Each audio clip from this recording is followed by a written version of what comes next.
the commission, because the way things are, it is as if there is no MOI, because the one of 2013 that was signed by Minister Godan was withdrawn by Minister Godan when he made amendments to it and passed on the 19th of April. Now, the one that is supposed to have been reinstated by Minister Gigaba, we don't believe an appropriate process was followed. We don't believe that it's possible to refile a memorandum of incorporation that was withdrawn. And the most important thing to remember also is that the incumbent at that time was no longer in office when that MOI was being refiled. So we believe there's a problem in terms of which MOI is actually in operation. And that's why we thought we should raise this now with the commission to see how we can resolve that going forward. Well, thank you. Did Minister Godan ever sign the amended MOI? Because in the file, there isn't one that appears to have been signed. There is one, I don't know whether it was filed, that was an attempt to implement the resolution to bring certain amendments. Yes. Correct? That's correct, Commissioner. Our understanding is that the amendments of Minister Godan were accepted by SIPC, and he signed that memorandum of incorporation. I think it's dated, it's somewhere around April. I think we have a copy somewhere in our, which is signed by Minister Godan. Okay, that's the one that's missing.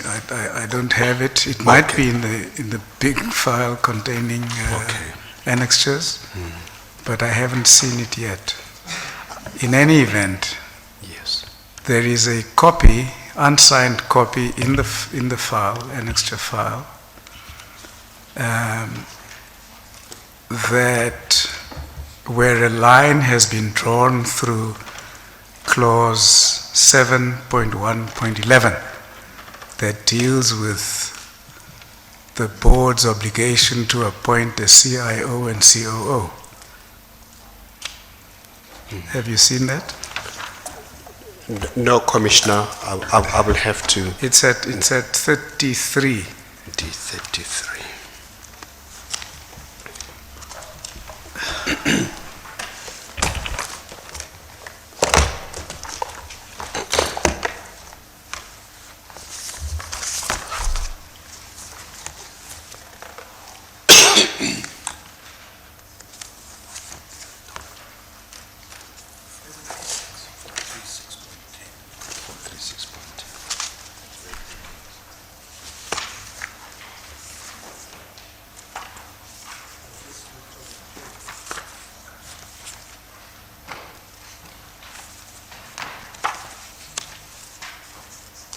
You see, the resolution is there, and this is what I want to find out.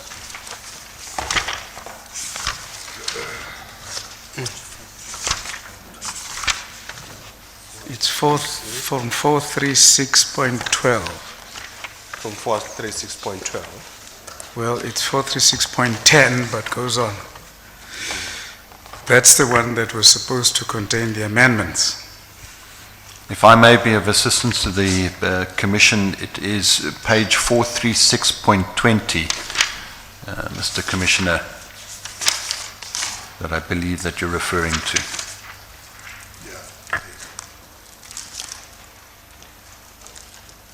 You mean the clause 7.1.11? Indeed. Yes. Yes. Indeed. No. I was just saying the document starts at 436.10. Yes, that's correct. Yes. How did that get its way into this document? The amendment, or call it an attempted amendment of 7.1.11. Yes. Commissioner, my understanding is that this was the MOI that was amending the one that Minister Godan signed in 2013. And this amendment were then reflected or accepted and reflected in the MOI that is subsequently signed, giving effect to these changes. And Okay. I think this is the MOI that the Commissioner may not have. Do you remember? That's the one that I don't have. Yes, Or that we yes, don't yes, have. yes. It might be amongst these annexures, but we haven't seen it. I haven't seen it yet. But in any event, let's just go on with this part. Yes, Commissioner. We will find it. A Commissioner. reading of the signed resolution to effect amendments or proposed amendments by Minister Godan. There is nothing there about 7111. How do you explain the inclusion of 7111? I know that a line has been drawn through it now, but how did it get its way into the the proposed amended MOI? Because it's not in the resolution.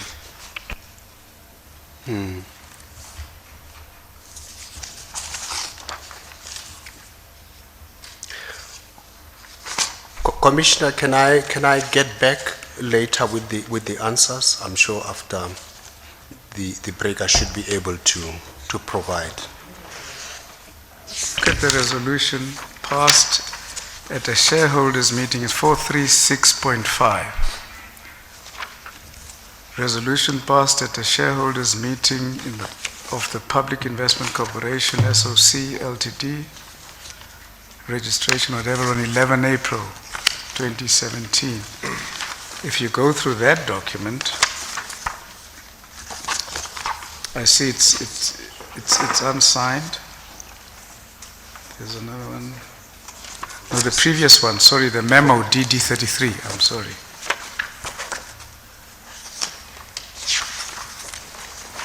That was signed by Ms. Matjila and yourself, making the recommendation. Yes. Is that the document that proposed, is that the document that records the resolution? Or is it just a feedback? This Commissioner, was the memo that was sent to Deputy Minister Buthelezi explaining the process of the amendment to the MOI. And the proposed changes as captured in 43.5, as you can see, were not signed. These resolutions were not signed by Minister Gigaba to give effect to the changes that he wanted That's for the later one that you wanted to withdraw the so-called amended one that was never amended. Actually. Absolutely. So what then transpired is that the old one was refiled as it is.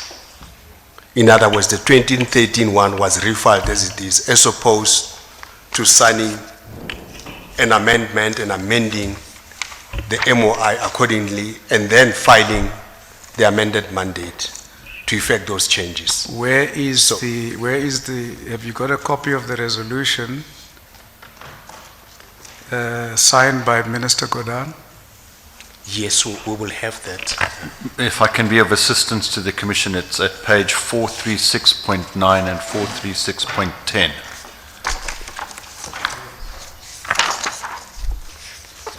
That's right, that's the document that I was looking for. Now, there is nothing there about amending a proposed amendment to clause 7111. Excepting to delete it. The top of page 2. Let's delete it. 2.3, Yeah, it says delete deleted. paragraphs that. That is removed according to the resolution. And why is that amendment then drawn a line through? That's to delete it. Say that again? It's to delete it. In terms of the resolution 2.3, it says delete paragraph 7.1. So it's the deleted and the final that he signs will not have 7.11. Okay. Yes. So what is missing then is that document That that was signed by Minister Godhan. That's correct, Commissioner. Yes. Which Now- we will have to make. And you say that he did sign it. Yes, Commissioner. Can we get a copy of that, please? If we can be of assistance, Mr. Commissioner, yes, we will immediately request it. But have you seen such a document, Advocate Liver? To the best of my recollection, yes, I did, Mr. Commissioner. All right, I think we do need clarity on that so that we know which, because I've been working on the memorandum of incorporation dated 2013.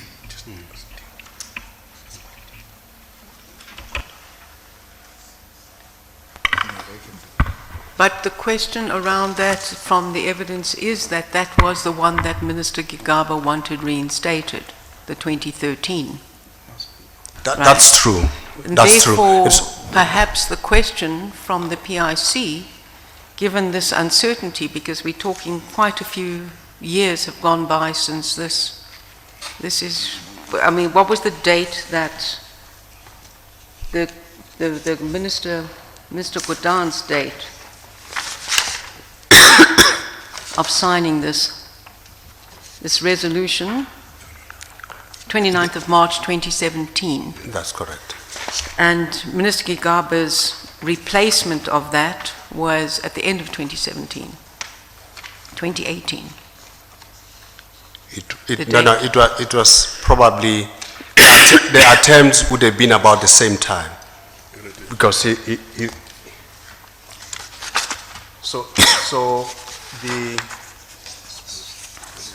so he would have started the process on the 24th of April, 25th of April, 2017, to make the changes. Yes, Yes. and then the Minister Gigaba's changes, this question of the change to the MOI that affected to stop the one and start the other, to reinstate the other. What was that date? That was the date, the 25th of April, 2017. Okay, so therefore, from that time to now, because the question about this lack of clarity about what the status is of the MOI, given that there were instructions to reinstate the CIO positions, etc., did the PIC take any steps to clarify with SIPSI exactly what MOI is in place? Commissioner, this matter came to light through the Commission as we're going through the preparation and try to understand which MOI is in place. And all the time we've made several attempts, you will see in my statement, to comply with the MOI that was refiled. In other words, the reinstatement of the position of the CIO, CRO, and so on and so forth. So that was happening. But what I understand from the documentation, you've had acknowledgement from SIPSI of receipt, but there hasn't been the letter of approval or confirmation. That's right. From SIPSI. So did the administration of the PIC at any point during this process to date contacted SIPSI to say we have not received the confirmation that the 2013 document is still intact? Because if I understand you correctly, you've raised the question that the refiling may be problematic because it was signed by Minister Godhan in 2013 and he was no longer in office, and therefore was it still applicable in terms of SIPSI? Was there any follow-up? What I'm asking, in your time up to the end of, or till you stepped down at the end of last year, was there any steps taken from your legal department, from your company secretary to say, SIPSI, where do we stand with this? what is our status of MOI, because otherwise it's the receipt of it.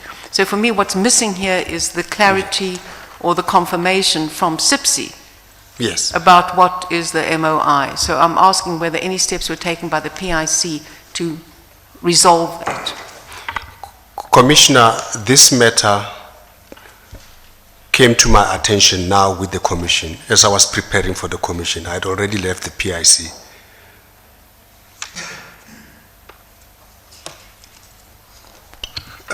Mr. Commissioner, can I just be of assistance perhaps to help?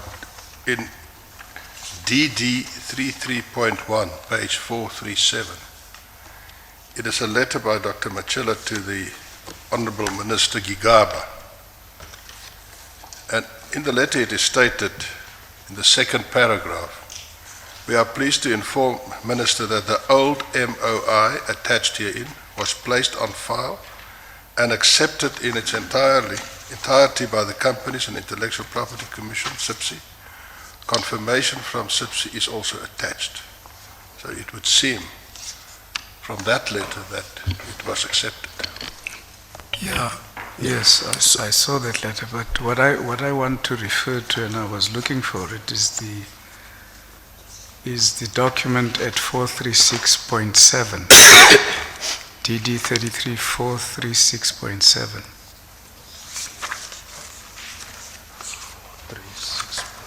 That's the initial document where Minister Godin proposes amendments. Yes. And I don't see the deletion there, or proposed deletion of 7.111.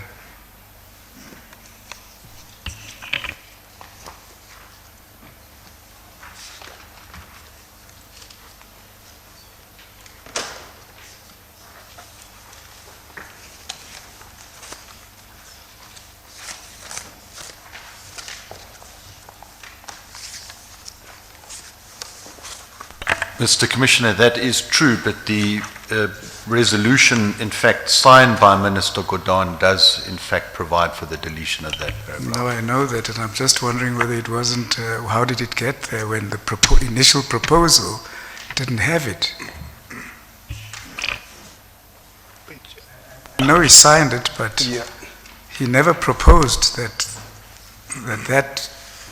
clause be deleted in the first place.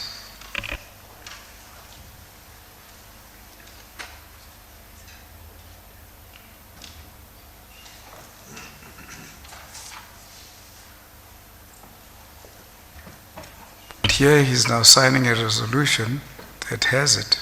I don't know what the effect thereof is going to be. But you see that there's no proposal that 7.111 be deleted. Yes, I can see that. I can see that.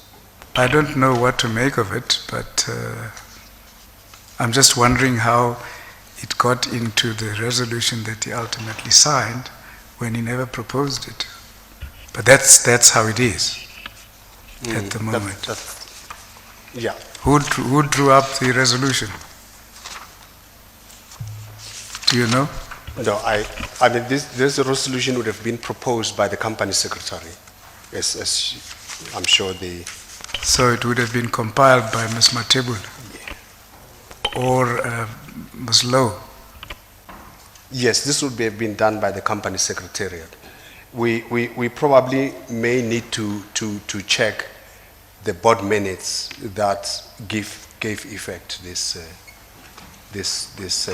Yes. proposal, because Yes. then it will become clear as to what was discussed and the board deciding that this clause should be removed. So it might be the board who might have proposed it to the minister, and the minister signed the resolution. Yes. I think we need to find out Yes. whether that is so. My legal team will immediately attend to that, Mr. Commissioner, and perhaps we should also inquire from SIPSI regarding their view on what is legally at the moment in place at SIPSI. My colleague has been suggesting that. But I do think if we check with SIPSI, we should refer to this question of what falls under 33.1, which deals with that amendment and the response from SIPSI, which says it was accepted and placed on file. Because the way I would read that in the light of the discussion is that that confirms that the original MOI is in place and has been in place since that filing, which was on the 25th of April 2017. And this letter is dated, the 15th of May. And therefore, it is worth confirming given the issues that have been raised, but I would read that as a firm position from SIPSI and confirmation that the MOI is in place as the original 2013 signed by Minister Gordhan at the time. But it's worth just confirming that from the PIC perspective. We will do so. Thank you, Mr.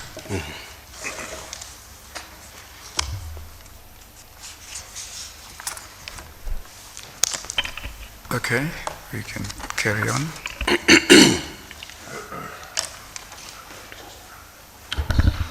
Sorry. Thank you, Commissioners. We had got up to paragraph 224 yesterday afternoon. And we propose that we begin from that paragraph.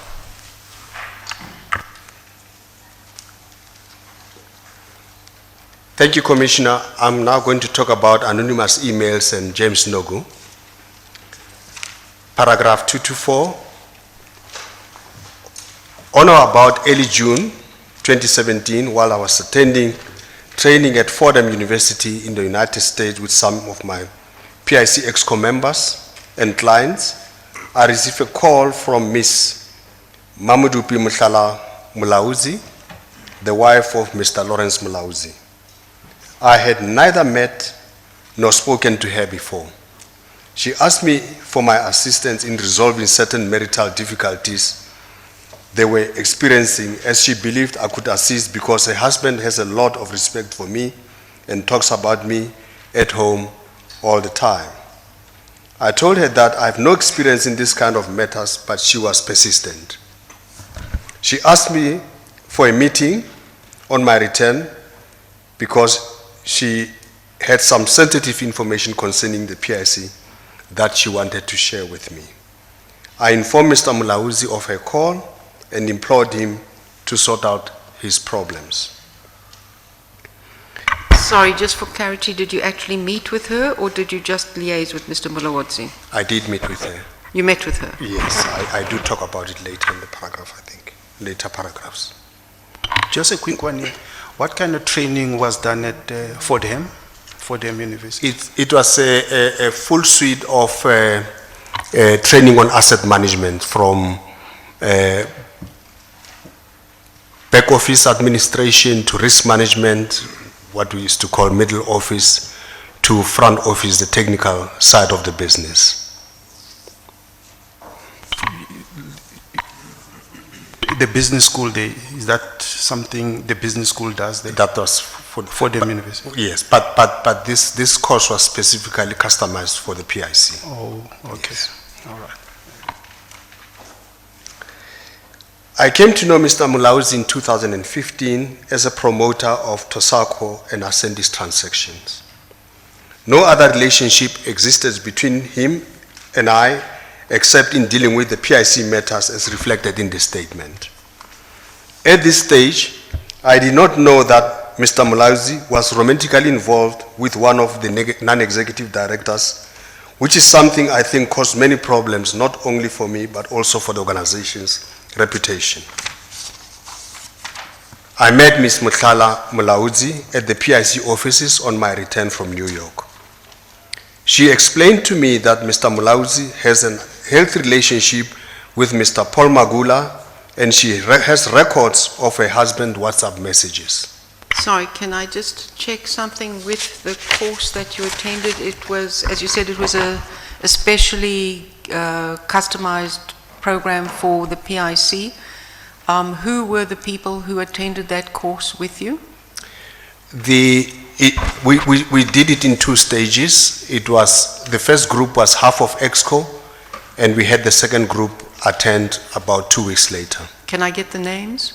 Yes, EXCO, I wouldn't remember exactly who attended the first group. I'll just give some that I can remember. In my group, the group that I attended with was Miss Menye, Mr. Lufuno Nemagovani, Sholto Dolamo. I think from the UIF, the clients we had Mr. Commissioner Maruping. From compensation commissioners, we had Commissioner Mafata, if my memory serves me well, together with some of their executives, and the Director General of Labor was there as well.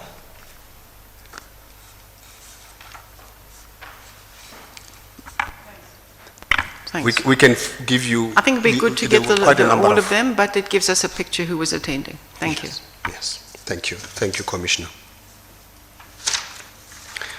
I met with Mr. Mulauzi shortly after to explain to him... Sorry, I had a second question. Sorry to take you back. I'm not sure how to interpret. She explained that Mr. Mulauzi had an unhealthy relationship with Mr. Magula.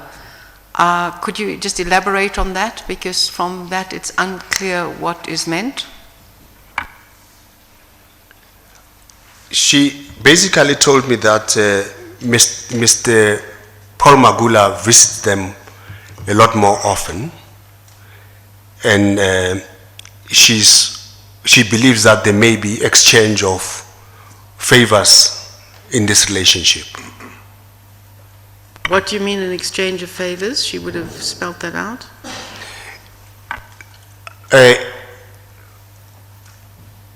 If I can come back to that quickly, in the investigation by PCX, Naledi, we then subsequently discovered that he must have been giving Mr. Magula money.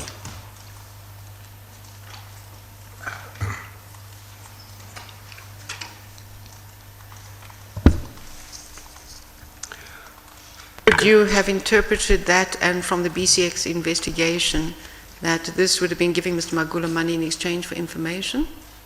Or in exchange for what?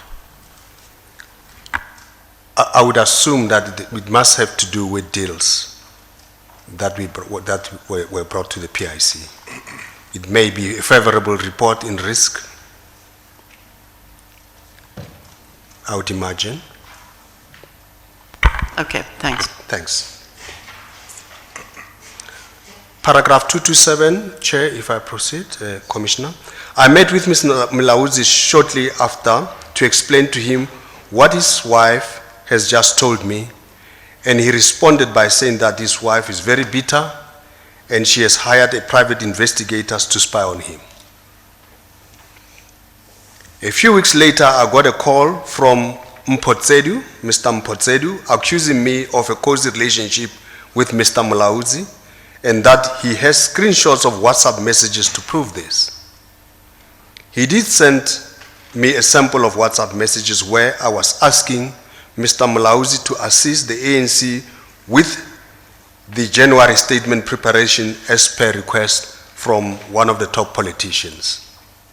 Can I come back to, first of all, when you relate back to 226, did you take the matter up at all with Mr. Magula? Yes. And what was his response in relation to the allegation? He denied. He denied. Did you then monitor risk reporting in relation to deals that Mr. Mulauzi or any of his associates would be submitting to see if there was a bias in terms of influence around risk? There haven't been any new investment apart from Tosako as well as Ascendis, which were completed around 2016. So this occurred after that? After. And therefore, the assumption that it would be to influence risk may not be the right assumption. If it was post that event, what else would he have been paying Mr. Magula for, notwithstanding Mr. Magula's denial of it? Did you then take any steps? Are they both denying it, or what steps were taken given that Magula reported directly to you? Yeah. They both denied it, and I consulted with Mr. Nesane, the legal person, to try and assist me in understanding what the issues are and how to resolve this.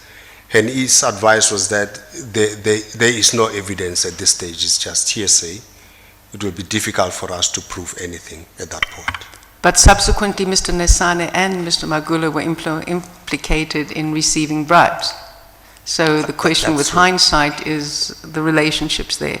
If I could move to 228, you indicate that you are, previously you've stated and subsequently that you are independent and non-aligned to any political party. On what basis would you be contacting a company by Mr. Malawudzi that you, as the PIC, have invested in to assist the ANC with the January 8th statements? And there would be two questions there. What did you ask him for in terms of assistance? And why would you have followed a request? It comes back to the previous discussion about political influence and what measures you put in place, or didn't put in place, because this is unrelated to an investment or a deal screening team or committee. Why would you have passed on a request from a top politician, and can you name that politician, if you're comfortable to do so? Chairperson, I'm not comfortable to do so, to mention the name of the politician, but all I can say is that we do receive such requests. I was asked if I can ask some of the people who have been funded by the PIC if they can contribute towards the ANC January statement. And I simply passed on that request to those who I knew, including Mr. Malawudzi. Did you pass that request on to others than Mr. Malawudzi? Yes, I did. Can you name who else you asked among the people who the PIC or the companies that the PIC had funded? Some of those who were funded, I contacted Sakum Noto, I requested Sakum Noto. Is that Mr. Mseleku? Yes, that's Mr. Mseleku.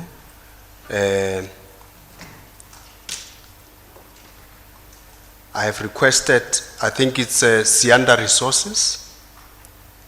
And who's in Sianda Resources? That will be Mr. Lindani Mtwa. Yeah.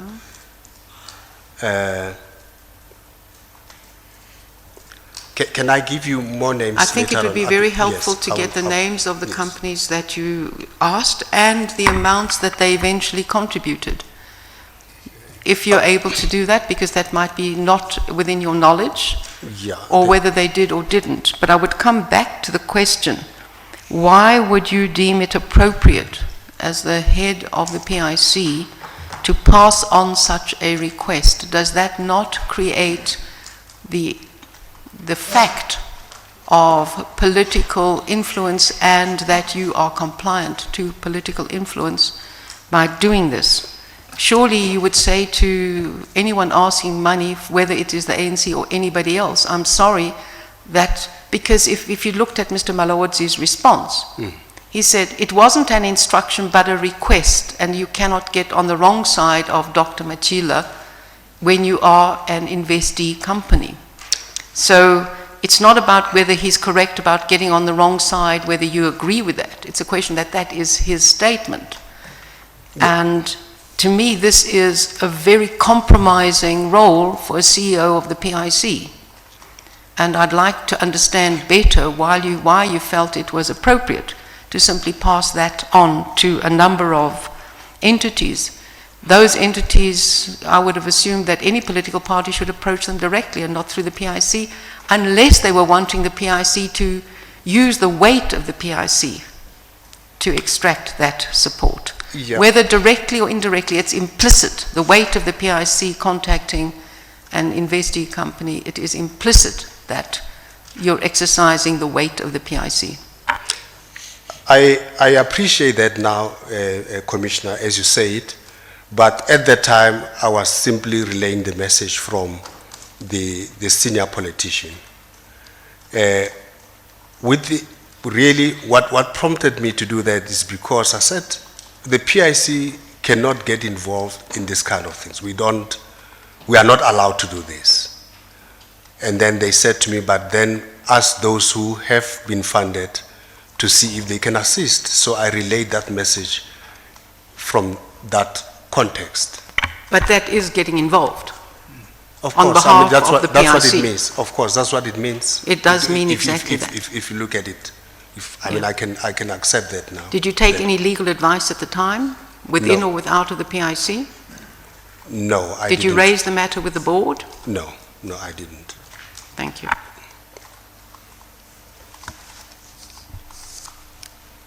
I suppose when you were asked about the name of the person or the politician, you looked at whether you can reveal it. You looked at Advocate Leber. Are you going to pass it on to him? That's the idea. I'm sure it will be in good, yeah. I have a confession box outside, Mr. I think you want to say the January 8 statement. I think it's not January statement, isn't it? January 8, the ANC January 8 statement, yeah? Yes, yes. I think it's January 8, Yes, isn't it? yes, Commissioner. Yeah, Yes, okay. Commissioner.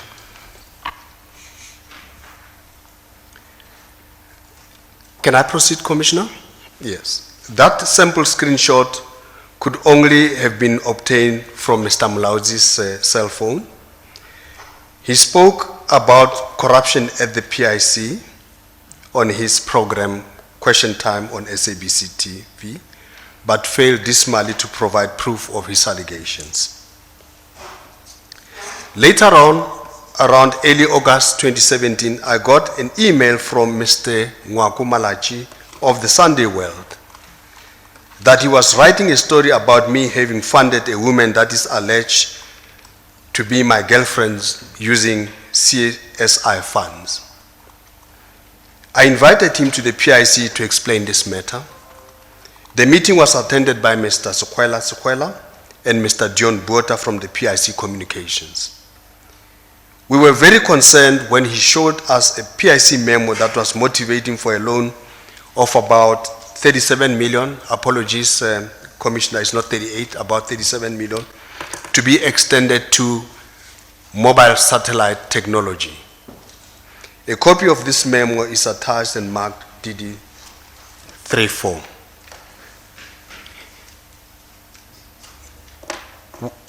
He refused to divulge how he obtained PIC's confidential document. He did not write the story after we had informed him of the truth of the transaction. So, can we take it that this was the very first leak now? Was this the very, very first leak that began the issues? Absolutely, this is the very first time that the issue of the girlfriend and CSI funds is being raised. Okay.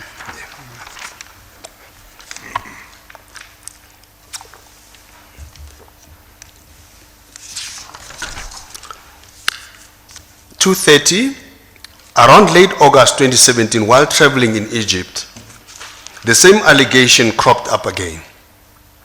I received a call from Mr. Musilikazi wa Africa, who told me that he was writing a story about me having funded a girlfriend using CSI allocation. I asked him to meet with the PIC communication team, who were familiar with the allegation and will provide responses to his questions. He insisted that I meet with him on my return, as this matter was a personal matter. Mr. Musilikazi wa Africa was in a very excited mood on the back of a controversial article about the emails involving the president of the country, Mr. Cyril Ramaphosa, that has just been published in the Sunday Times about a week earlier. Yes. Mr. Musilikazi wa Africa was a journalist from the Sunday Times. I met with him on my return at a restaurant outside the office because he refused to meet me at the office and insisted on meeting me alone.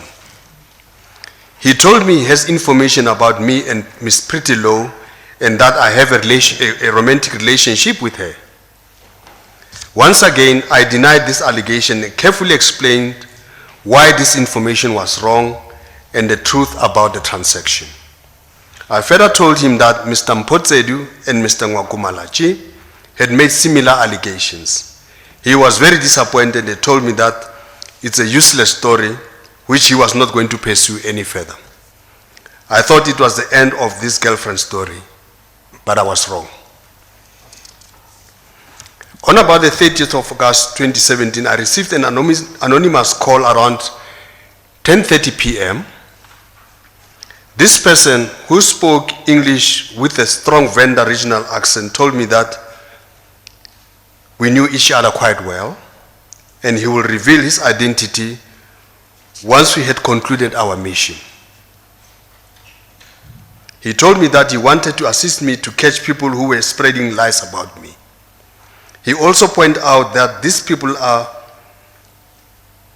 people whose deals were funded by the PIC and could not understand why they were now attacking me if for no reason other than greed. He promised me to call the next morning and that I must just follow his instructions. I've attached a timetable in the SS Annexure D5. See timelines that I have drawn up in respect of James Nogu events attached and marked as DD 35. Just a question, the info that the journalists had, was this like transaction info or there was no info that they had, the journalists? What we saw from Mr. Ngwakumalachi was a PIC memo. I think it's the memo of the 16th of September 2016. Which is attached, I think, DT. Page 458. Yeah. Yes. Okay, all right. This is the full memo, yeah?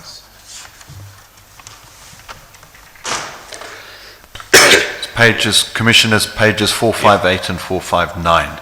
Yeah, okay, all right. The next morning he called again. He told me that an email will be sent to Mr. Roy Raja and that this email will send Mr. Roy Raja into panic and he will want to resign. He strongly advised me to persuade Mr. Roy Raja not to resign. Indeed, at around 11 a.m., whilst in a meeting, I received a call to tell me that an email had been sent to Mr. Roy Raja. Roy came to my office at around 12 after my meeting to show me this email dated 31st August 2017 from James Nogu. A copy of the email is attached at and marked DD36. Commissioner, this is the very first time that we see an email from James Nogu. Doctor, if I can refer you to that email, it's at page 471, Commissioners.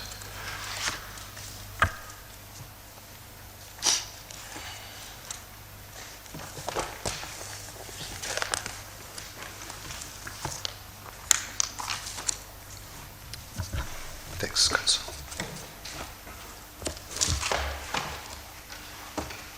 So, Dr. Matjila, having a look at page 471 of the Annexure Bundle DD36, one can see that this is an email from a certain James Nogu with the email address corruptionstop@webmail.co.za.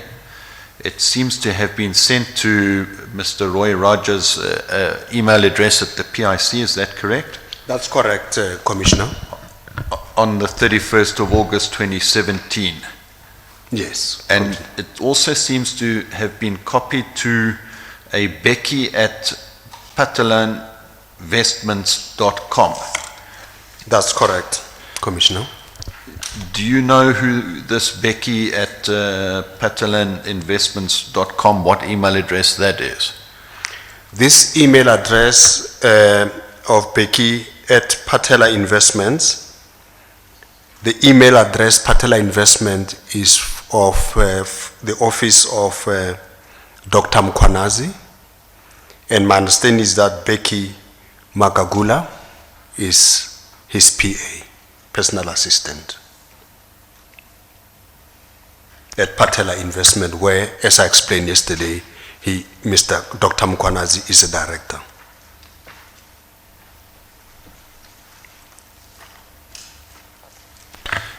Thank you, Doctor. Then the email contains certain allegations. Sorry, I don't want to interrupt the flow, but it would just, given the role of Dr. Mkwanazi throughout the testimony, I think it would be very helpful, Dr. Matjila, if you can provide the Commission with a list of all the deals that you either assumed or knew came and originated through whichever party that were originated by Dr. Mkwanazi, whether they were approved or not, and at which point in time he became chair of the investment committee, which would of course be the approving body for that. I think it would be very useful for the Commission to have sight of that. I know you mentioned it yesterday, but I think it would be useful to get that. Okay. Thank you very much. Sorry to interrupt the flow about the... We'll do that for you. Thanks, Commissioner. We'll do so. The email that we're looking at, Doctor, contains a number of questions, if one can style it in that fashion. One of which is, are you aware that Pretty Low, who is a beneficiary of the project you approved, is the girlfriend of the CEO? Is that correct? That's correct, Commissioner.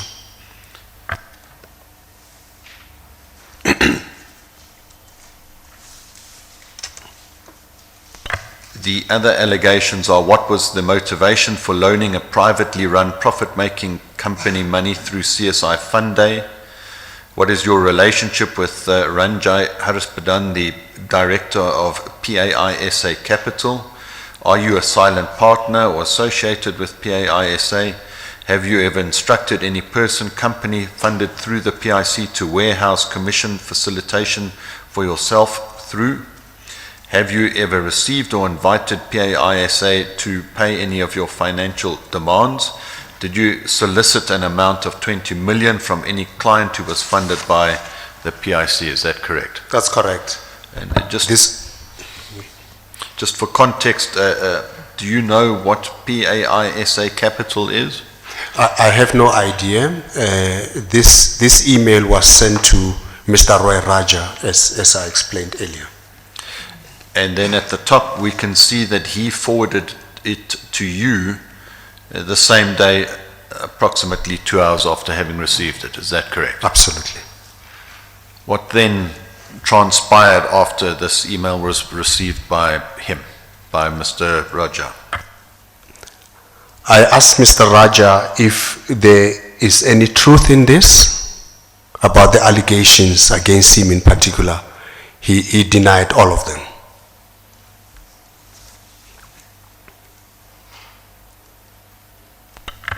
And the copy of the email to Becky at patelaninvestments.com, what was your feeling about that? Can I read out? Yeah. If I can explain that in the paragraph on 234, Commissioner. I told Roy what was happening. This was the first email from James Nogu and was addressed from corruptionstop@webmail.coza to Roy and copied Becky at patelainvestment.com. I invite the Commission's attention to the fact that Dr. Mkwanazi, who was a non-executive director of the PIC at the time, was also the director of Patela Investments, and Becky Makagula was his PA at that company, as I explained earlier.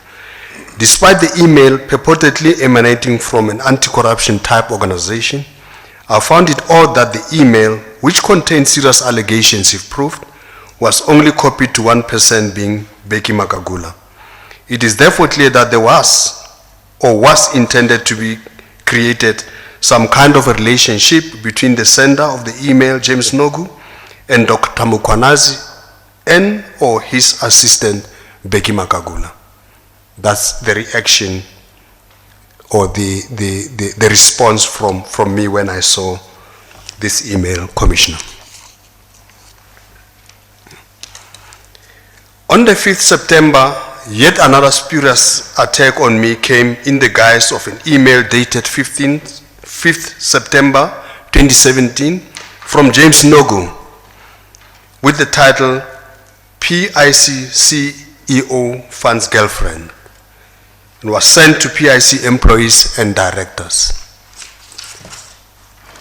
So in other words, Commissioner, following this email to Roy, now the issues that this whistleblower James Nogu raised with Roy in paragraph 1 and 2 of the email are now sent to PIC employees and directors.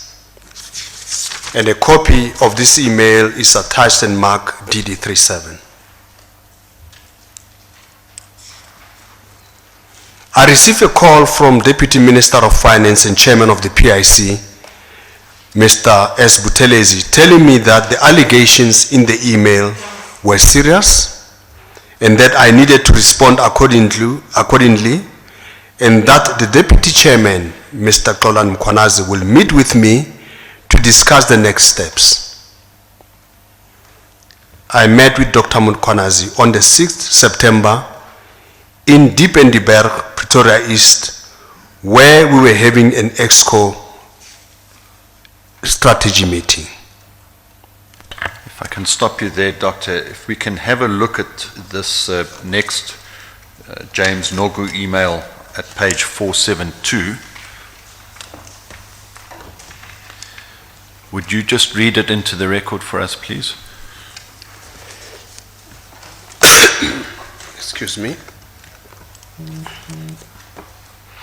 Commissioner, if I may, it's from James Nogu at corruptionstop@webmail.co.za, September 5th, say 1 day ago, to EXCO invitees, me, as in James Nogu, I guess, Bongani.Matebula, C.E. Manning, Daniel Matjila, Desri, and unfortunately doesn't show the rest.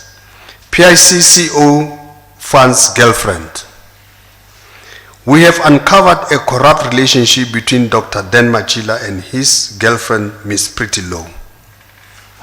Dr. Matjila didn't follow PIC policy procedure when he funded his girlfriend an amount of 21 million through Mason Holdings. The transaction was funded through the CSI funds, which are meant for social responsibility, not profit-making initiatives. In this case, Mason is running a fully fledged profit-making business. This has happened just after Dr. Matjila had instructed one of the PIC-funded companies, through its director, to assist in settling Ms. Pretty Low's legal challenges, where her Mason spa in Benmore was closed and the sheriff of the court was about to attach her assets. Dr. Matjila sent a message for the instruction to settle Ms. Low's debt, which was paid for by PIC-funded entity. Thereafter, Ms. Pretty Low continued to demand more money from Dr. Matjila to help her to set up a new business. Dr. Matjila, through the pressure, decided to tap into the PIC CSI fund to fund 21 million project in the pretext of it being a socially responsible project. I think it's a pretense. It is clear that Dr. Matjila has abused his position of managing the monies of the poor and the government employees fund to fund the lifestyle of his girlfriend. And then the email, Daniel Matjila, Pretty Low at Yahoo, cell 0828302500. Kindly see the attached document. The attached document that came with this email would be that memo on DD38. That's the MST funding memo. Yes. Can I just place on record, you were reading from your computer. Sorry, Commissioner? You were reading from your computer what you just placed on record, the contents of that email? No, from the statement or from the the computer? from the I file. see. From file of annexures. It appeared like a computer, I'm sorry. I'm sorry. Okay. Thanks, Commissioner.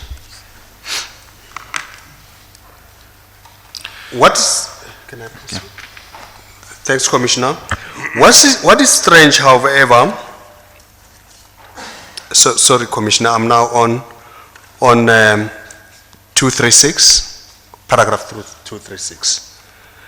Dr. Mkonazi explained to me that the serious allegations that have been leveled against me in anonymous emails and that I needed to respond, and he promised to send me correspondence in this regard.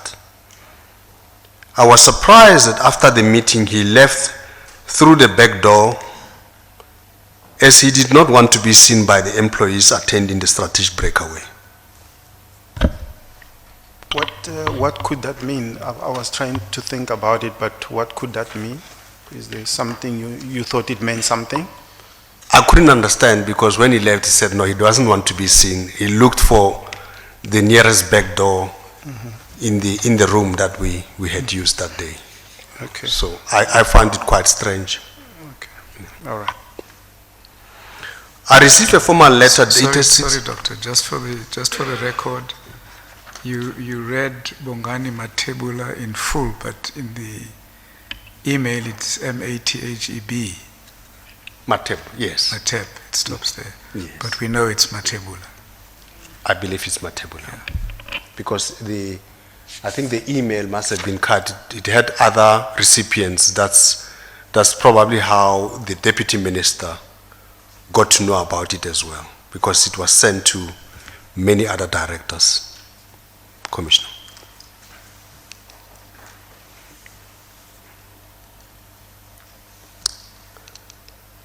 I received a formal letter dated 6th September 2017 from Dr. Mkwanazi through his PA, Becky Magagula, from his office at Patella Investments.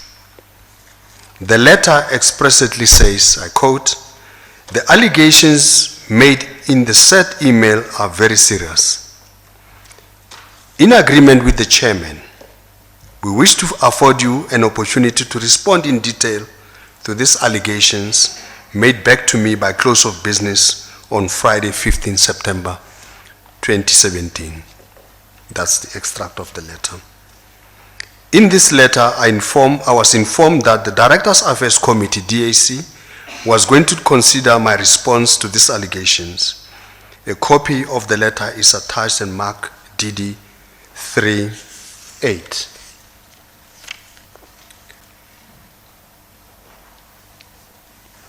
We can move on, Doctor.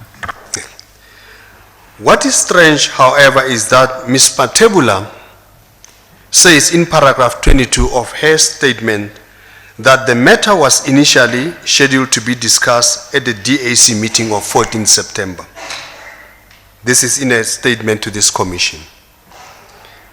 Patently, that discussion would have not been able to take into account and consider my responses, as I had been afforded only until close of business Friday, 15 September, to respond to these allegations.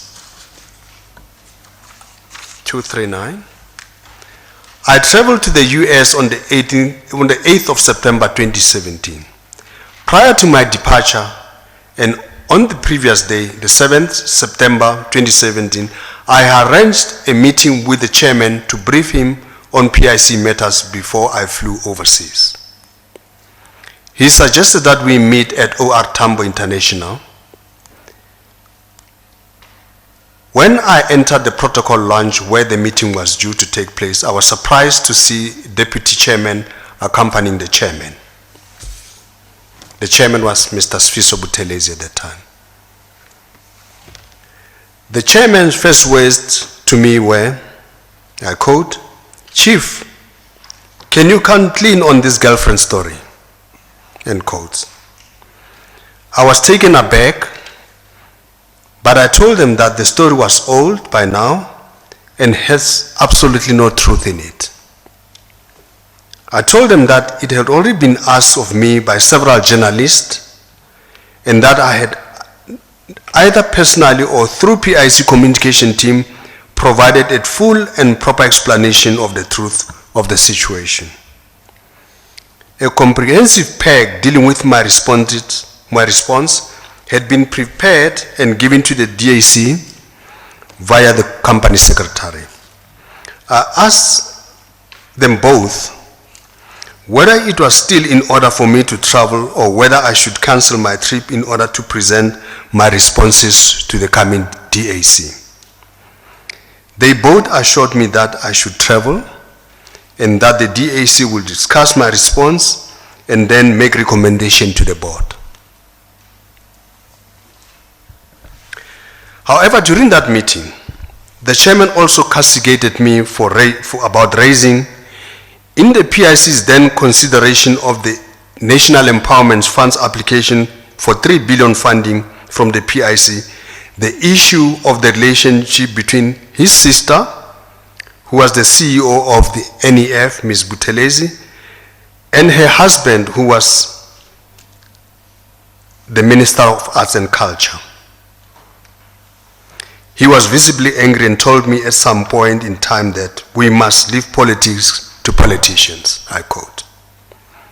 I explained to him that I had not raised this issue, but rather the PIC investment team that was considering the deal, and it had nothing to do with politics at all, but it was simply a standard procedure at the PIC when a politically exposed person was involved in a potential PIC transaction.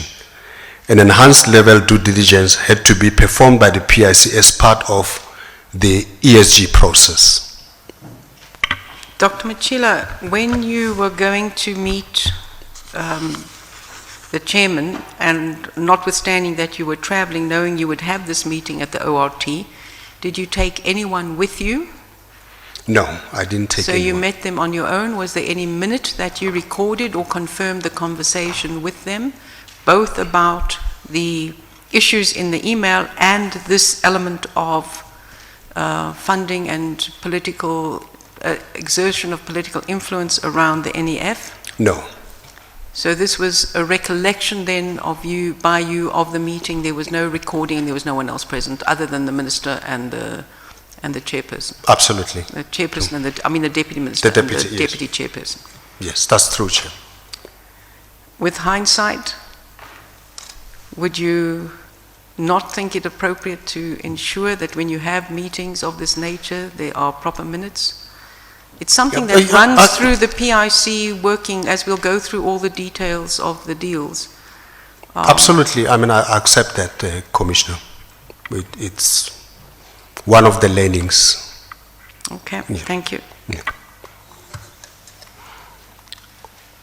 While I was traveling in Comunicado, the DAC meeting was then changed into a special board meeting. Again, with reference to paragraph 22 of Ms. Matebula's statement to this commission, she says, I quote, "The matter was initially scheduled to be discussed at the Directors Affairs Committee DAC meeting, which was scheduled to be held on the 14th of September. However, it was later agreed that given the seriousness of the allegations, the matter be referred to the full board sitting for speedy resolution." Close quotes. What is strange, however, is that Ms. Matebula does not say with whose agreement the matter was suddenly referred to a board or full board sitting. Dr. Advocate Libber, can we check with Ms. Matebula for that information, please? We will do that. Thank you. Noted. It was not with the agreement of the members of the DAC, from what I can see, because there's no record of such an agreement, much less any record that the DAC even met to discuss such a decision. It was also not with the agreement, with my agreement as I was abroad in Comunicado.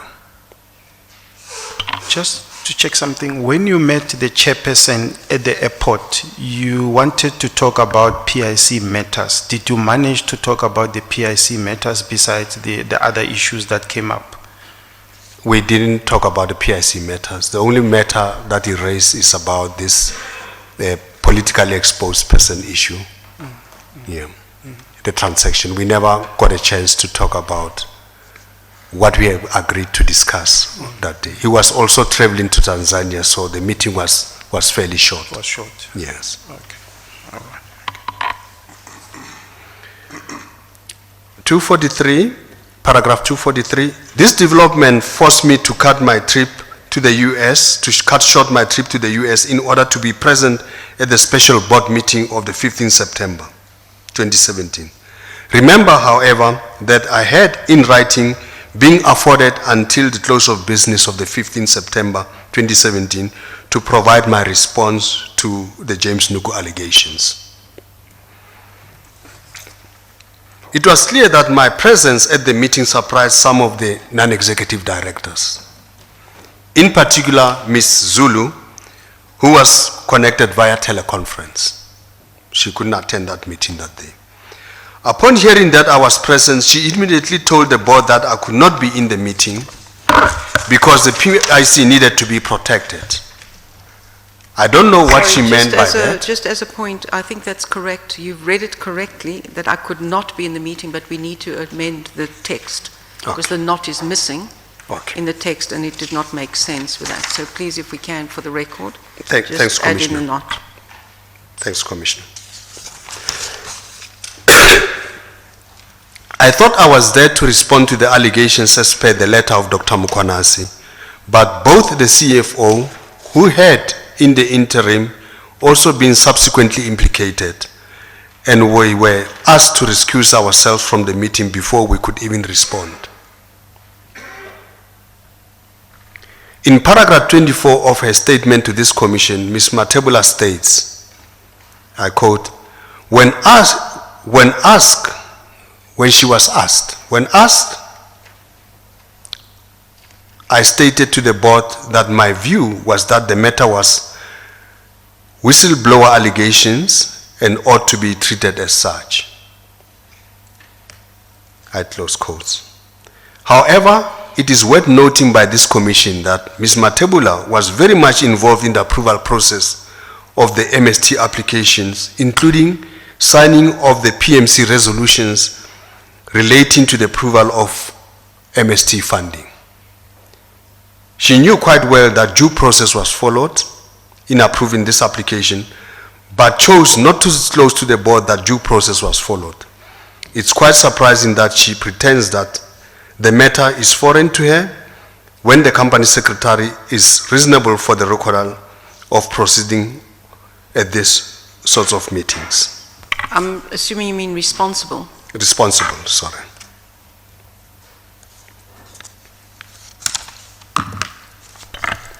Dr. Matjila, can I refer you to the MST funding resolution, which is at pages 481 and 482 of the annexures bundle? Annexure reference? 40. DD 40.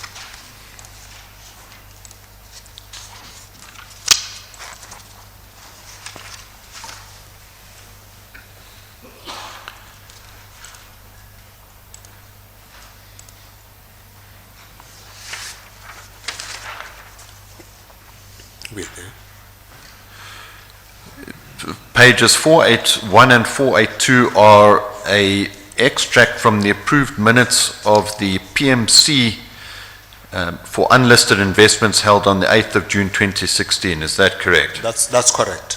And it's in respect of Mobile Specialized Technologies, otherwise known as MST. Is that correct? That's correct. And if we refer to page 482, underneath the resolution that the committee resolved that a provision of a certain amount would be provided as a loan That's correct. to MST, is a line with the signature on it, and underneath it says Bongani Matjila Company Secretary. Is that correct? That's correct. Do you recognize that signature? Yes, that's the signature of Ms. Bongani Matjila, the company secretary. And you say that she was present when this PMC meeting took place. Is that correct? I expected that she's present or a representative of us will be present. Yes. But she signed the resolution recording the decisions of that meeting. Can I ask, just in relation to both Mason and MST, in looking at the spreadsheet of the Isibaya funding, I don't see reference to either. Would it be kept, would the record of the investment and performance be kept somewhere else? Or where would one find that? Because the Isibaya fund spreadsheet, I can't see their names on that. Would that have been... Excuse me, Would that Commissioner. have been because that's exited already, or why would, where would one find the ongoing assessment in the Isibaya funding for that? I expect the MST to be in Isibaya because it was funded through Yeah, it says so in the UIF resolution. and yes, UIF and Yeah. so we'll have to check that. It must be somewhere in there. Can I ask? Go on.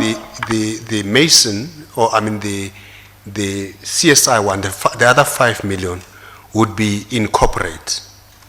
It's part of corporate. So that would But be there as well, there must be a report that tells the performance, and I've seen such a report at some point. Yeah, I'm sure it's somewhere, but can I ask then, Advocate Libba, can we get an updated spreadsheet of all the Isibaya funding? Because it's a bit difficult to understand why some would be included and some not. And this is the one that is the same as in the annexures as at 31st of March 2017. So that might be one of the reasons why some things are not in, and I would assume that this is an updated on a weekly, daily basis. It's a spreadsheet.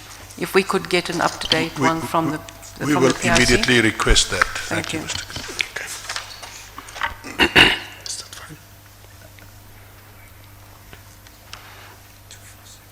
246.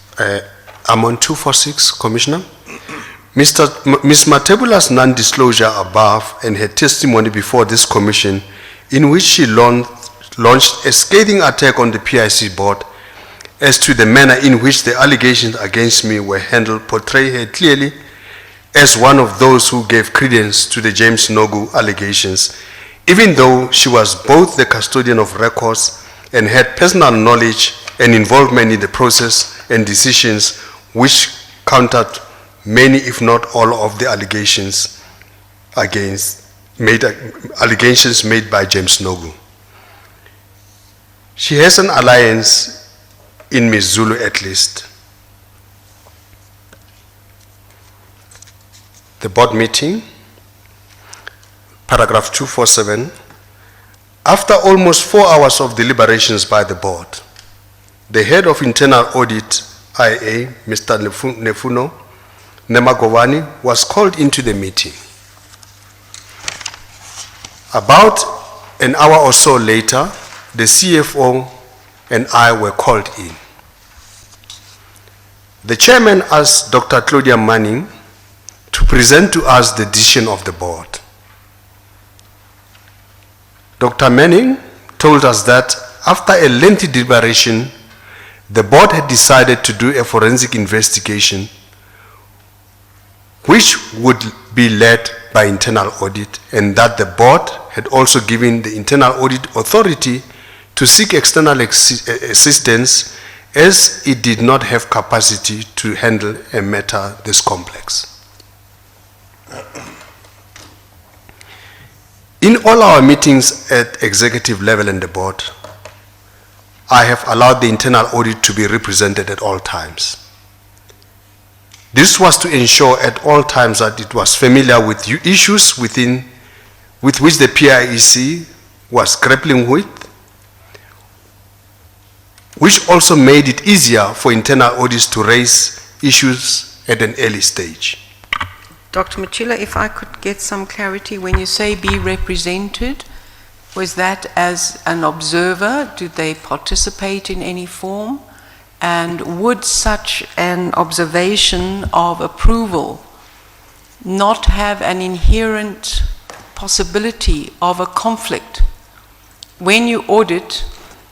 Because if it's a representative, whether participant or not, you're hearing this and you are listening to what is being decided, you then have to go back and audit. Is there not a potential conflict in allowing audit to sit in on those meetings? And again, I would just want to understand whether it was observer status, non-participant, and if, given that, I'm assuming internal audit reported to you directly, as Yes. well as to the audit committee. To the audit committee, yes. But yes. yourself also aligned to you. Yes, but by and large for me will just be administrative things Sure. like Sure. But the leave and etc. But Yeah. it would be reporting to you, but responsible to the chair of the committee, the chair of audit, yes. not the chairperson of the board.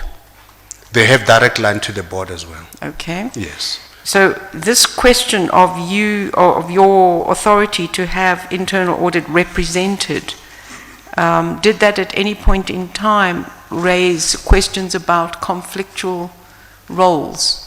If they've been witness to the decision, how do you audit? They are there in an observer status, as an observer. They don't participate in deliberations. And the reason why we allow them is to make sure that they are familiar with the business so that when they audit, it's a lot easier for them to understand what is going on. Yeah.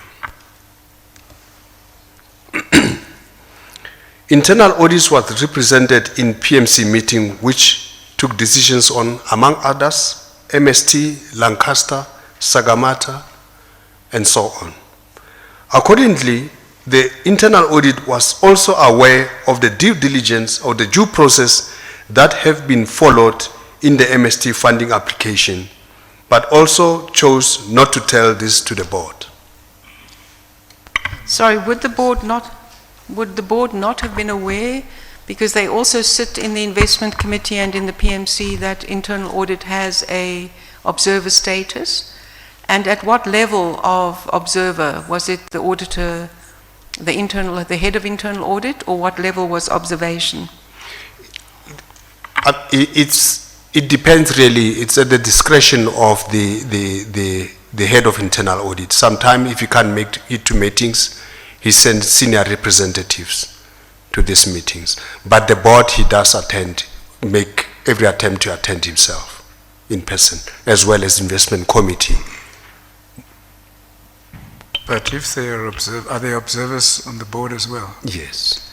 But if they are observers with no participating right, why do you say they chose not to tell about this? Would they chip in and say, well, let me correct that? I would have expected them to know the matter. I'll explain later on why I say so as well. Because I would have thought that they knew that there was process that was followed, and advise the board rather than having to spend money on forensic investigation when we had provided full and comprehensive responses to these allegations. And they say they do not have capacity to do so. I found it difficult to accept. I'm just wondering whether they had no right of participation, but rather as observers, why you would say they kept it and didn't disclose it to the board, because they don't have a floor on the board, isn't it?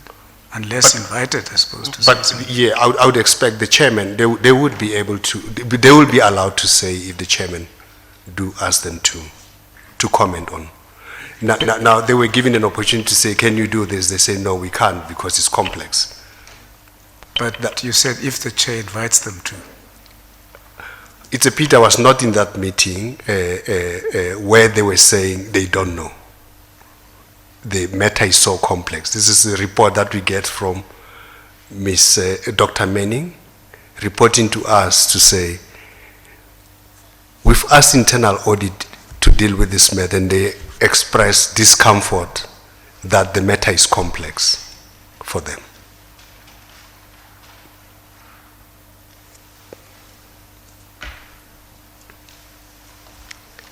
Where am I now? 248, 249. Furthermore, the internal auditor's position that it did not have the requisite capacity to conduct an investigation into the MST allegations must be contrasted with its later position in respect of conducting an investigation into the IO allegations.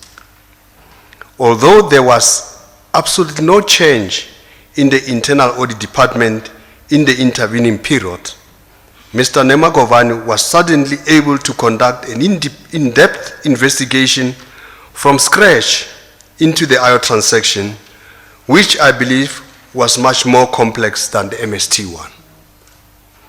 At the behest of the chairman, the Deputy Minister of Finance, and come up with a 94-page report, whereas he was ostensibly unable to do in respect of the MST's transaction, which was relatively straightforward and which have been dealt with comprehensively in the PACs compiled on behalf of the CFO and I to respond to the James Nogu allegations. Dr. Matjila, don't you think that this is perhaps something that, and you say it in 250, the unwillingness to deal with this, to prolong the investigations, don't you think it is more likely, or it is possible, not necessarily more likely, but it is possible, that the head of internal audit was uncomfortable with doing an investigation to you as the CEO? If I recall, that was among his statements to the Commission when he testified that he didn't feel comfortable that he would be leading an investigation into the CEO. Would that not also be a possible interpretation about his unwillingness? I accept that. It probably is. Yes. Sorry. Can I proceed, Commissioner? I can also only ascribe this unwillingness of internal audit to deal with the MST transaction as an attempt to prolong the James Nogu allegation instead of assisting me to dispel them and clear my name as soon as possible. Both the CFO and I were deeply shocked by this development, as we had not been given an opportunity to state our case. Until then, we believe we had provided a comprehensive response to this allegation in response to the letter of the 6th September 2017. We requested to be heard. Dr. Mkwanazi told us that it was not necessary as the board had taken a decision. It had assumed the roles of a judge and jury. We implored the board to give us a chance to be heard, if only simply on the basis of fundamental fairness. The chairman eventually relented and ruled that we could present our response to the allegations. However, it was very clear that Dr. Mkwanazi and Ms. Zulu were vehemently against us being permitted to state our cases. They were very hostile indeed. I gave a detailed account of a sequence of events leading to the James Nogu emails. After my presentation, with full support of the CFO, Ms. Tanta Swafubu, one of the non-executive directors, told the board that she could no longer accept the earlier board decision now that she had a better understanding of the matter. Her stand was agreed upon by the majority of directors who expressed the same reservations. Once again, the CFO and I were asked to recuse ourselves to allow the board to deliberate on this new turn of events.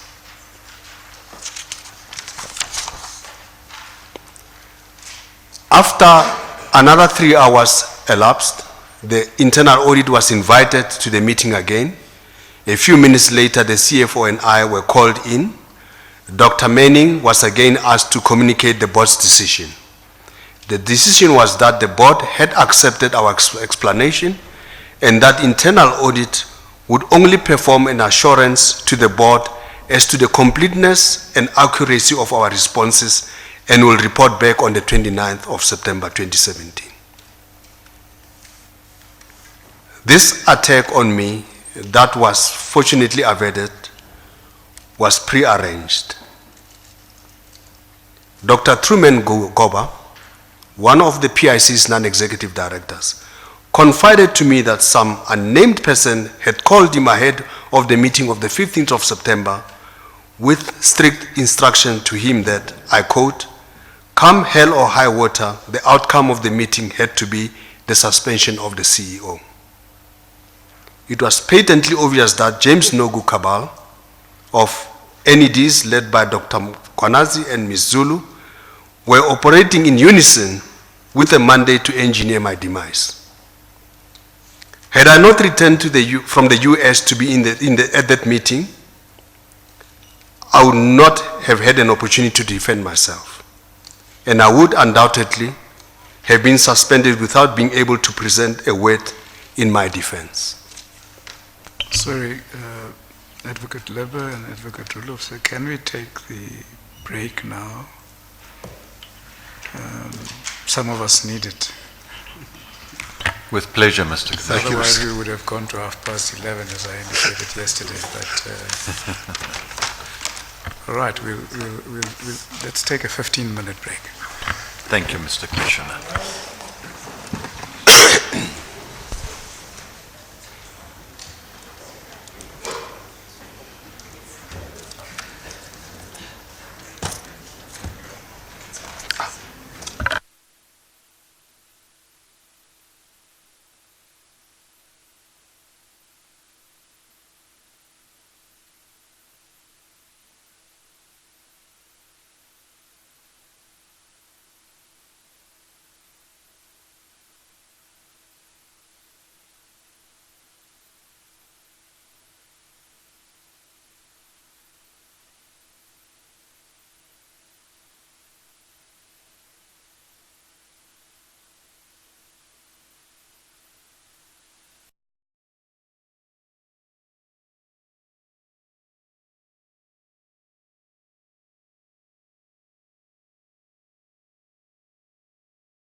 on record. If we can take it as read, Mr. Commissioner, then we don't need to do that. Let's do so, please, As you in please. order to save time.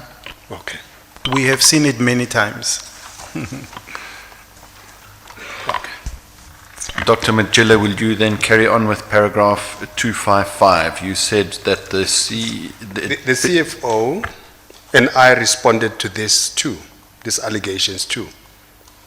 The board did not have time to discuss this new set of allegations or to hear our responses at the meeting of the 15th of September. I believe this was a devious strategy to ensure that the board was unable to exonerate us or to exonerate me completely at this meeting. The board met on the 29th of September to receive the report of the internal auditor. Later in the day, the internal auditor requested a meeting with me to deal with the payment of 300,000 that I had requested Mr. Lawrence Mulauzi to do in favor of Ms. Pretty Low and her business partner to save their business that was in financial trouble. I provided the internal auditor with an explanation that Mason Holdings, a company owned by Ms. Pretty Low and Ms. Annette Lamine, had approached the PIC for funding. However, their proposal did not meet the PIC's requirements, and we advised them to approach the DTI for inclusion in the Black Industrialist Program, Small Enterprises Finance Agency, SIFA, Industrial Development Corporation, IDC, and the National Empowerment Fund. for Dr. funding. Matjila, at that point, did you meet with Ms. Lowe and Ms. Lamini? That's correct. That's correct. And was this the first meeting with them? This was not the first meeting, Commissioner. Where was the previous meeting? The very first meeting or the very first encounter with them was at a meeting that was at the request of the then Minister David Mahlobo. At the airport? Which meeting happened at the airport. And you didn't know Ms. Lowe outside of that? Well, I didn't know. You were because never a patron of her spa? My nails don't look good, I must say.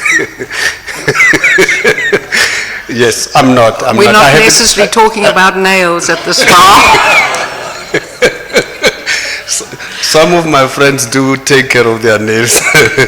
I'm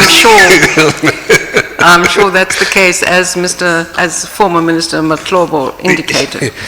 Can I go back to 356 when you also finished with that? Because this is the same Mr. Malaodzi that you approached for the tables.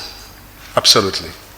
That's And correct. why would you feel comfortable to go back again to Mr. Malaodzi? As an investee company, how often did you ask him to do things like the tables and this kind of payment? Yeah. If I may, Commissioner, just to explain, I think it's dealt with later in the paragraph, but I can quickly say that it was only these two occasions where I asked him to assist the ANC in their January 8th statement, as well as assisting the Mason Holdings out of their financial trouble. And was this before the Tosako deal? After It was the long Tosaka? after. It was long after the Tosako. So your deal. first interactions with Mr. Malaodzi was around the Tosako deal? Around Was that the the first interaction with him? It was the very first interaction with him. And we'll come It back to that will- later when we look at the Tosako deal. Absolutely, we'll discuss that too. Yeah.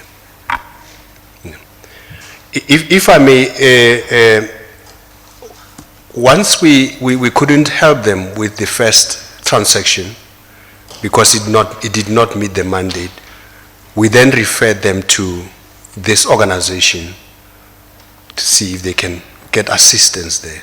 This is something that we do with most of the transaction. We do advise them to approach other funders that may have appetite for this kind of thing. So, like I said, small enterprises, SIFA, DTI, Industrial Corporation.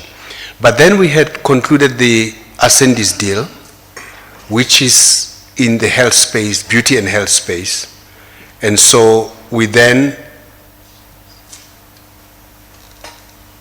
introduced them to Mr. Mulauzi as a promoter of Kifodile. to see if they cannot assist them as part of their enterprise development program. Yesterday I spoke about the ESG responsibility of our investee companies. So we saw an opportunity for them to boost their ESG score by, if possible, assisting Mason and score those enterprise development points. That was the idea. It apparently took long, and the company ran into problems, and then they asked me for help. And I asked Mlauzi if the enterprise development issue is coming to fruition, but he said it's taking too much, they can't do it. And I asked him if he can help them in his personal capacity. And he agreed to do so. In relation to ESG requirements, do you make that a standard agreement with companies that you fund, that they need to partner smaller companies? So we do, I think there's a scorecard that we have put together as a guide to show what areas an investee company should be focusing in order to improve their ESG rating over time. And do you monitor how much of that is actually done, and which smaller companies, which you may or may not also be funding, are benefiting from that kind of partnership? That will be part of our overall social impact report on companies that have been assisted by our investee companies as part of their responsibility.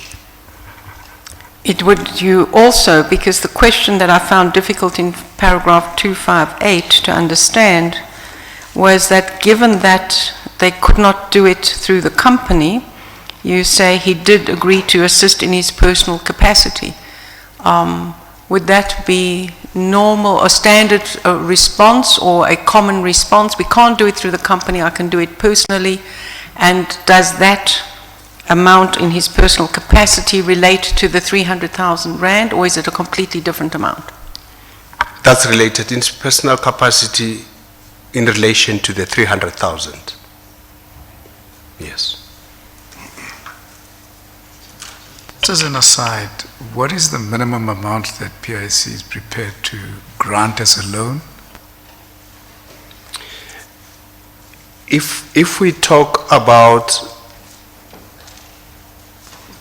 the normal size, if I put it that way, it can be from 50 million upwards. Those are the ticket sizes that make sense for the PIC.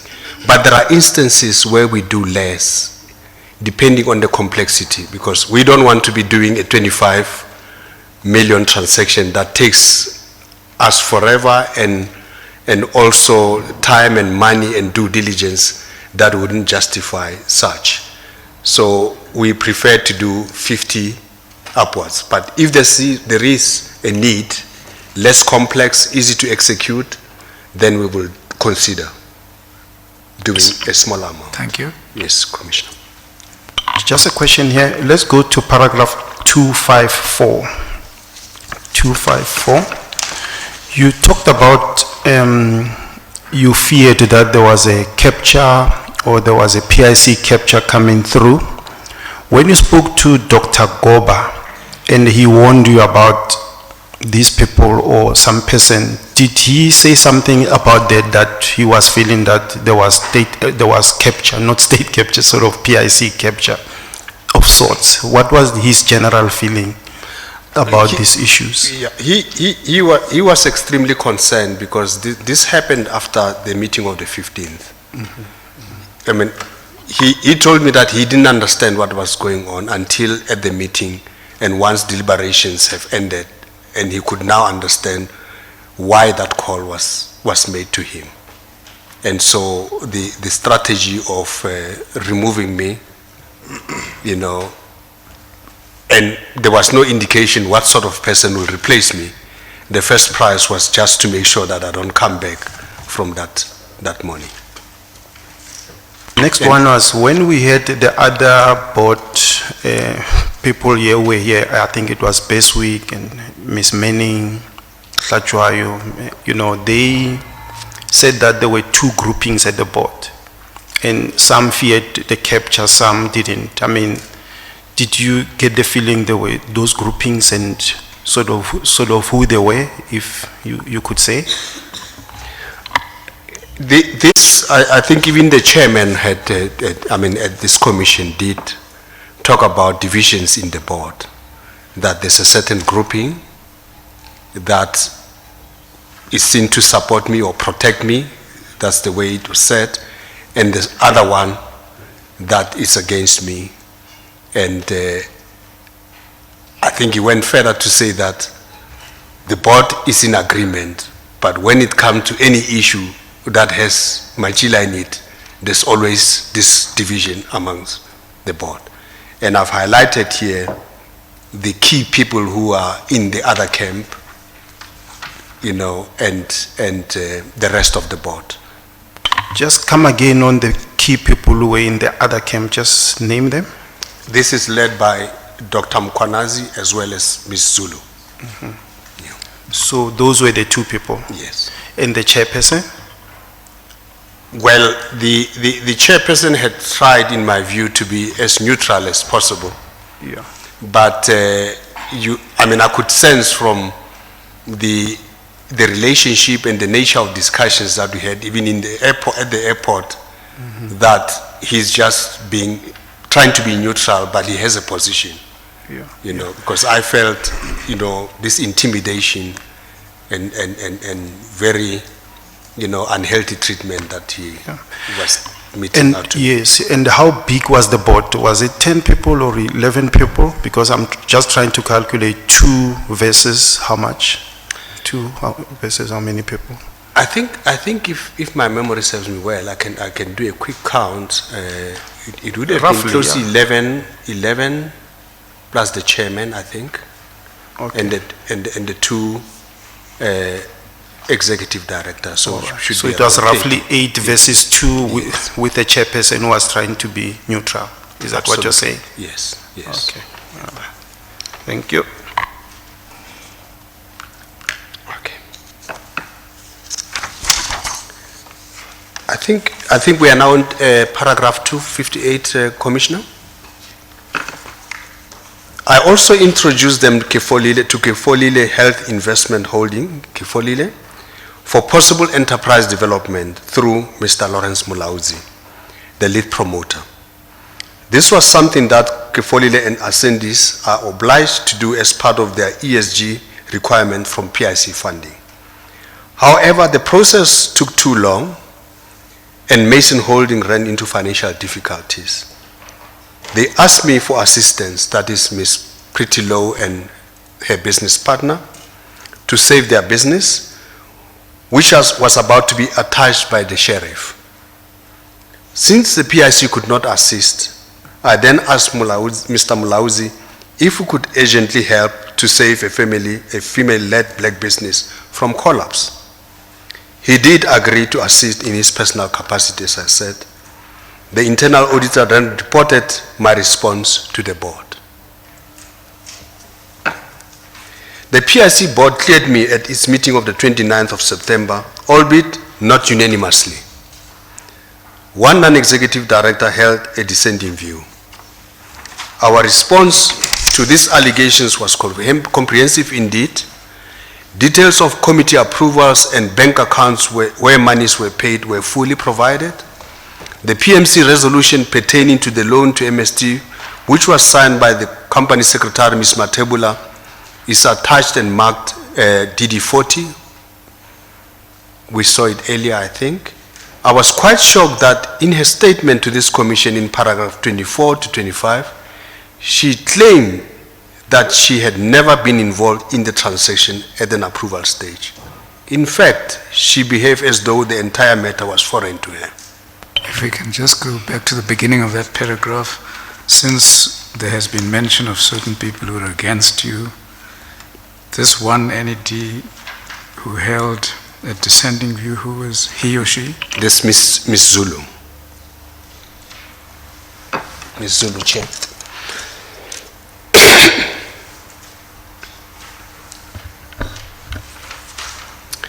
The strong views expressed by COSEC in her statement to the Commission about the conduct of the board disturbed me greatly. As anyone would expect, a COSEC is required to record the resolutions of the board in a fair and impartial way.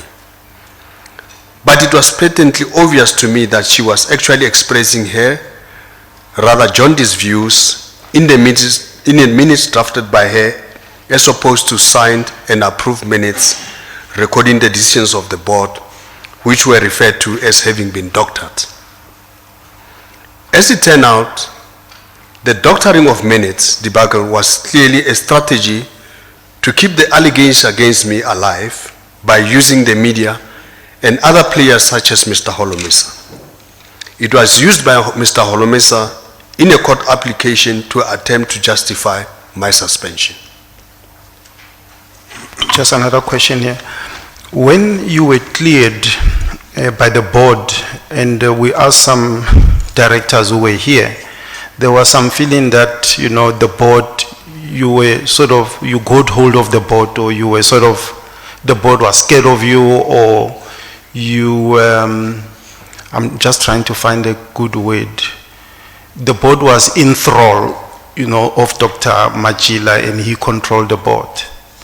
Something like that, that you were cleared because you were just too powerful. How do you answer that? I think we believe we've provided comprehensive evidence to these allegations. And later on, you know, I was cleared by Advocate Baglanda. And that showed that the board had taken the right decision, you know. So they followed the facts, you are saying? They followed the facts. Yes, yes. Okay.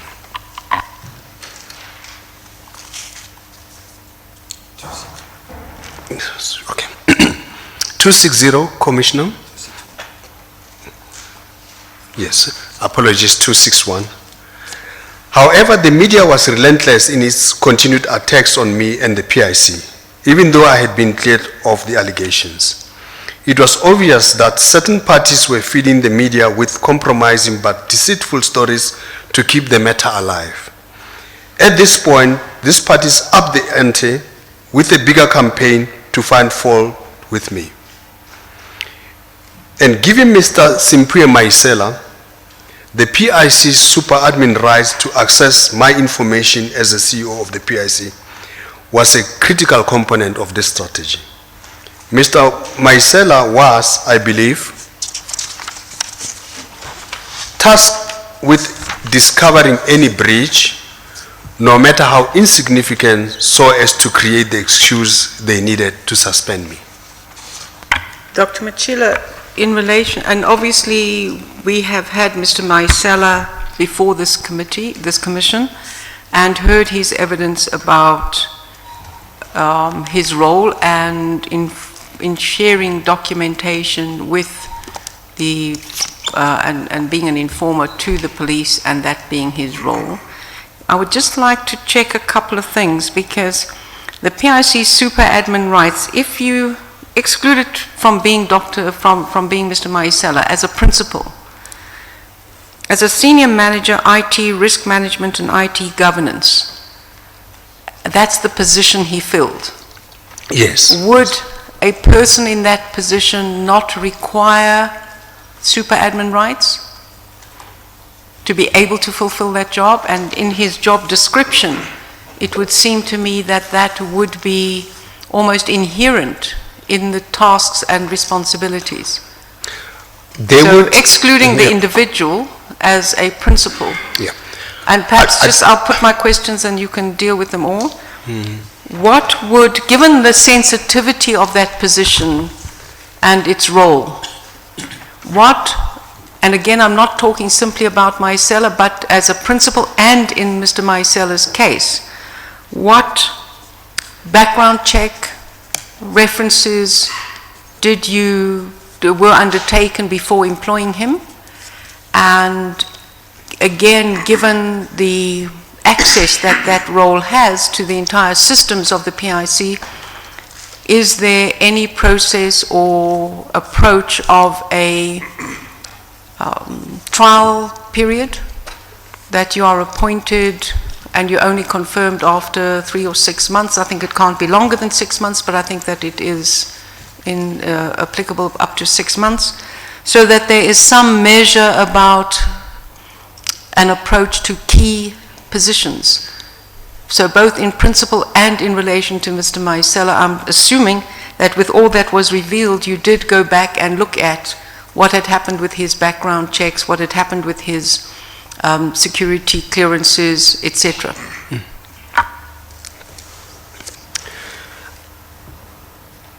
Commissioner, the position is that of IT security, and super admin rights, I don't believe should be given on a permanent basis. It has to be for a particular purpose, not permanently. And there has to be clear reasons why it's done and the time period within which that will be revoked, so that the organization is not put at risk in the manner that it was done. The process of employing any employee within the PIC also involve background checks, but those are dealt with by the HR department. I don't get to see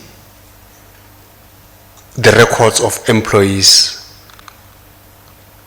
that are below executives, unfortunately.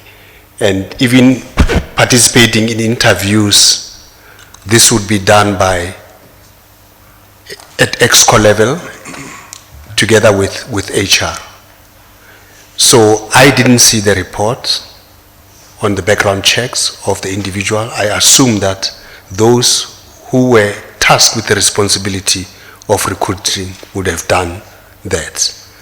But at the same time, once a person is employed in the organization, they have a probation period of about 3 to 6 months, I think. Maximum is usually 6 months. So when all of this happened, Mr. Matjila was still on probation. And unfortunately, there's no process to say when you are on probation, there are certain rights that are denied, or you would have to work under much stricter supervision until this period has elapsed and you've done a good job to be confirmed permanently. Unfortunately, that part of risk management has lacked on our side, or has been lacking. Can I follow up on a couple of those things, if you don't mind? First of all, I think that it's correct. The issue that I'm raising is if you're on probation, I would have thought it would have been a precondition of probation that you would not get super admin rights. Because you're on probation, that would be, unless it was very specific. So that would be the one question about controls that would be there, even if you were in a risk, or you're looking at IT risk. My understanding of probation is also that it is required to have at least a monthly interaction with the person on probation, so that if there are any weaknesses in their functioning, it is addressed on an ongoing basis, not suddenly at 6 months, we didn't like what you were doing. So whether that is in fact practice in the PIC and that is being followed, which I'm assuming you would be aware of in your discussions with your CFO, which HR reports to. But the specific question of security clearance, I would expect that you would not see that security clearance prior. But the question I'm raising is, in the role that Mr. Matjila played and what came out, given the issues, was there a re-look at the security clearance by the PIC to see who had cleared him, in what way, what were the things that had been taken into account? Because this is a material breach of an employee-employer relationship. Yeah, so was there any looking back at it to say, what did we miss? Your role as CEO, what did we miss? Commissioner, those are important questions that we should have addressed. I want to be brutally honest to say the turmoil at the PIC, we lost focus in dealing with some of these matters in the way that they should have been dealt with properly. You know, I must admit, throughout the period from this turmoil, it's been very difficult for one to concentrate on running the business as it should be run. And I think I was quite fortunate that the other part of the business that is involved in investments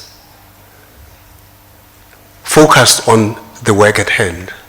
They were able to focus, and several meetings, staff meetings, to ensure that the whole employee are aware, they don't lose focus, and they are really determined, I mean, they are focused on their work rather than the noise around the PIC.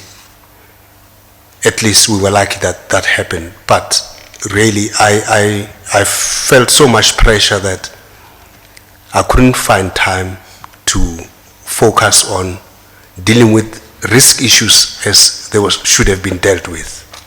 On that And question, sorry, Commissioner, we must also bear in mind that key departments that were supposed to give me support to deal with these matters were also under serious pressure. Magula, we had to suspend him.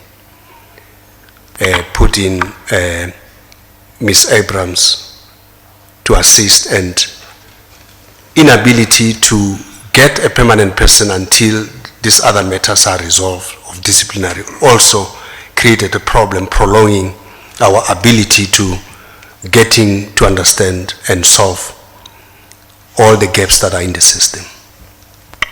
I appreciate that, Dr. Matjila, and certainly all the evidence before this commission so far has been has reflected the negative impact on the workings of the PIC at all levels of these anonymous emails. But coming back to the question of super admin rights and the concerns around it, when you looked at appointing the forensic, which was Mr. Frans Lekuba, if I remember, from Naledi, he got super admin rights. Yes. Did you, but this is an external party who, were the security clearances made in that instance, and were you not concerned that you were giving a third party outside of the PIC super admin rights when we've just discussed the question that how careful this needs to be done? Because then it was not simply on it wasn't just specific, it was quite wide-ranging in terms of what his role and rights could be.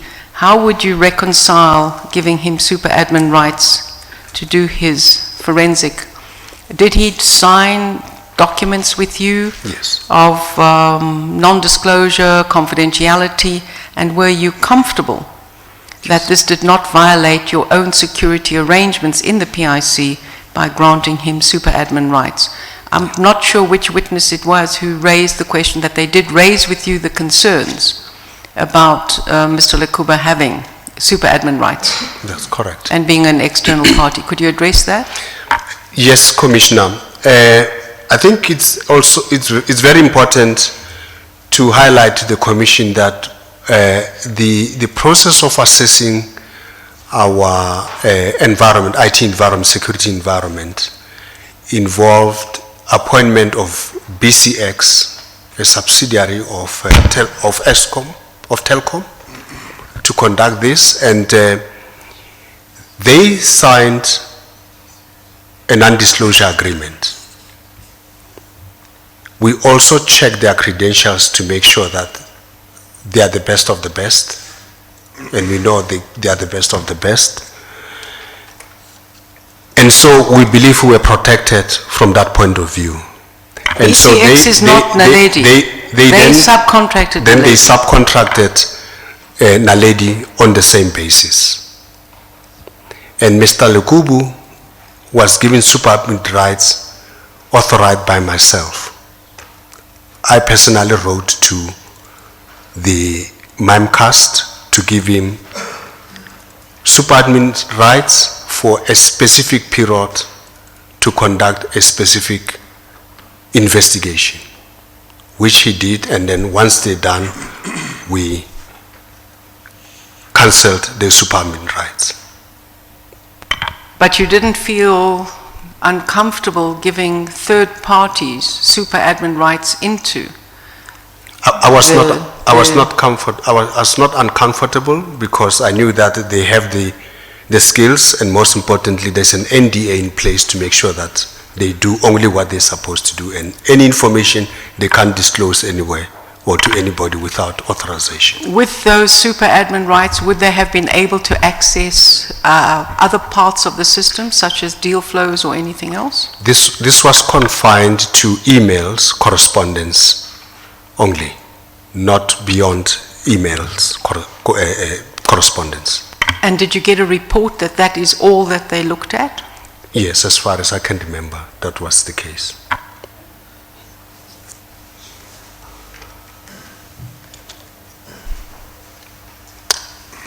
Continue at 262, isn't it? Yeah.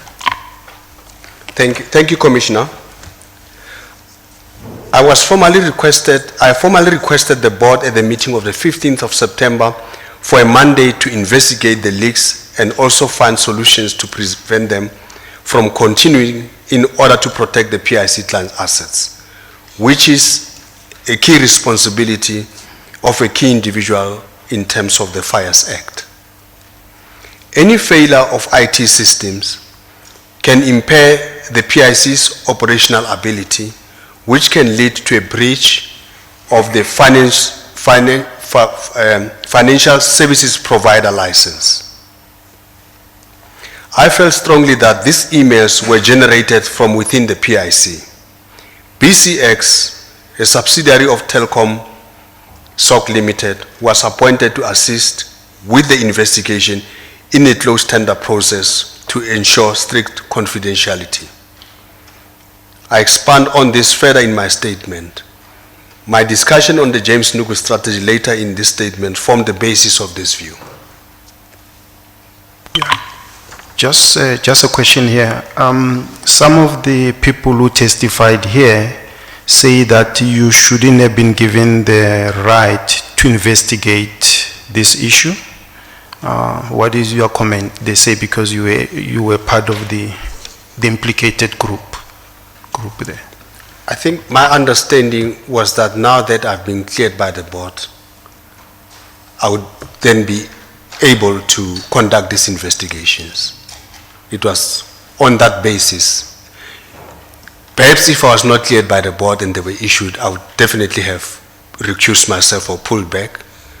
And if there was a requirement as well for a special leave, I would have taken it as well. I was ready for that, as long as we can ensure that the process has integrity. Okay. Yeah. Did the board give you a scope within which you could look at the issue, or it was a wide-ranging mandate to investigate this? It was a wide-ranging mandate, and most important, they said, as soon as possible, to ensure that we secure the PIC environment.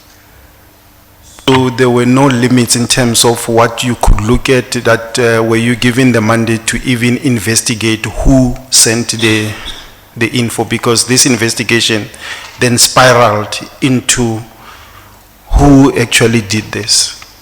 Yes, that's correct. So it was a wide mandate? Yes, it was a wide mandate. Was it written somewhere, or it was a verbal mandate? It was a verbal mandate that was given, and then we then briefed. We had a meeting with BCX to brief them on what needs to be done, and they gave us their views on how this matter should be dealt with, through their experience and technology. I think I have some emails correspondence on, and as well as the nature of the scope of work that they had to do to test the system from external penetration, penetrating through the PIC environment from external, as well as internal, most important to try and find the culprit who was disseminating all this email within the PIC. So you felt that you could look at this because you were cleared? And Yes. The board agreed with that? Yes, I for see. me that was the basis on which I did the investigation, that I have been cleared. I assumed that the board had cleared me of all wrongdoings and therefore gave me authority to then do the investigations. Was this in a board meeting? Are there minutes about that when you were given the permission? Yes, it is in board minutes. In the board minutes, which Yes, we can... I think it's the 15th of September, I recall. Okay. And so I was given authority to do that and to report to the ARC, Audit and Risk and Committee, as well as ITGC, the IT Governance Committee. What was the mandate for, actually? Was it to investigate the allegations, or are you saying you were cleared of those and therefore it's not that, but rather where the allegations came from? Who is the source, or what is the source? Yes, the allegations have been cleared. I was asked to investigate who's leaking this information, who's doing all these emails. If we are able to find the person who's interfering with our systems and email and sending emails and these allegations in the manner that they were doing. So I tasked to find that and stop. And Is that what normally happens when you have a whistleblower? You rather investigate the identity of the whistleblower? Commissioner, I don't think it's really about identifying the whistleblower. It was more about identifying this person who's interfering with our systems. Because our understanding of whistleblowing, there's a whistleblowing process within the PIC. You know, there's a whistleblowing line that we believe is secure. If they don't find any joy, there is board, and there is many other avenues that can be followed. I personally felt that this is not a whistleblower, it's somebody that is very destructive, that is a danger to our IT platform in particular, if they are able to do what they are doing within our systems. I think it would be important if we could have a copy of the minutes where that mandate was given or granted. Okay, Commissioner. I think it is already before the Commission, Mr. Commissioner, but I will check.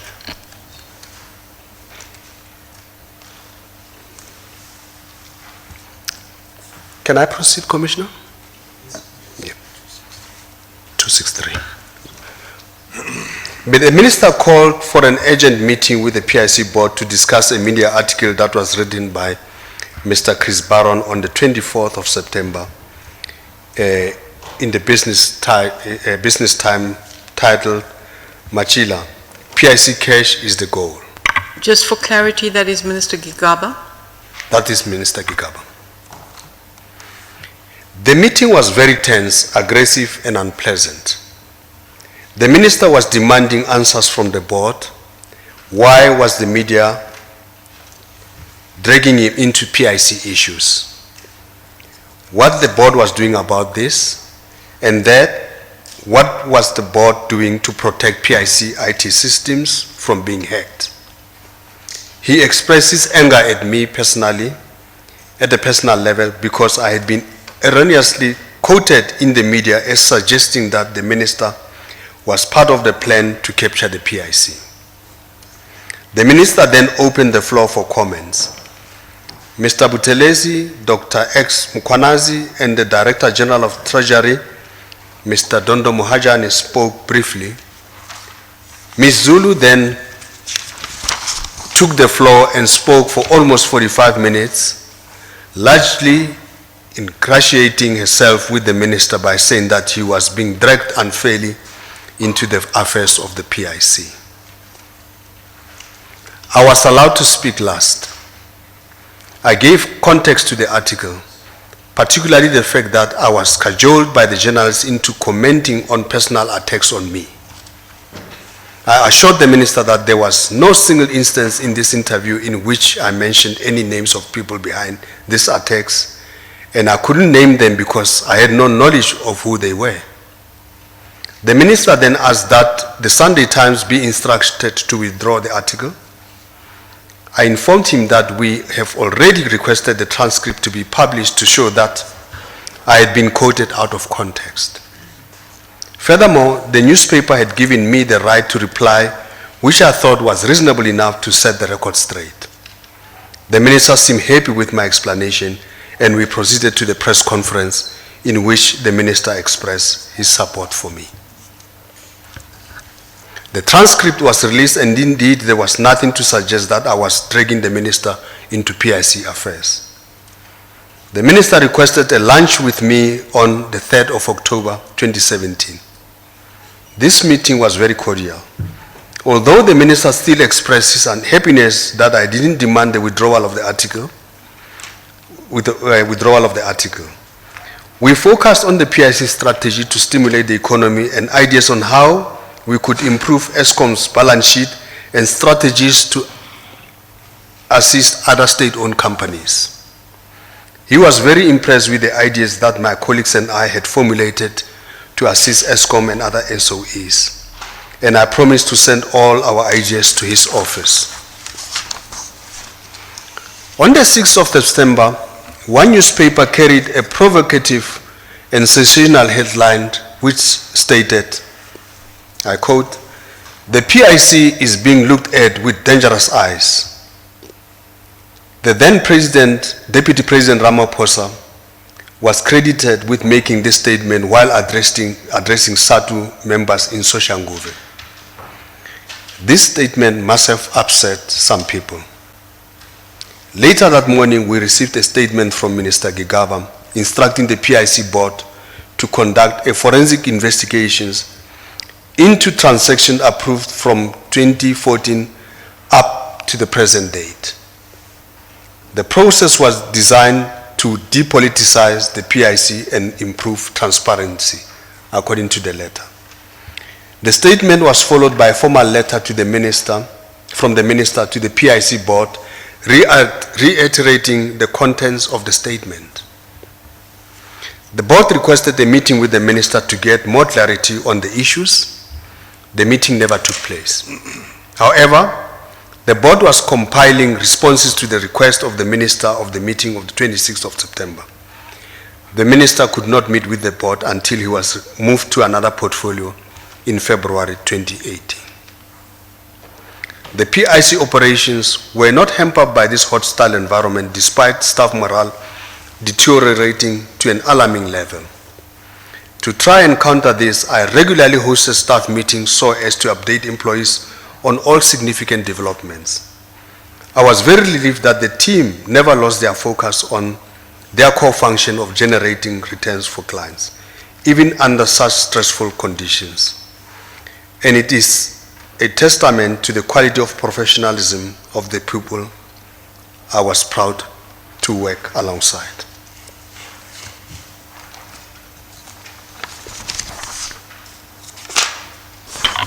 Just another question here. On the letter from the minister, I think we've dealt with it before. What was the general feeling of the board about that letter? Or how did they feel, about it, that this letter is so extensive and is coming through at this time? And how are we going to respond to it and all that? What is the feeling? The board felt that what the minister was asking was extremely difficult. Requesting the information about transactions dating back from 2014 was going to be a mammoth task if the minister doesn't explain exactly what he wanted. Because of the nature of the business, the amount of transactions that are done internally and externally, the volume of such on a daily basis, weekly and so on, it can be something huge. And that's why the board felt strongly that they need a meeting with the minister so he can clarify exactly what he requires and engage with the board so they can agree on something that is doable, but not what they believe the letter required, because they felt it's going to be difficult to meet his requests. Hence, the meeting was sought to seek clarity on what is it that is requiring from the board. What was bothering him to be answered and all that? Yes. I see. Okay. All right. Thank you. 270, Commissioner. The biggest challenge that I and my management colleagues faced during these trying times was handling deals that originate from powerful people and influential people, including the office of the chairman at the time. As the CEO responsible for most of significant asset manager on the African continent, I have on countless occasions been approached by many people of influence, bankers, financiers, business people and politicians, not just of the ruling party, I must add, but by all political parties, with requests to invest in various companies. However, as very few of these recommendations have shown any merit from an investment point of view or have met with PIC stringent compliance practices, the majority have not been fruitful. I assume that these approaches would have been verbal. Some, where approaches are verbal, we request information. That's, Commissioner, the normal steps. We will have a verbal, but we will need then information if there's anything concrete that we have to do and run it through our internal processes if there is a proposal that makes sense. So when you say we would want information, you mean a written proposal, as it were? A written proposal, almost like an investment information memorandum for us to work from, Commissioner. All right, just to follow up there, on these political parties, just give us an example of a typical transaction they would pitch. I mean, you know, the smaller ones. I mean, we know the big ones. Sort of, what kind of transactions would they come and pitch to you, typically? Oh my God, it's a lot. They really come in many forms. I guess the best thing that we could do is to show you the requests, some coming in email format, some verbally, as we say, followed by email, some followed by actual information memorandum already. I think we can provide a list of such. It's a lot. But can't you give me just one example or two, you know, just to get a sense? At the top of your head. I think the closest one would be request to provide 3 billion to National Empowerment Fund, which I talk about here later on. Yes. AXA,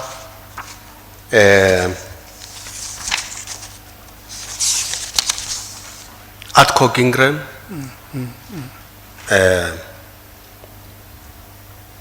Sasol Petroleum,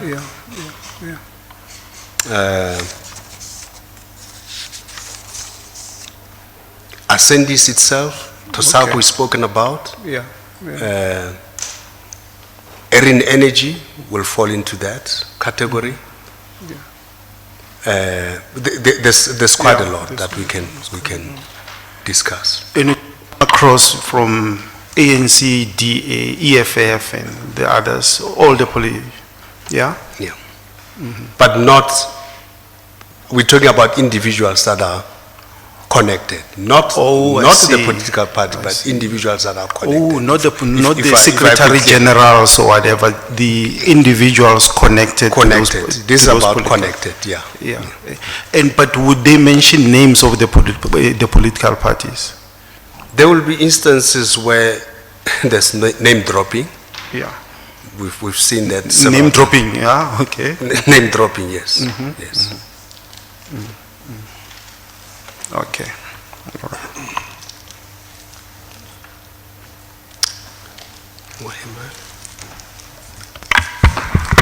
Can I just ask you that in terms of paragraph 270 to 273, these are issues you've covered before, and we went over some of the steps that could or might have been put in place. Yes. And you did confirm that you would provide us with a list of transactions that have been submitted and the origins of that. Okay. Okay, if we No. could just reiterate that, Mm-hmm. because if I just dealt with 272 a minute, it would be a question that says, the fact that they were not fruitful is a consequence of the process within the PIC, but it is not a mechanism to deal with the pressures or the access. Yes. And therefore, this is an area that would need much closer scrutiny by the Commission. Yes. Yeah? I agree. Does that cover what we have discussed earlier? Thank Yes, you. Yes, Commissioner. Thank you. Okay. I think, Commissioner, in that case, I'm happy to move on to 275. Yes. In my estimation and in my long experience in senior management position at the PIC, is that whenever there is a change, turmoil or movement in the ANC government, there is equal pressure and movement within the PIC structures. This started with the resignation of President Beki in 2008. This resulted in resignation of several ministers and deputy ministers, and both the minister and deputy minister of finance resigned, Mr. Trevor Manuel and Jabu Muleketi, respectively, so we lost the shareholder as well as the chairman in that way. That's how it has affected the PIC. The implications for the PIC was a change in the shareholder representative and the chairman of the PIC. Mr. Pravin Gordhan was appointed Minister of Finance and Mr. Nhlanhla Nene, the Deputy Minister of Finance. Mr. Gordhan was replaced by Minister Nene in 2014, and Mr. Jonas was appointed as his deputy and chairman of the PIC. Mr. Nene was replaced by Mr. Van Rooyen in 2015, and Mr. Van Rooyen was replaced by Mr. Gordhan about 4 days later. Mr. Jonas was not affected this time. Mr. Gordhan and Mr. Jonas were both replaced by Mr. Gigaba and Mr. Buthelezi in 2017, and they were also replaced by Mr. Nene and Mr. Gunguveli in 2018. Mr. Nene was replaced by Mr. Mgoboen in 2018. The merry-go-round continues. I believe that these are driven by the same motive, to get control of the piggy bank of the PIC. I've been told that after the firing of Mr. Pravin Gordhan and his deputy Mkebisi, Jonas, a secret meeting was held on the sidelines of the World Economic Forum KZN Summit in 2017. At this meeting, the PIC governance report that was prepared by KPMG that Mr. Vuyo Jack spoke about here, and the standoff Lancaster risk report were discussed. This would be the basis on which an attack on me could be launched.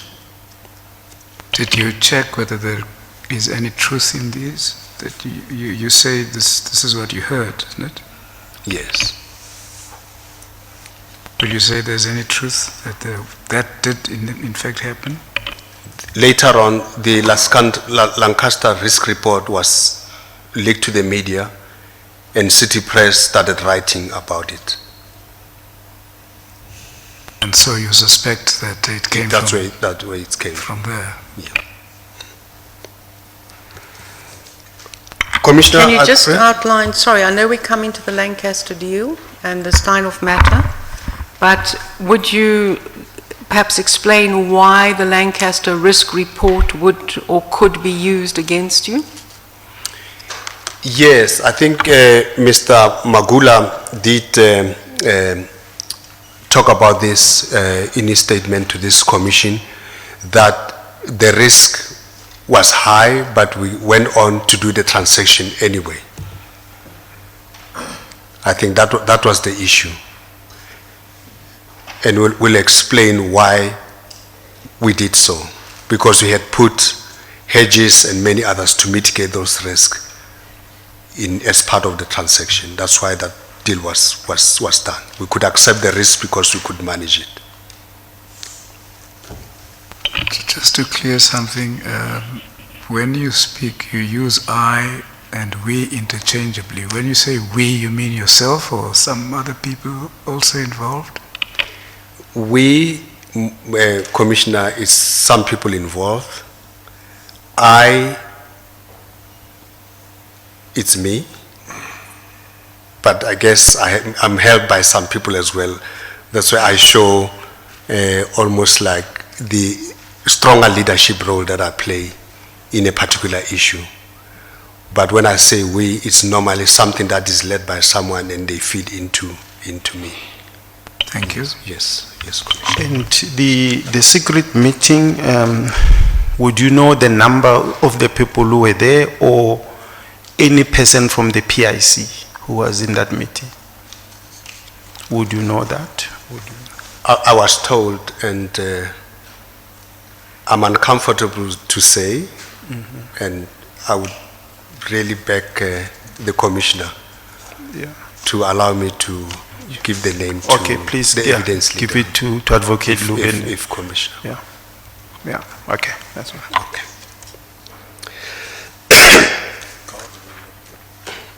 .280, as has been extensively reported in the media over the last few years and published in various best-selling books, surreptitious or clandestine mechanizations are neither new nor uncommon in South Africa. And to put it colloquially, every time there's a new sheriff in town, there's an effort to get Dr. Den out of the PIC. The situation right now is that there is political influence in the appointment of PIC, board of directors, and the chairman. These appointees, and let's not be subtle here, let's call them what they are. Political appointees serve at the behest of the minister as shareholder and do not necessarily serve in the best interest of the corporation. And combined with other parties, the idea is to blame all the past transactions on the CEO. This is not tenable because of the approval structures in place at the PIC. It also stands to reason that with the change in leadership of the ruling party in December 2017, that there are those who support the notion of a new broom sweeps clean.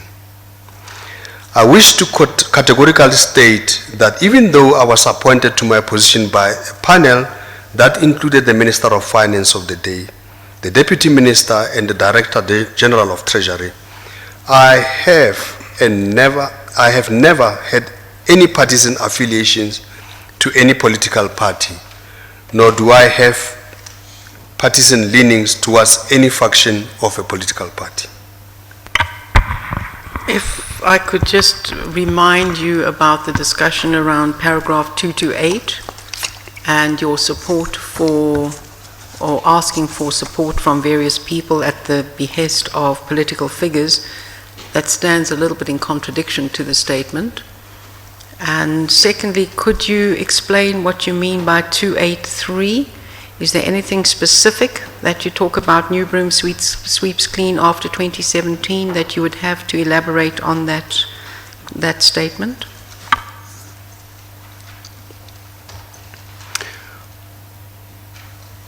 Commissioner, I think from December 2017, we saw the new chairman come into the PIC, Mr. Gungubele, and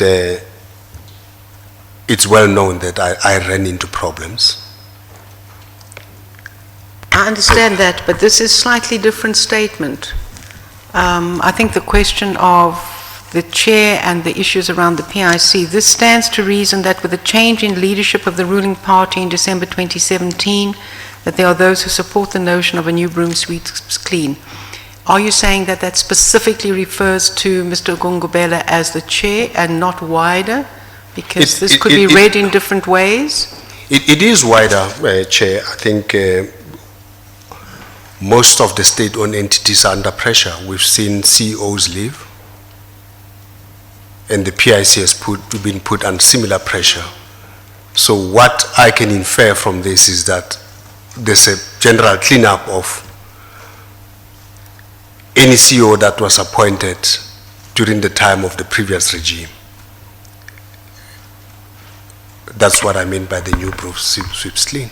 So you look at it as a question of December 2017 changes, not in relation to the issues that have come out, for instance, in the Zondo Commission, which has affected certain state-owned entities. That obviously would add to that as part of the cleaning, or the cleanup, I guess.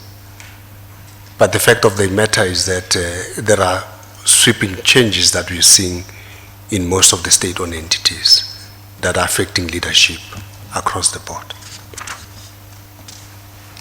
Before you proceed, I just want to check something with you about board appointments. If you some views there, it's in our terms of reference. Do you think an incoming minister can just almost remove the whole board at will, just feeling like I just want to change the board? Or do you think there should be cause, the minister must justify why they are sort of replacing the full board? We have seen it in other, government-owned companies, the SOCs.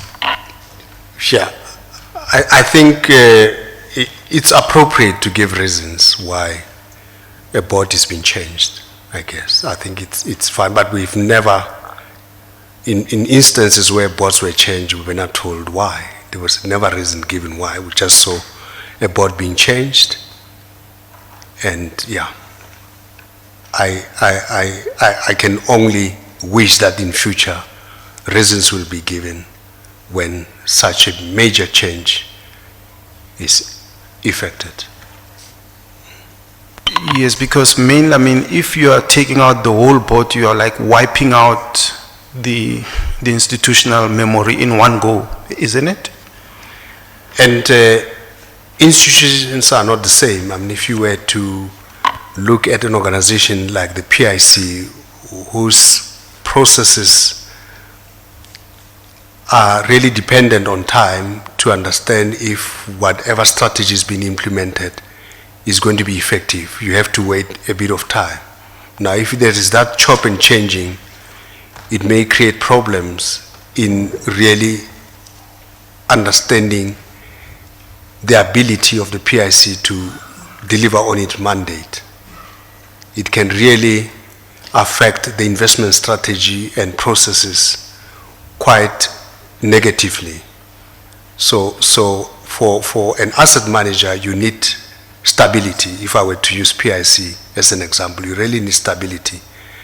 And the attempt of Mr. Gordhan to change the MOI to lengthen the term of board of directors, I think it was the correct one in my view, because then it will give directors more time to direct the strategy of the PIC and see it come to fruition rather than chop and change. That, of course, would apply to management and senior management, that whatever the commission is going to come up with will make sure that the team that is there, it's solid and it remains there for longer in order to ensure that the mandate is delivered. If you can think of the mandate itself of the PIC with unlisted investments that even require longer periods of waiting, it becomes very important that there is a fair amount of stability to ensure that the effectiveness of the mandate is realized. Because some PPMs are like 10 years 10-year even- PPMs, isn't it? Even 15 to 20 years if you talk about infrastructure. Yeah, yeah. Yeah. Okay, all right. Thank you. Can I just refer you to, I'm going to read from clause 712 of the MOI and just ask you whether that is followed by the ministers who have been making appointments to the board. 7, okay. It says the shareholder shall ensure that the board shall, 7121, comprise of executive and non-executive directors, 7.1.2.2, be appointed on the grounds of the director's knowledge and experience which, when considered collectively, should enable the board to attain the objects of the company, and 7123, comprise of directors who are appointed from various disciplines to encompass, amongst others, the financial investment, financial advice, and pension fund sectors. Are those requirements considered and followed in your view? Appointment of new directors? Commissioner, from the PIC side, in other words, the board of directors making recommendation to the minister, all that is considered. When a memo is prepared, I'm now talking about the time before 2017, at the time of Minister Gordhan, Chairman KBC Jonas. The board would prepare a memo to the minister and say to the minister, we need this kind of directors. We need skills in IT because IT has become very important. We need skills in legal or whatever. There's a gap in the board. And then these are people that we believe fit this criteria. Can you consider them for appointment? That's how it used to work. Or even though in some instances we will, as I said, I think yesterday, that we will see different names come back from the ministry as opposed to the ones that we have proposed to the minister. It may be one or two on our list that gets appointed, but the rest not, and new names will come in. Without even consulting with the PIC to say, I've heard you, here's a CV of people that I'm considering to appoint. Are they okay as well? So I can then, as a minister, appoint them so that they fulfill a certain role in making the board effective. So that has always been a gap.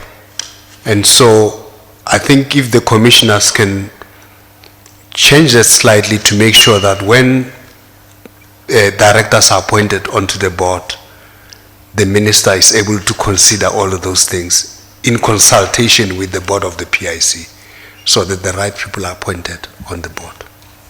When the minister sends a name different to those that were proposed by the board, does that appointment come back with some comment that this person is suitable because of this, qualifies here and there? No, we just get the cabinet announcement that board of directors have been appointed by the minister and approved by cabinet. So there's never that feedback to the PIC to say, from the minister saying, I'm considering these people instead of what you have proposed. Are they still fine for me to present to cabinet? That doesn't happen. Do the names that come from the minister, do they match the skills that you had put forward? Because they could say, okay, we will take a different person, but they would have the same skills that were required. It's hard to say, except that they have given us, if I may use that word, good directors. You know, despite all of that, we believe that we've had good directors.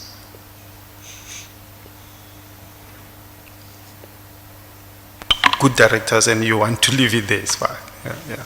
except in recent times. Except in recent times. Okay. Yeah, all right.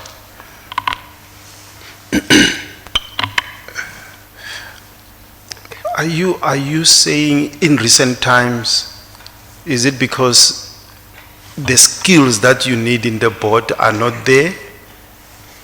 Or what is the people? I think, if I may, it's more to do with personalities, I guess. We've never had problems for a long time, and Minister Godan and Jonas, the board has always been united. Of course, there have been skills gap in there, and we recognized, and I remember we're in the process of requesting the minister to give us certain skills so that the board is more complete.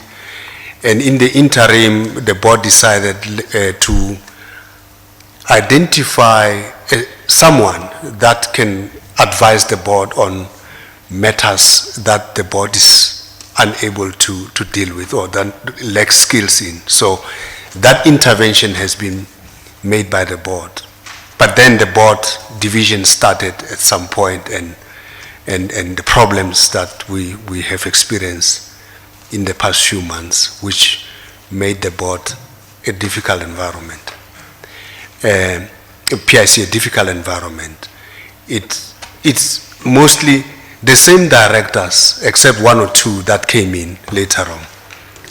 Most of them were the same directors that served under Mr. Gordon and KBC Jonas. Only 2 additional directors were appointed by Minister Malusi Gigaba. But then something happened and the board couldn't just function properly from then on. Yeah. Those are the 2 you mentioned Yes, earlier on. Yeah. Okay. Although you did say that Ms. Mokoka didn't participate in any of the problems that arose, yeah? To be clear? Yes. Okay. 285, my vision has been to build a notable global asset manager, free of political influence, savings its lines, and broader society by driving the achievements of the National Development Plan objectives locally and sustainable development goals globally. We have made significant progress on this as reported in the PIC integrated report since I became the CEO until my employment contract was breached by the board on the 23rd of November 2018.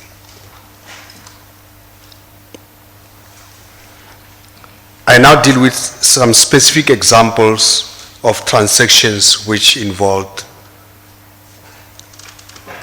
political pressure. I just want to stop you there a bit. I've just checked what the chairperson read in 7.1.2.3.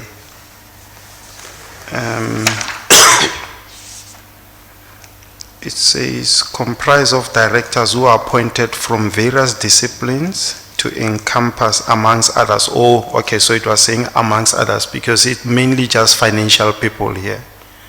Yes. So I thought now, if you speak about legal people, IT people, then you might have to change the memo. But no, it says covered, yeah. amongst others. Yeah. Yes. Okay. Okay.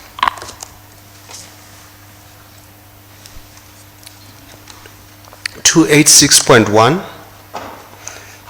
the South African Airways SAA request for 6 billion was brought to the PIC by the then chairperson of SAA, Ms. Dudu Myeni, around August 2017. It is unusual for the chairperson of an SOE or any company for that matter to request funding. Normally, this is a function of the CEO or CFO. Ms. Myeni is an extremely prominent political figure whose close ties to the then President Zuma were publicly known. There was an overt expectation of funding, and I was aware that the PIC had been targeted in SAA's rescue plan as a potential funder. I informed Ms. Mieni that the PIC would first have to go through with the mandatory necessary investment investigations and processes with which she seemed largely unhappy, clearly unhappy. Ultimately, the PIC could not fund due to the low investment grade rating of SAA. Dr. Matjila, when you met Ms. Mieni about this, was it a formal meeting at the PIC? It was a formal meeting at the PIC. So who And accompanied you? I was accompanied by, I can't remember, but it would have been some of my colleagues. If I recall, the executive head of listed investment would have been in that meeting. Mr. Madavo. Mr. Madavo, because any funding will be coming out of the fixed income portfolio. So representing the listed team and the bond team. And would there have been minutes of this meeting? I don't recall. I don't think we took minutes in that meeting. Why We would you only not take explained- minutes? We explained. Excuse me. So no, Commissioner? finish your sentence. We explained the process to Ms. Mieni, and that we require a formal proposal, and out of that there will be a normal processing and due diligence and decision on whether we can fund them or not. My question about minutes is these are formal meetings with very significant requests. Would it not be appropriate, and is it something where you have these kind of meetings without there being a minute kept of that meeting? If this is one instance of such a meeting, and as you say, unusual to meet with a CEO, I mean with a chair of a board, would it not require a minute from the PIC protocols of engaging with potential investments or proposals? Commissioner, I mean, the practice, I mean, within the PIC maybe is not a great practice, as you highlight, that we don't normally record meetings of that nature. The only time where we record is when there's a transaction to be dealt with, something concrete. Introductory meetings, we do record that there was a meeting, but not the decisions of the meeting, because we take them as informal until there is a document on the table to consider for investments. But I'm sure my colleague, wherever they are, will be listening, taking guidance and from this commission to improve that process of, or the habit of taking minutes in meetings. Can you just explain what you mean by informal? Because informal meeting for me is a chat. It's not coming to me with an idea or a proposal or a record, because it is, I mean, these are, as you've indicated, lots of different influences and pressures. So if I understand you correctly, it is standard practice for meetings to be relatively informal, in your view, even though they're with outside parties, and no minutes to be kept of that. That's the practice, because our view is that the only time where there is a formal engagement is when there's a proposal, a concrete proposal on the table in written format to say we would like you to assist us with X, Y, and Z, and then we start the process of considering that through our different committees, from screening to eventually the process of investing. So that has been the process. Thank you. Another question here. Who was with Ms. Mieni Can you recall, was she alone or was she accompanied by somebody? I think she was accompanied by the, I think she was acting CFO and someone else. I think it must have been an acting CEO as well. You know, there were two officials Who were that there? accompanied her on that day. And what was this 6 billion for? Was it like balance sheet optimization or the other things? Can you recall what she wanted to use the money for? I think they had I think it was a 5-year or 3-year plan that they were putting together. And in the short term, they needed 6 billion as part of the rollout of this turnaround plan. So it was to me the combination of liquidity needs as well as fixing the balance sheet in the short term. But they needed a bigger amount to deal with the overall strategy. But if spreading it over 3 years meant that the immediate need was almost 6 billion to get this strategy off the ground. And it was debt, all debt, It was working debt. capital or debt? It was mainly debt, Or debt? just debt, yeah. Okay.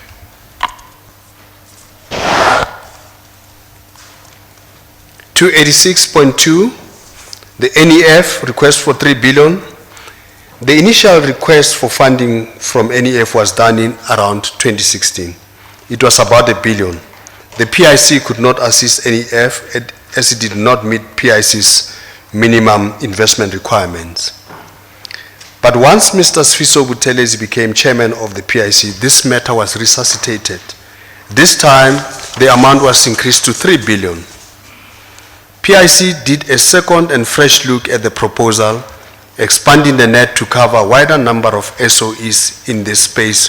For example, I mean, we were trying to benchmark now the NEF against other state-owned entities in the provinces and so on. But in the ranking, NEF still failed the test, and the chairman intervened at an infamous airport meeting of the 7th of December, as I have described above. Just a short question on that. When the first submission was 2016, and that was made by the NEF, Directly. Ms. Buthelezi? Yes, yes. Okay. When was the second one? What was the date? I don't have the exact date, Chair. We can find that as well. Thank you, that would be useful.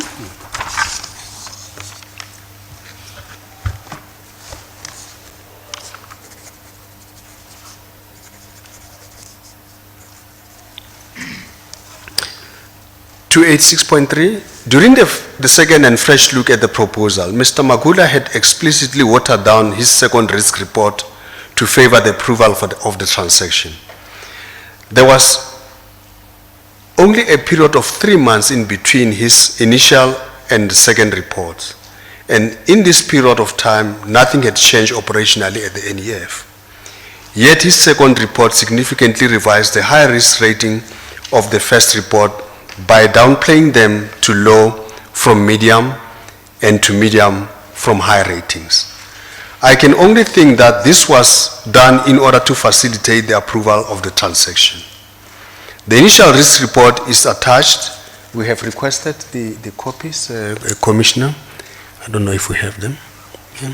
We don't have it here, and we need it. We have been promised that. It's coming. It's coming through. Okay. Yeah. We need that one, eh? Yeah. I think another issue that upset very politically connected individuals was taking Gijima. Sorry, before we move on to Gijima, if we go back into the discussion about the NEF, you're saying that there was only a period of 3 months between the initial and the second reports. Yes. Does that refer as the initial to the 2016 submission? This would be, I'll have to check, Commissioner. If we could just get Yes, those yes. dates? Yeah. And then the question that I would have is, if you've seen the second report significantly change the risk profile to accommodate or to make it less risky. What did you do about it? This was part of the disciplinary process of Mr. Magula. It was highlighted in there as. But one. if this was 2016, that's what the date matters. Did you But talk this to is- Mr. Magula about the reasons for this? He risk reports to you. There's a very significant investment. Did you meet with Mr. Magula? Did you discuss it? Did you try to find the reasons for this? Commissioner, if I can explain, the very, very first application was in 2016 for R1 billion. So we parked that one aside. As soon as there was a change in Treasury and the new chairman came in, there was a fresh application for R3 billion. The very first one came and the report was negative. That's where we benchmarked against other. And then, furthermore, we were put under pressure to relook at it again. And that's where the risk report was then diluted to favor the transaction. So that would have happened in 2017, those two transactions, 3 months apart, in other words. So it would be roughly the end of 2016 to the beginning of 2017, roughly 3 months apart. That would have been in 2017, both of them. Nandi. Now, the first one So said the was first one- 2016. If I may explain again, the very first one of R1 billion was not approved, it was parked aside. Yeah, I understand then what you're saying. And the following year, they did a new one of R3 billion. No, that's clear. Okay. That's not my Okay. question. My question is, if you looked at 286.2, Mm-hmm. the request for funding from the NEF was done around 2016, right? That's Yeah. your 1 billion, and that was rejected, as you indicate, because Yes. the risks were high. Mm-hmm. You then go on to 286.3, but there was only a period of 3 months in between the initial and the second reports. So if it were, that was done around 2016, assume it's the end of 2016, the second one for 3 billion would have been at the beginning of 2017. Apologies, Commissioner. The 1 billion refers to 2016. So the 3 billions that we're talking about will have the first risk report dealing with the 3 billion now in 2017. And then this transaction gets rejected and is brought back 3 months later. A new report, diluted report is presented to say the transaction can be done. So apologies, these should have been separate. Yeah, Okay, so there were 2 looks at the second application for 3 billion. absolutely, That's what you- absolutely, yes. And in that, between the first report and the second report, there was significant change to the risk profile. That's correct, Commissioner. And therefore, my question is, what engagement did you have as risk reports to you on a significant transaction like this with Mr. Magula before you come to the disciplinary? What steps did you take to deal with this change? Did you query it? What interaction with Mr. Magula did you have? We had a difficult interaction from then on because that's what led to the suspension, actually.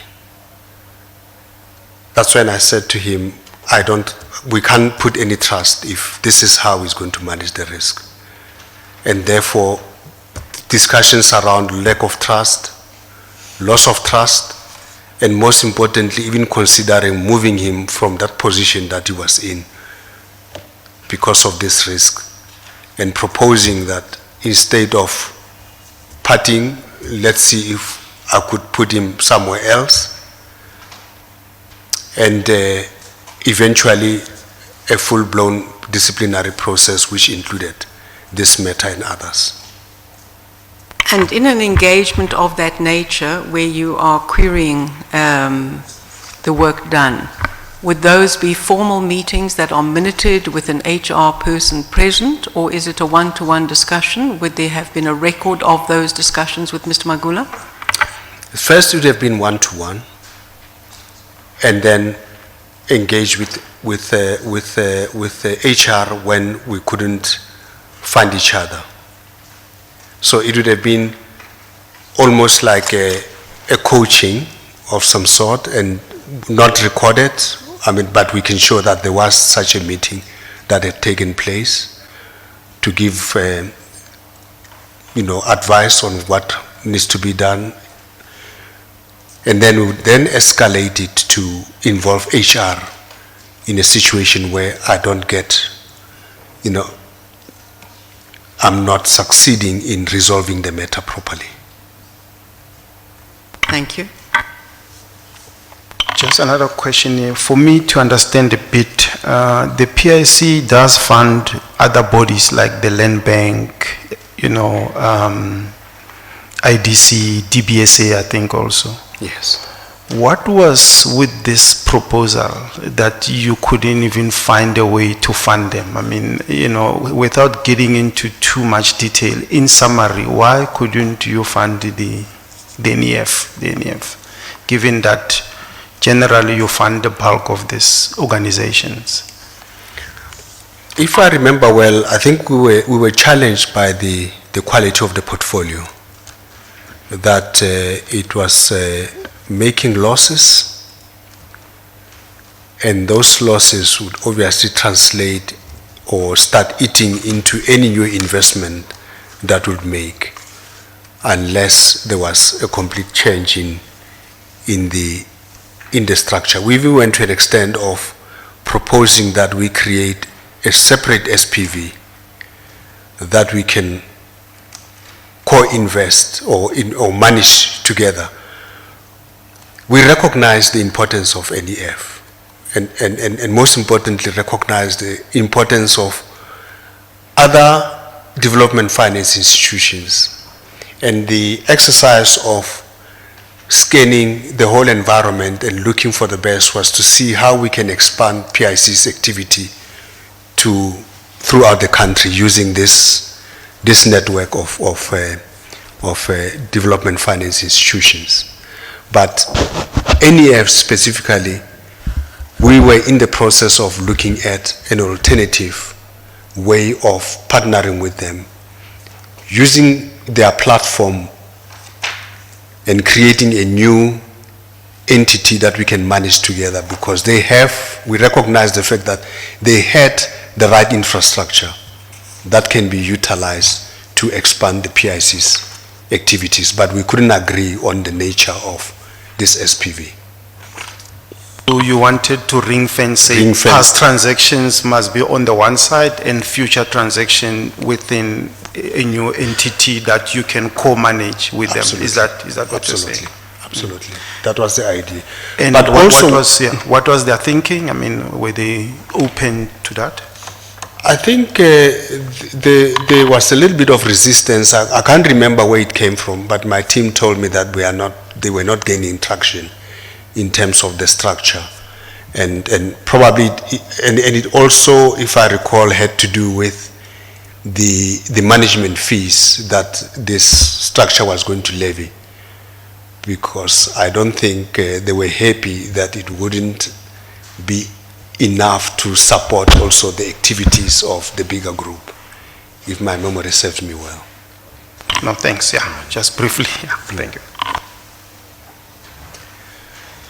So taking Gijima to court for breach of contract and being awarded judgment made me very unpopular to certain parties, as did challenging the court application of MMI, sorry, it's not Makai, but MMI, against us in a matter relating to Makaya, and winning against a politically connected sponsor in Mr. Maponya. Can you just elaborate on that a little bit? How does this relate to Makaya? If it was Maponya, I mean, yes. It's obviously their company, but that was my understanding of the Makaya engagement was that the loan started in March 2017. What was the issue here as distinct from MMI to Mahai, or do you want to deal with it later when we deal with MMI? I think at high level I can give the Commissioner a sense of what was happening. So Mahai Makaya was a vehicle that was used to drive affordable housing. And MMI will then provide asset management services to this entity for a fee. Now, at some stage we realized that MMI was drawing fees at the rate that was not commensurate with the growth of the portfolio that they were supposed to put together. They were supposed to draw a certain amount of fees over 5 years, but in the second year, already they had drawn more than 60% of what they were entitled to. So we then stopped further disbursement of any fees and told them that we will require an appropriate business plan and, most importantly, accountability of all the other fees that we have been paid so far, so we understand how they've been applied. And so there was disagreement and they took us to court for that. So it was MMI that took you us to court? Yes, yes. Did this affect any of the other investments that you had with MMI? Because my understanding of the Makaya is that the original commitment was for 275 million and the disbursement was 45 million, and at the last number that I was able to see, the balance owed was 58 million. Is this being serviced? Is it not being serviced? And we'll come back to the other MMI transactions later, but given this particular one and the court action, are you satisfied when you left the PIC that this was then being effectively dealt with? Commissioner, what I know that we stopped the fees and it was conditional on them producing a business plan that will satisfy the PIC that they can continue with this project. So I had put it on hold when I left until they had produced a business case for us to continue with this. Makaya is linked to SA Home Loans. In a way, they're using the platform of SA Home Loans. And there is an issue that was presented here around the fees as well. So I would assume that there must have been some effect on the SA Home Loans as well. If I recall correctly, I think this might have been related to the development fund of SA Home Loans, not the home loans portfolio as a whole. Absolutely, absolutely. Not the SA Home Loans as a whole. MMI, the MMI issue with the SA Home Loans is going to be its own issue, but I think this Makaya is about the development fund.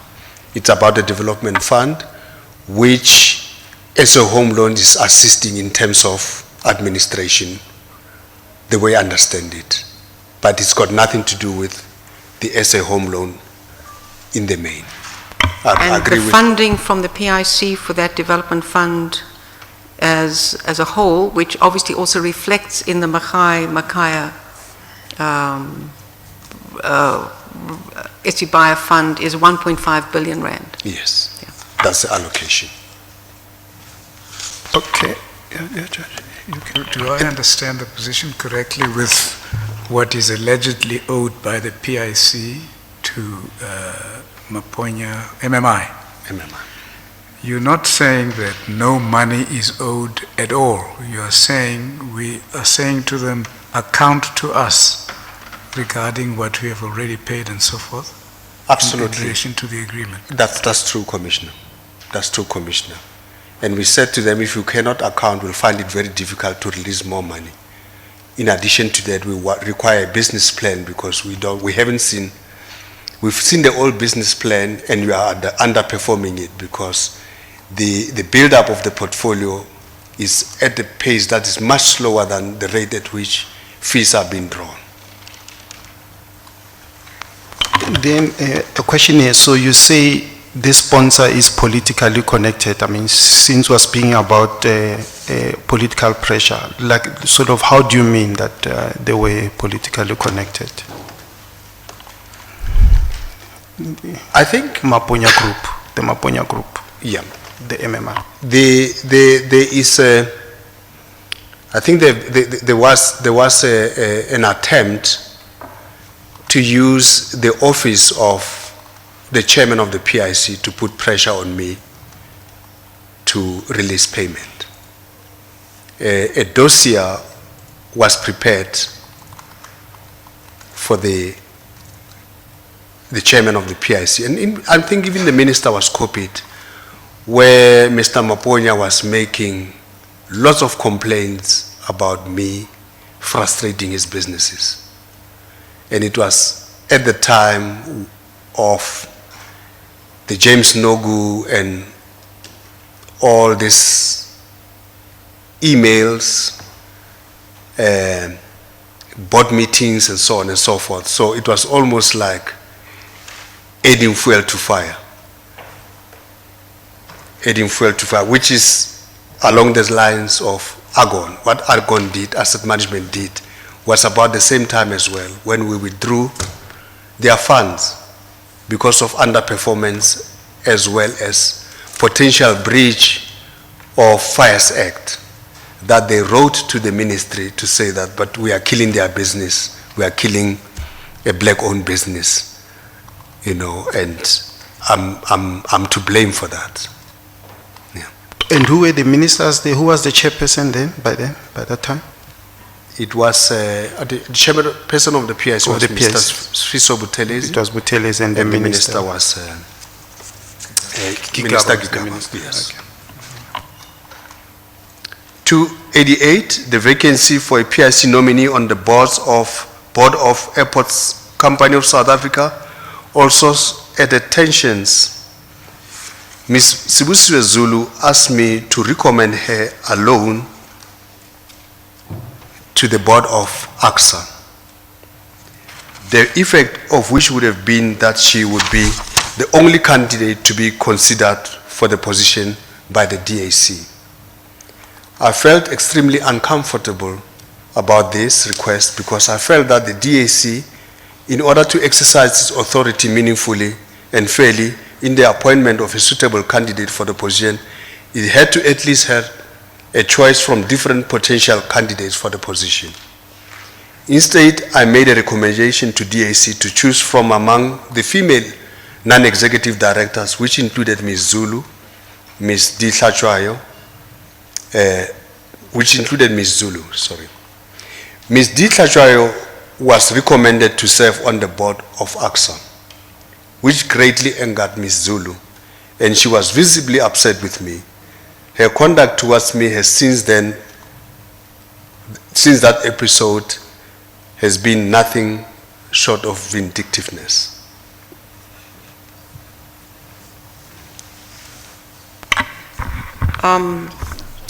Thanks. On this question, because what I understand you to read, I understand this to mean, is that Zulu asked that she alone be recommended, and therefore the candidate to be considered, that she would be the only one. Therefore, recommendations for people to sit on investee companies comes from you to the DAC. Yes. Specifically. Yes, it comes from me via the ESG team. Sure. So the ESG team will write to me to say there's a vacancy, we believe so and so, or do you have names that you believe we should include in the memo for the DAC to recommend for that position? Okay, so there's names from within the organization via you, as well as your own names to the DAC. If I may, there's a database that we've collected already within the PIC from which we can choose. If there's no one to choose, this should include our non-executive directors. So in this instance, we wanted to put a non-executive director of the PIC or someone that's related to the PIC, as we've done in the past. We've always been represented by two people that are linked to the PIC on the board of AXA. So in this instance, we had to choose someone from the board. Someone from the board. Okay. And the fees that are earned by non-executive directors through sitting on those boards, do those go to the NEDs or go to the PIC? For NEDs, it goes to them. They are paid directly by the companies that They're paid by the company on which board they sit. On which board they sit. Does this not raise a potential power relationship for any NED, or in fact anybody, but particularly a NED, in relation to the CEO if, as a NED, I derive my income, my primary source of income, by sitting on a board? Does it not affect their independence, both as a NED and in relation to the potential conflict of a CEO? Because if I might have the skills and be the requisite skills. To me, there's an uncomfortable question here about potential undue influence or lack of independence by being dependent on a recommendation by the CEO for me to sit on a board. And if that's my primary source of income, does that not make me lose my independence in relation to the work I'm doing on the PIC? Because then I need to ensure that I'm not seen as a person who cannot be asked. And how did you deal with that potential or real conflict? I think it's a good question, Commissioner. I've thought about it, and the response that I made insofar as this request bears testimony that I was trying to come up with a much better process going forward of not putting one person but several persons to allow the board to decide, or the DAC to decide. It's not perfect. We need to be thinking about a much better model that does not necessarily, or that does not involve the CEO for that matter, because I felt pressure, and I agree with you, Commissioner, that deciding on who is going to sit on boards, even though the recommendations are generated from elsewhere, it doesn't mean that they don't consult with me. I do have a say on it. I mean, sign off to say it can go to the DAC means that I have an influence in it, you know. So it's one of those influences that are uncomfortable, and I'm sure the Commission can assist in, you know, coming up with a much better model, because this one is indeed has got challenges. And just to add is that I think it was Mr. Magula who mentioned these issues, that maybe this issue has given you a lot of power, in the sense that, you know, the directors then will side with you, knowing that you can give them these directorships, and some of them actually depend a lot on those directorships. That gave you an enormous amount of power, which looks like you were using. Well, it's perceived power, I guess, and I believe that the resolving it through a process of allowing the DAC to choose, it's a lot better. It's not perfect. I'm sure it can be improved to make sure that there is that perception gets removed. And if the CEO can be completely removed, it's even better. Or a new process that that ensures that perception is completely eliminated will be most welcome. So you are saying the names must directly go to the DAC rather than go through the CEO? I think it's better if I mean, there are experienced individuals within the organization that deals with ESG matters and governance, and they should be allowed, you know, space to research, identify the right candidates, and let the board decide, you know, on the basis of the information that is coming from them directly. You know, it's something that can work. Okay. Jay, is it an appropriate time to take the lunch adjournment?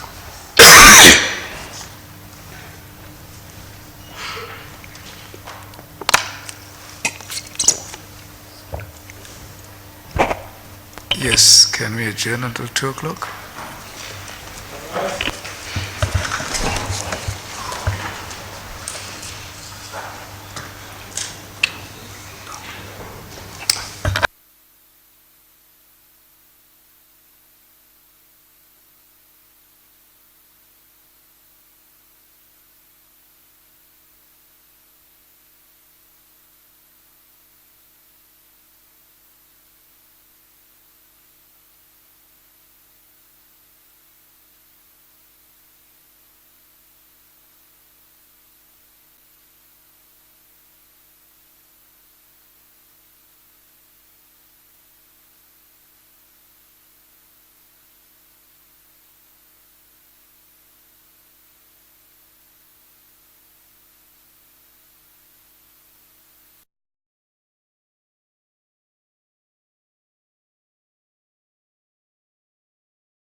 bears out this suspicion.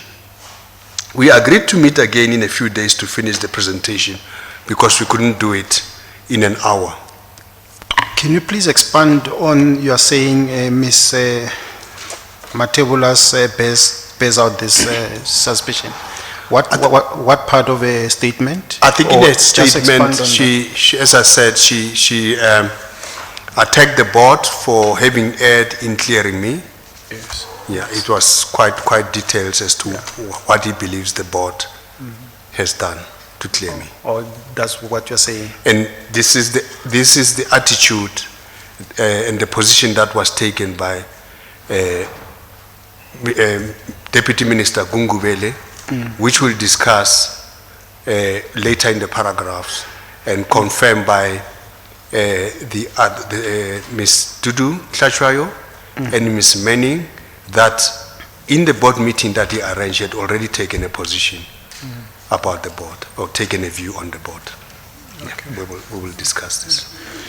And then just in terms of the second line in 294, paragraph 2, yeah, are you saying that the minister or the chairperson wanted to know about the investment strategy? Do you read much into that? Because you've put it here, I suspect you read much into it. No, not much. Yeah. You know, Okay. I mean, he would be interested in, I mean, as the chairman of the PIC, to know which was going to be part of an agenda item to deal with, to appraise him on how PIC is executing client mandates and strategy. Okay. All right. No, it's fine. It's fine then, yeah. Thanks. This is an example of how Sorry, governance is failing Sorry, Doctor. at the PIC. Sorry, Okay. sorry, Dr. Okay, Commissioner. I'm sorry about that. I'm going to forget. We've just been given copies of a memorandum of incorporation, which appears to have been signed by Minister Godan and dated 30 March 2017. Has it got a place in the annexures, Mr. Rulof, sir? It doesn't, Mr. Commissioner. What's your last annexure, then we can follow it up. Or we could add it to pages 430 something? It's 76. Our last annexure is DD 76. 77. DD 77.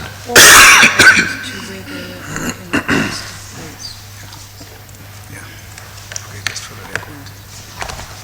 Yes, thank you.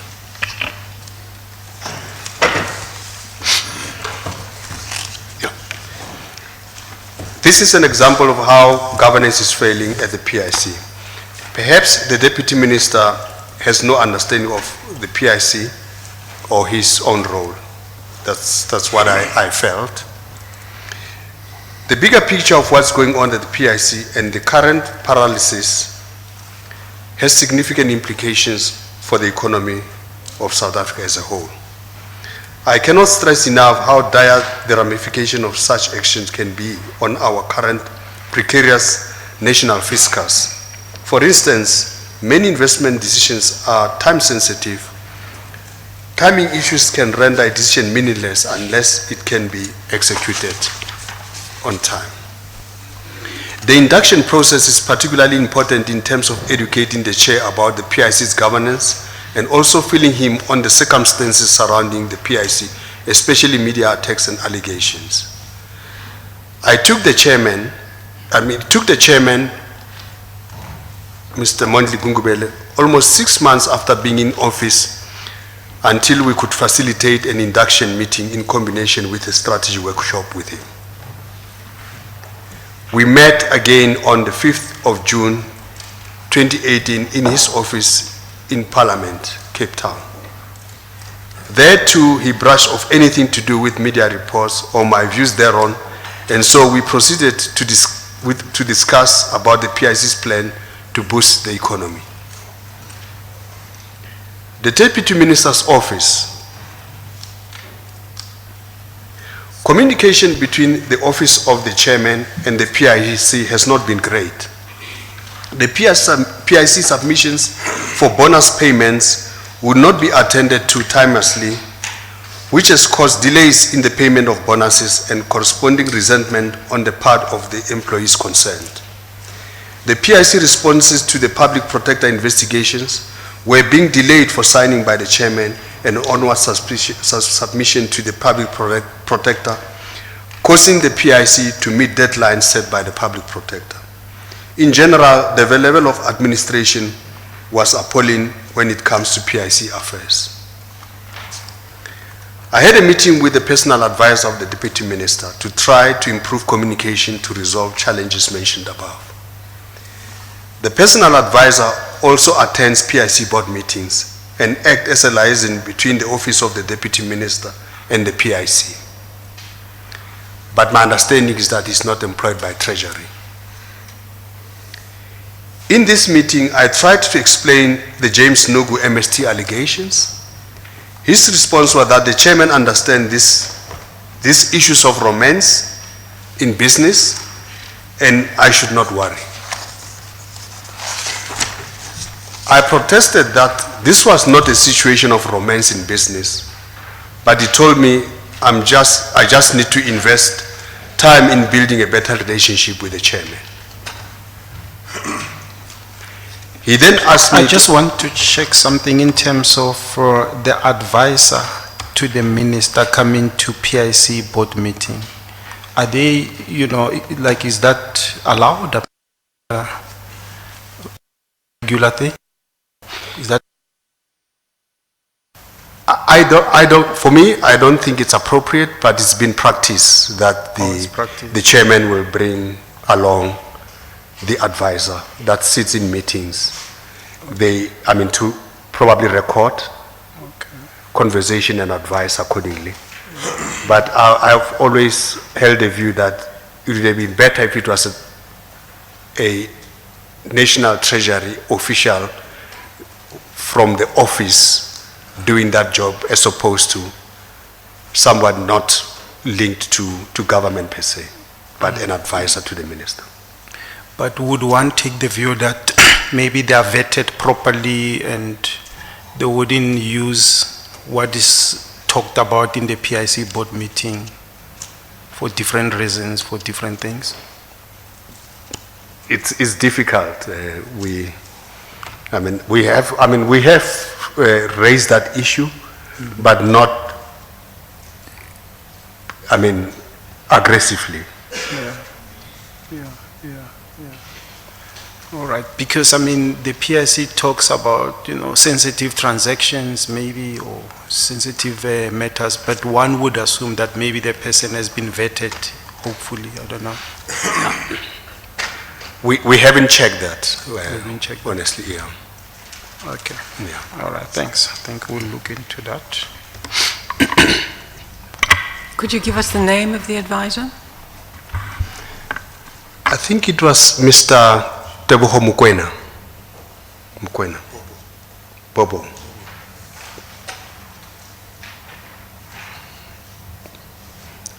I've just been reminded that his nickname is Bobo. Bobo. Bobo, okay.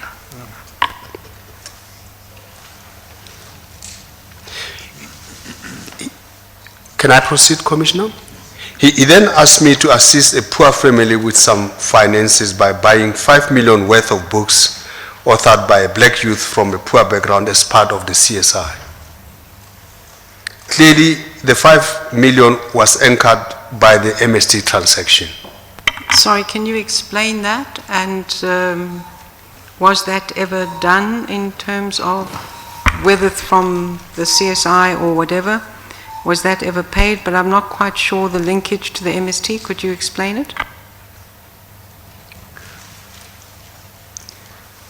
In my discussion with him, we were talking about the MST transaction, the allegation that we gave someone 5 million.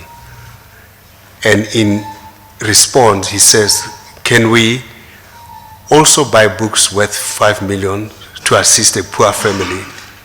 So that is the link in essence. So in essence, it was because of the discussion, it wasn't linked to MST per se, it was linked to the Exactly. discussion about MST? Yes, yes. Okay. Yes. And was it ever done? I told him that he should make a formal request to the team that deals with CSI funding formally, and I left it there. So you don't know whether it was done or not? But because it never reached my office as an approval or a recommendation, I assume that it never happened. And did he reveal to you who the poor family was? No, he didn't. No. So you didn't know who he was referring to at all? Yes, yes. Thank you. But I did tell him that it's not going to be possible, but he can formalize it and apply like anyone else would apply. He did send me a request which I passed on to the corporate services team for guidance, as I said. He was very unhappy with the slow pace of response from the team. From then, I think he went on a go slow with PIC information that requires signature of the chairman. Suddenly, I could not travel overseas for crucial meetings because I needed to motivate a lot harder for any travel before the chairman could approve. A case in point here, I was supposed to attend a meeting in China on invitation via Switzerland to meet with Robico, Sam. And the chairman simply told me that I can't travel alone, I must travel with the deputy chairman. And later on changed to say, in fact, the chairman will go to China and then I should travel to Robico, Sam. But unfortunately it was, this is paid on invitation only, not everyone will go there. So I was invited as the CEO of the PIC. So I couldn't make that trip. Mr. Nana wrote a letter to the chairman of the PIC, Mr. Monji Gungubele, dated 14th May 2018, raising concerns about negative media reports concerning the PIC. This concerns the alleged funding of Ms. Pretty Low and the MST matter. In this letter, the minister requested the PIC board to provide him with detailed reports on how the board had dealt with the allegations and also to advise him on whether disciplinary steps against the CEO and CFO, including precautionary suspensions, were warranted. The minister further proposed a meeting as soon as possible to deal with issues raised by his predecessor in the letter of the 9th of October 2017. The board provided written responses to the minister before the deadline of the 21st of May 2018. Whilst preparing the responses to the minister's letter, the chairman called a special board meeting on the 18th of May 2018. I was recused from this meeting. The subsequent feedback I received was that the meeting had been very tense and that the chairman had taken a view on the matter. His view was that the board had erred in exonerating me on the 29th of September, as confirmed in the statement of Dr. Claudia Manning and paragraph 16 of Ms. D. Tlajwa's statement to this commission. It's paragraph 16, apologies, Commissioner.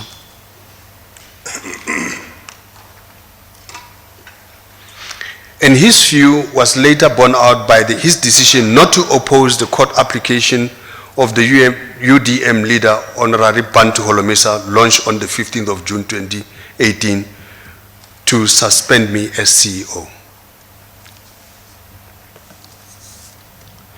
In his application by the Honorable Holomisa, the first respondent is Dr. Den Matjila, the second respondent is the PIC, the third respondent is the Minister of Finance, and the fourth respondent is the chairperson of the PIC. And in his application, Mr. Holomisa was seeking the Gauteng High Court for order to, 1, declare the PIC board conflicted and therefore prohibited from taking decisions concerning the suspension or disciplinary steps against me. declaring that the minister takes responsibility for the decision concerning the suspension and or disciplinary steps against me. Direct the minister to suspend me. Direct the minister to institute disciplinary proceedings against me with immediate effect. It is noteworthy that a considerable amount of supporting documentation to this application was from the disciplinary hearing of Ms. V. Menye and Mr. S. Maisela, who were both represented by Mabuza attorneys at the hearing. Sorry, just in relation to that, how should we read that sentence? Because there is an implication that either the legal firm or either of those parties were providing or the source of that documentation. Is that what you intend here? We're saying this document was supposed to be confidential, but they nonetheless find their way as annexures to Mr. Holomisa's court application. But you're not implying that it came from either those attorneys or from either of the parties under discipline? There's a high probability that it could be coming from there. That's Because why we I was don't- asking, so that there is the implication or the implicit statement that they were the source of that documentation. But you have no evidence to that effect. Absolutely, Commissioner. Do you feel comfortable with making such an allegation against a firm of attorneys? I feel uncomfortable, that's why I put it in the manner that I did, Commissioner. But you do feel Have a that that feeling, is part of your concern, that Yes. they were party to that? Yes. Thank you. A board meeting was held at the chairperson, at which the chairperson was present, chairing, and it was resolved to oppose the application. This is a board meeting. All the respondents thereafter opposed the application except for the chairperson. This showed his lack of confidence in the board and further strengthened an impression that he was negatively disposed to me. In the result, Mr. Holomisa's application was struck from the roll, and it's interesting to know that it was not pursued thereafter. I just want to ask two questions, and these are broader questions, but I hope we can deal with them. Just in terms of the chairperson of the PIC, Mr. Gungubele, coming to the PIC, it appears between you and him there were issues. As they said, there were no love lost. There was no love lost. What could have triggered that? I mean, it's a board, people come to the board, they must work together, but it appears almost from day one there were issues. What in your mind triggered this, and what could be the issues? What could be the issue? Yeah. I have no idea. Surely I there have must no be idea. something that happened. The people don't just behave this way towards each other. There must have been something that is not normal which happened.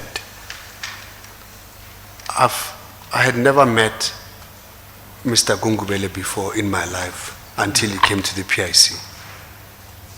So I had no reason to suspect anything or suspect that he knows something about me, or I know anything about him. So I just treated him like any chairperson and the deputy minister for that matter, and I had nothing against him. So I don't know what he had against me. I have no idea. And then the second one is on General Bantu Holomisa, not Bantu Judge Olisa, I must say Bantu Holomisa. Did you guys have anything against each other, or do you think the general was just doing what he does? He was worried about the PIC and he was acting, as a citizen to deal with these issues? Again, I have no idea. I haven't met Mr. Holmes. I've seen him on TV. I've seen him at a distance. We haven't greeted each other.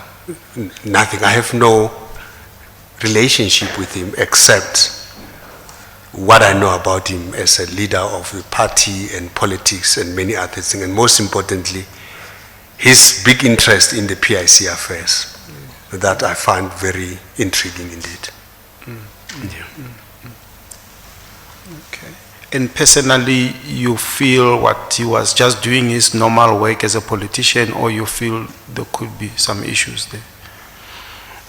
Well, I don't know how far the political work goes really, but my biggest concern was the attack on the PIC without any evidence. And I've been always prepared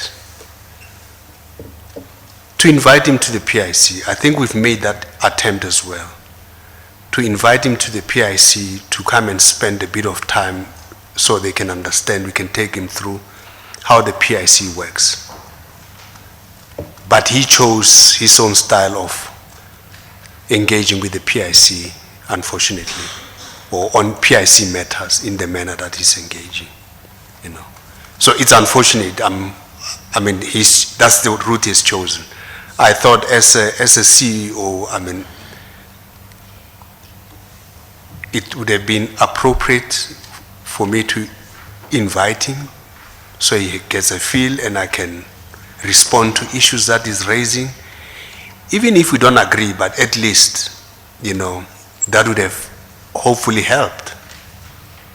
But I don't know what I've done to Mr. Holomisa.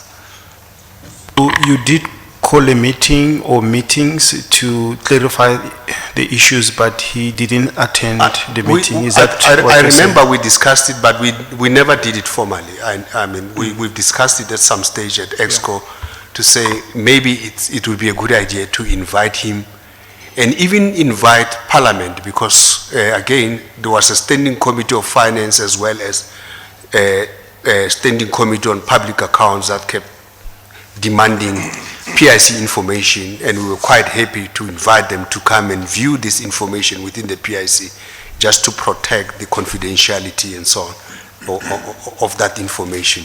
So that would have included Mr. Holomisa as part of the process of getting them educated around the PIC. All right, thank you. Thanks. So technically then you never send a formal, letter to invite him. We never send a thinking formal about it. You were thinking about it in a board meeting. Yes, we've discussed that possibility of inviting them. Yeah. In fact, a few days before I was removed, I did raise at the board meeting that can't we invite these committees of finance that are concerned about PIC to come and spend days here at the PIC to understand how it works and even open the book so they can see the transactions and satisfy themselves, that there's nothing untoward in what we do. We're not refusing to make the investment public or disclose, but there are certain aspects of it that we can't just disclose. And if they come to the PIC, they have a better understanding of what the issues are at that time. So Mr. Holomisa would have been part of that invitation. Unfortunately, that never happened.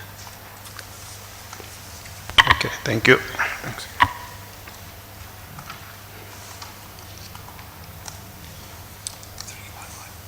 (311) The board was divided. I think we spoke about this, and the other witnesses to this commission did attest to that.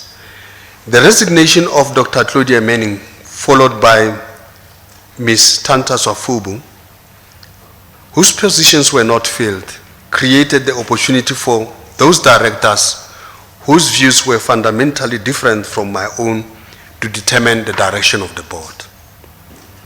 And with the chairman aligned to this group, he could now use his casting vote to secure any decision he wanted. It was indeed a difficult time for me. I had a meeting with the minister to express my concern as well as about the fact that James Nuku allegations were still alive, even though I had been cleared by the board. That's Minister Nene. He promised to do his best to protect the PIC and said that he was consulting with the President of the Republic for guidance. He later called for an urgent general meeting on the 25th of July 2018. At this meeting, the minister instructed the board to conduct an independent forensic investigation into James Nugu et al. MST allegations and to provide him with an action plan by the 17th of August 2018. Furthermore, the minister instructed the board to reinstate the position of the CIO. The request was also made by the GPF at several board-to-board meetings.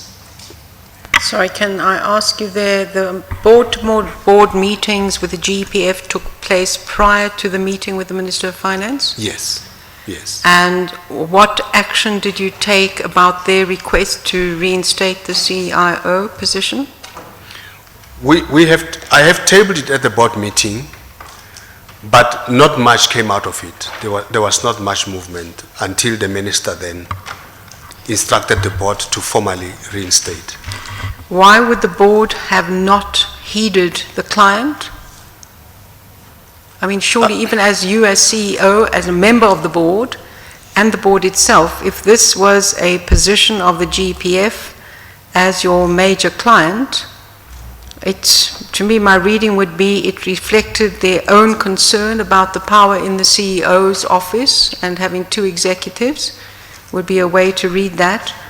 But we say we raised at several board-to-board meetings and there was no action until the minister.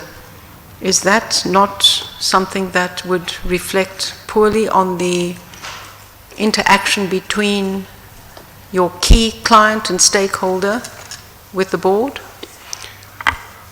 Commissioner, I've always been prepared to reinstate the position, and I've made it clear to the board that we need to respond to the client request. But the board never instructed me to start the process of doing that. It just went quiet. In the board meetings, would that reflect your objection to them keeping quiet? Would the minutes reflect that? I'm not sure how the minutes would have, we can check the minutes where this matter is raised, and I'm not sure how it was dealt with, but there was never an express resolution of the board to say, now reinstate the position of the CEO so I can start work and to do that, to respond to that. I understand that, but what I'm asking you as CEO, responsible for ensuring you implement the client mandates, that having been on a board where this is raised, as you say, several board-to-board meetings and there is no response, as a CEO, what would your responsibility have been to say we are not in keeping with our clients' wishes? Did you, I mean, having raised it at the board, how often did you raise it at your own board meeting? I can't recall how many times, but it has been raised. I have raised it. Okay, thank you. Yeah.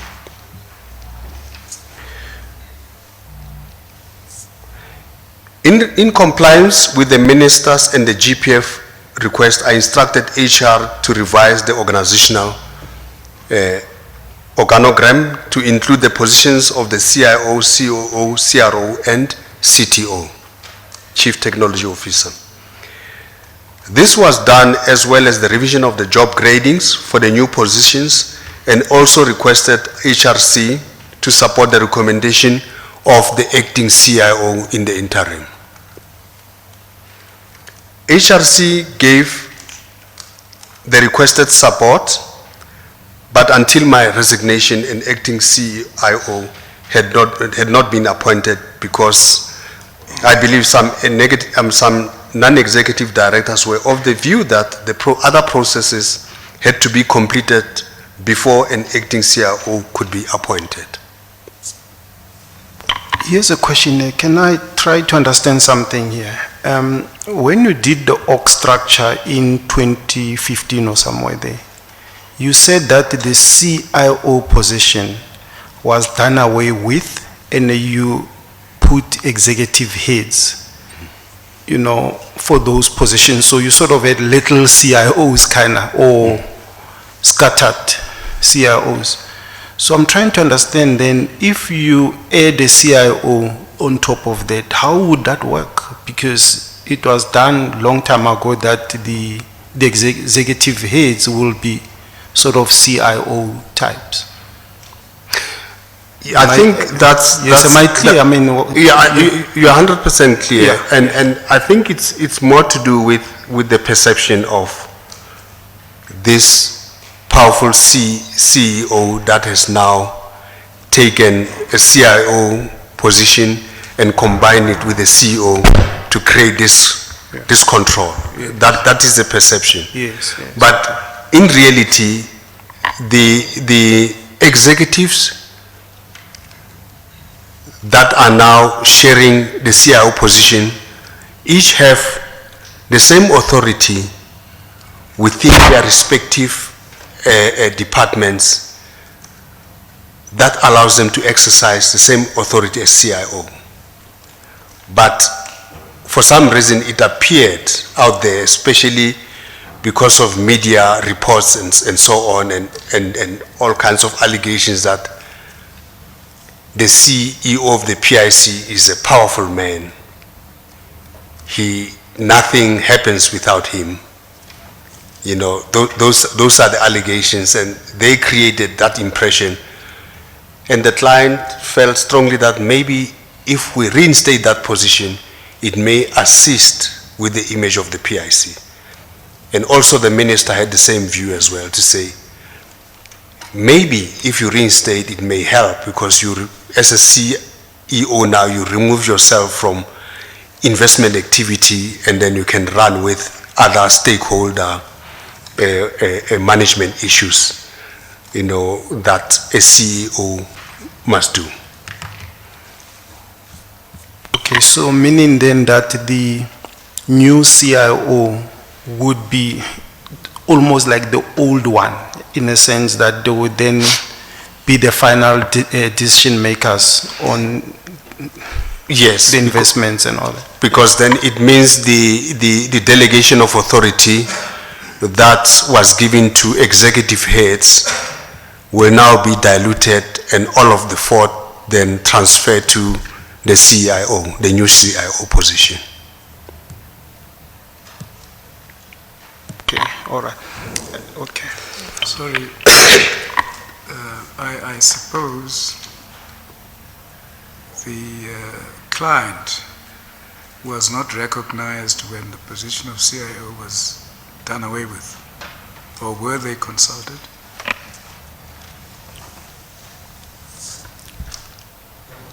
I don't think they were consulted properly.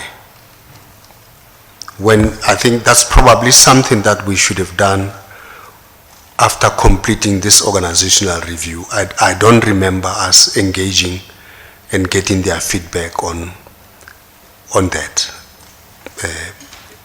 Honestly, I think that never happened.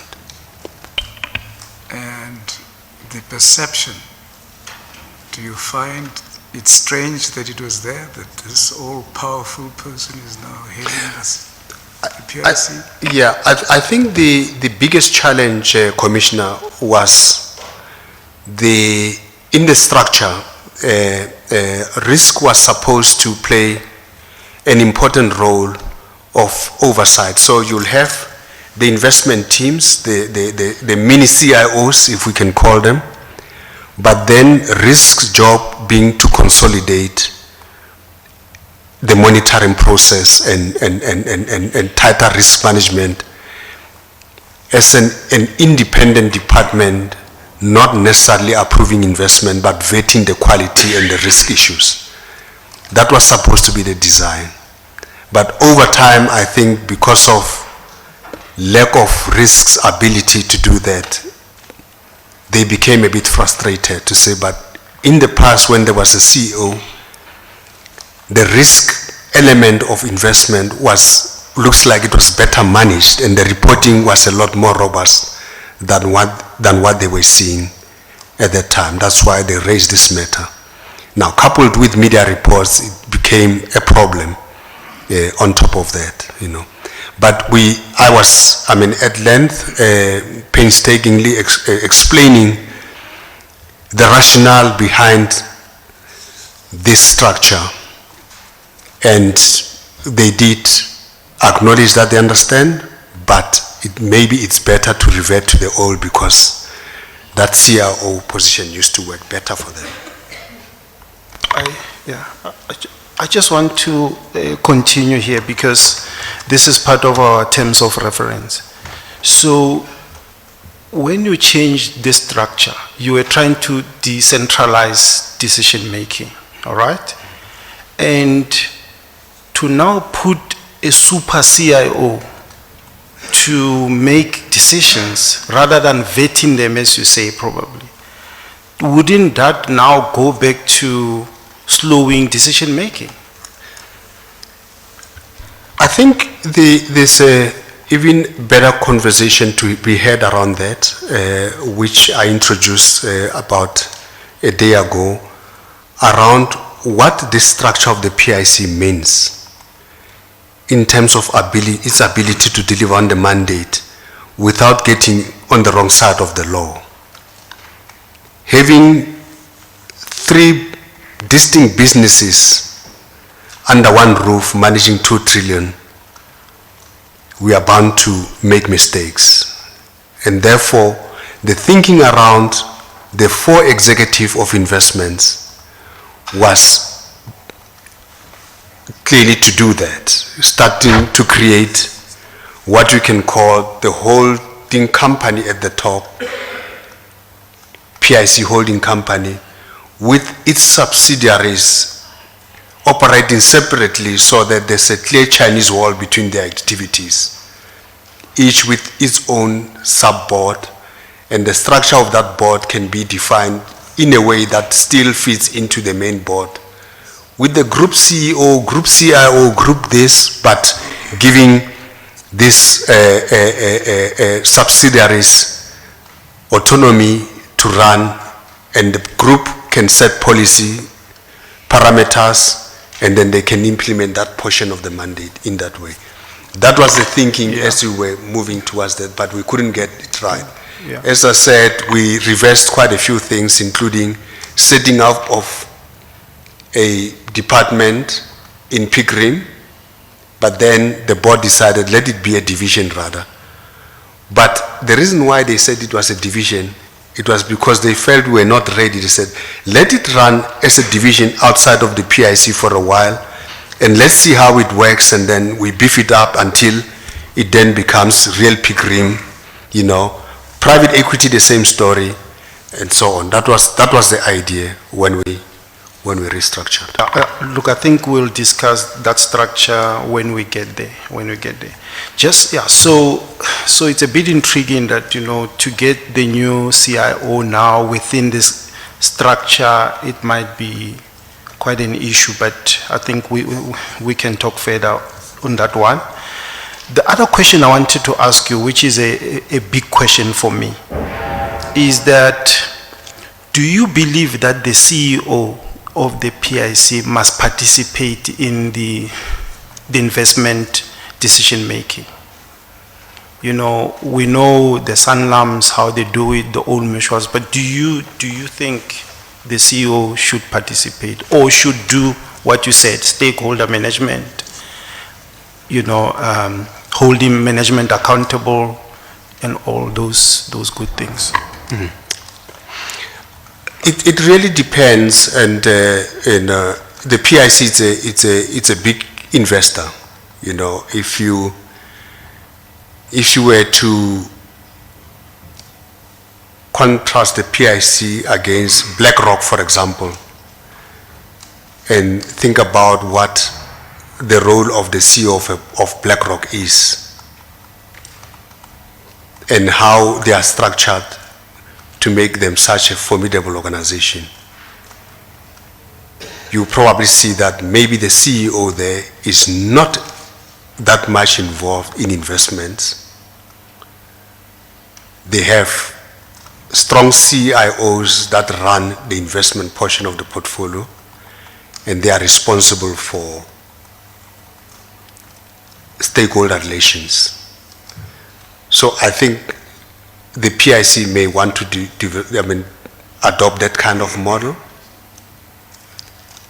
I'm quite happy with it.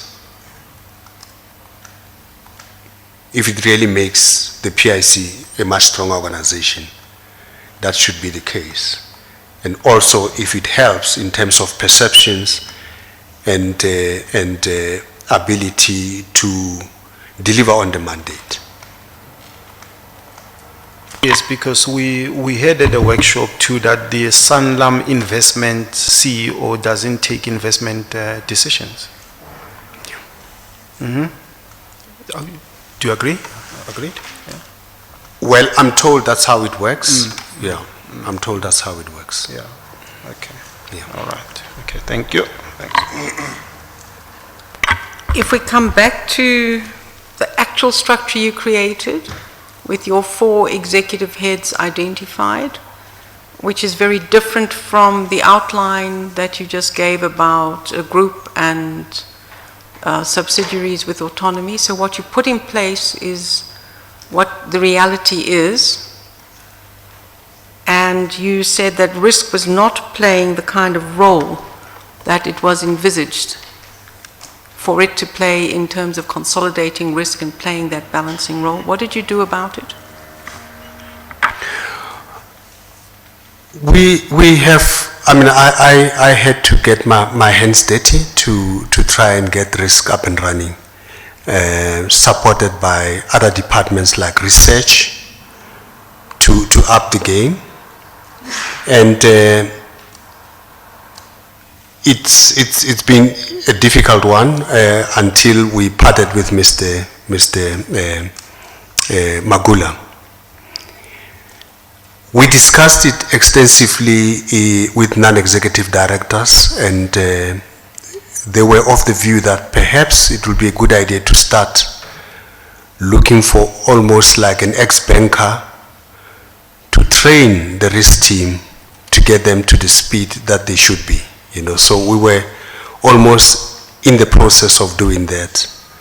But I would say the wheels came off because we needed to deal with the no-go issues and many other things at that time that this completely diverted our attention on the key things of dealing with risk. And just remind me, the new structure was put in place in which year? It would have been in 2015. 2015. Yeah. So between 2015 and 2018, you found risk not playing the kind of role it should, and it only sort of resolved itself within 3 years, Yeah. or didn't even resolve itself, because the structure was regarded as weak by the time of August 8, 2018, when there was pressure from the GEPF and the minister to reinstate the CIO. So in that period, you're saying you've supported Mr. Magula to try to get him to the appropriate level over that period. Does that mean that the role of risk in assessing investments was questionable during that period? I don't think it was necessarily questionable. I think the people who were doing the work under Magula, Paul Magula, I think they did a great job. I think they did a great job. He was supported by a fairly strong team, I must say. I was comfortable with the quality of the reports that were coming out. The question you raised earlier about the NEF and the change within 3 months is an example of concern, right? Yes. If you looked at, if I'm correct, it would be the MMI investment, because and we'll come to that, and perhaps I'll just raise the question and we can deal with it at the time. But the risk assessment to making the investment and all the reasons given when it was experiencing difficulties, all the reasons given for why it wasn't working were exactly the same issues in the opposite direction. If you looked at the risk 1 and risk 2. All the reasons for doing it were the exact same reasons why it was failing. Both done within a short period of time of each other, again by the risk department. Why I'm raising that is because it raises the question for me about the quality of risk in the investments. But you're saying that you were satisfied with the team's work, notwithstanding the problems that you would experience. Does that mean in the investment committee and the decisions you focused particular attention on the risk element and the risk reports? Yes, Commissioner, we did. And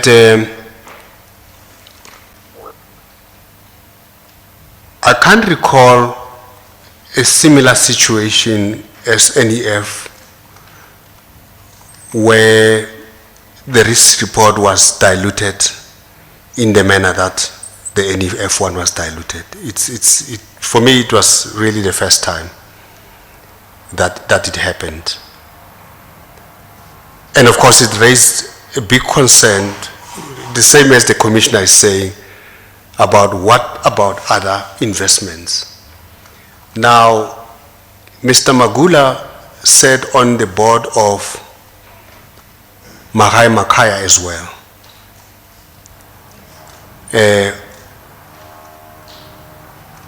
Which, to a large extent, has similar characteristics as a VBS in terms of governance issues.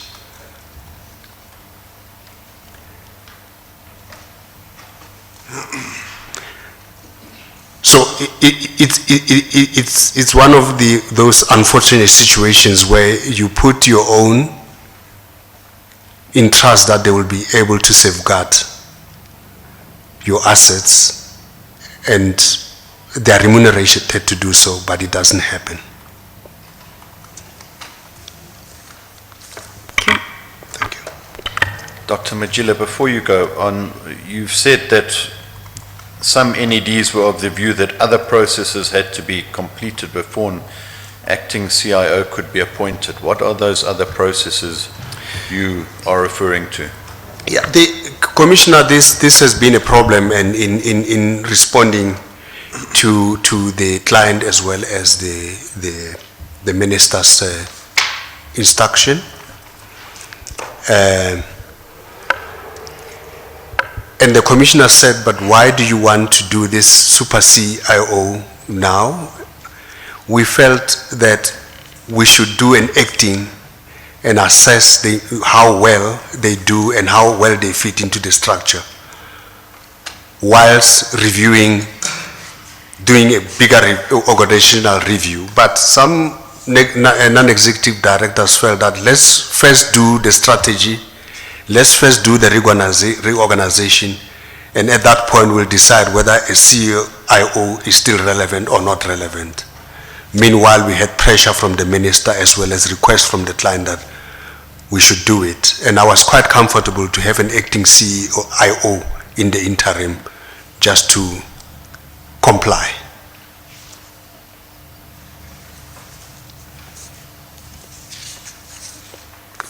Thank you. Will you proceed? I proceed. 313. Advocate Jeff Butlander, Senior Counsel, was appointed by the board to conduct a forensic investigation as per Minister's directive. The process was very intense to me, as it was the first time in my life to be subjected towards this. I complied fully with the investigation and supported its work wholeheartedly because I wanted to clear my name.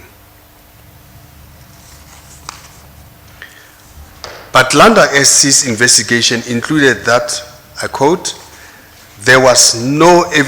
concluded that there was no evidence that Dr. Matjila and Ms. Lowe have or had a romantic relationship. And further that he had investigated the transactions in which the PIC made a loan of 21 million to MST and made a corporate social investment contribution of 5 million to MST. He had found no irregularity or impropriety in either of these transactions. The investigation was concluded on 12 October 2018. It was to be made public after 30 days of being handed over to the minister, but that never happened, according to the terms of reference. It was only made public at the instruction of this commission, for which I'm very grateful. Doctor, if I can stop you there, how did it make you feel that this report, which exonerated you from the pretty low allegations and the MST allegations, which were the subject of the initial James Nogu emails, was not made public? I felt that the board did not treat me fairly on this, because their own terms of reference to Advocate Batlanda said that once the minister receives the report, it has to be made public within 30 days. But they never did that. So I felt that this was again part of the plan to damage my image by not telling the public the truth about the matter that has been hanging for a long, long time.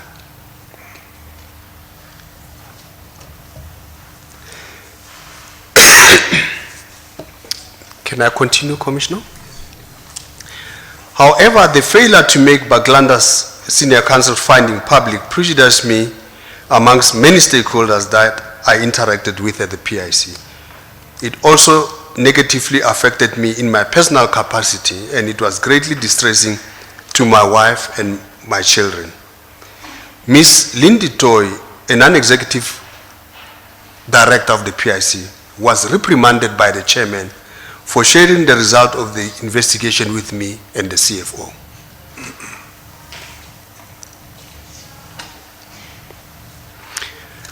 The chairman asked me to stop all HR disciplinary processes, which included that of the company secretary, Ms. Bongani Matebula, who was still on suspension for having unlawfully distributed the board's confidential information. This was a shock, as there was no valid reason to stop any of these disciplinary processes.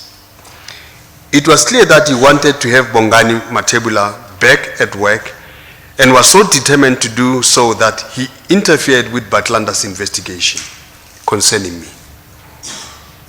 He tried to use the Batlanda investigation to put pressure on me to stop disciplinary hearings of Ms. Matebula. After the meeting with the chairman, Batlanda wrote to me and requested me to postpone the disciplinary investigation into Ms. Matebula. A copy of Batlanda SC is attached under DD 42. I'm not sure that has been received from the PIC, Commissioner.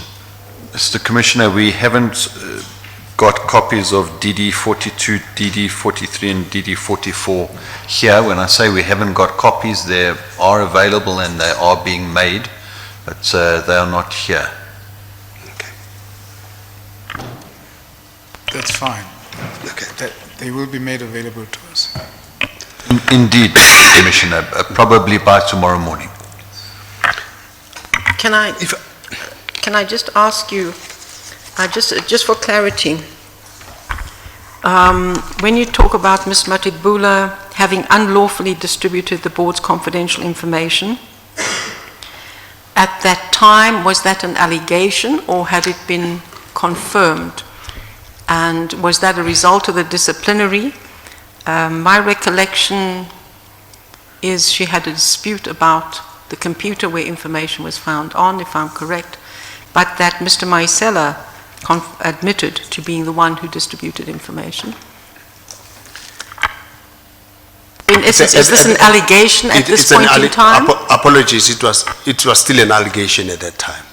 Yes. There'd been no confirmation that that was the case? Yes, yes. And then if you could just explain how the minister or the chairperson interfered with the Advocate Badvalanda's report? My understanding that he approached the Advocate Baglanda to request him to postpone, to ask me to postpone the hearing of Ms. Matjila. Did the letter, obviously we haven't seen that letter, did the letter from Mr. Badlander give reasons why the disciplinary should be postponed for the moment? Because I would, it's an independent commission that looked into this. I wouldn't assume that many advocates will just do something like that without good reason. If I recall, the reason given was that the investigation into Matjila had a bearing on his investigation, on the investigation by Advocate Baglanda, but they never gave the nature of the bearing or the reason, pure reasons why they are related. And we felt strongly that the disciplinary hearing of Ms. Matjila was also done by an independent chairperson, and therefore we didn't see its impact on the work of Advocate Baglanda at that time. Was your impression at that time that his letter was a result of the chairperson's interference? I felt strongly that is the case, Commissioner. Did you question that with the board or with Advocate Badlander? Yes, we did write back to Advocate Baglanda that we don't believe that this should be postponed, and if there is any request for postponement, it can't be done by me. That request must come from the legal team representing Ms. Matjila. And when you say we wrote back, would that have been the board or you as the CEO? I did, because, yes, because You as the CEO. the letter was addressed directly to me, if I recall. Thank you.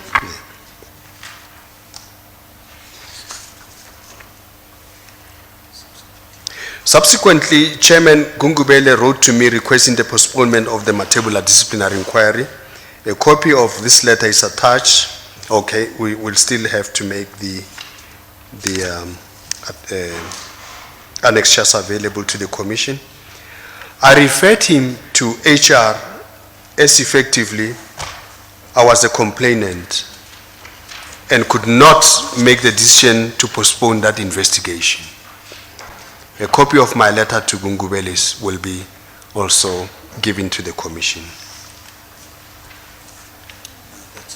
Is it here? Okay. We have DD 45. Yes, we have it. 43? We don't have the 43 We don't have 43 and 44. and 44. Yeah. But So- we've got 45 and it's at 45. page 483. Yeah, and the 45, I think it's the letter to the chairperson from Dr. Matjila here. That's correct, Answering Mr. him, Commissioner, yeah. indeed. Answering the request for the Yeah. postponement.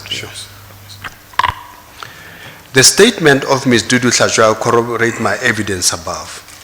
The events detailed under paragraph 9.2 therein make it clear that Chairman Gungubele went to desperate lengths to halt the investigations against Matjila. I was not surprised that Ms. Pangani Matjila has been reinstated after a disciplinary hearing found her guilty and sanctioned her dismissal.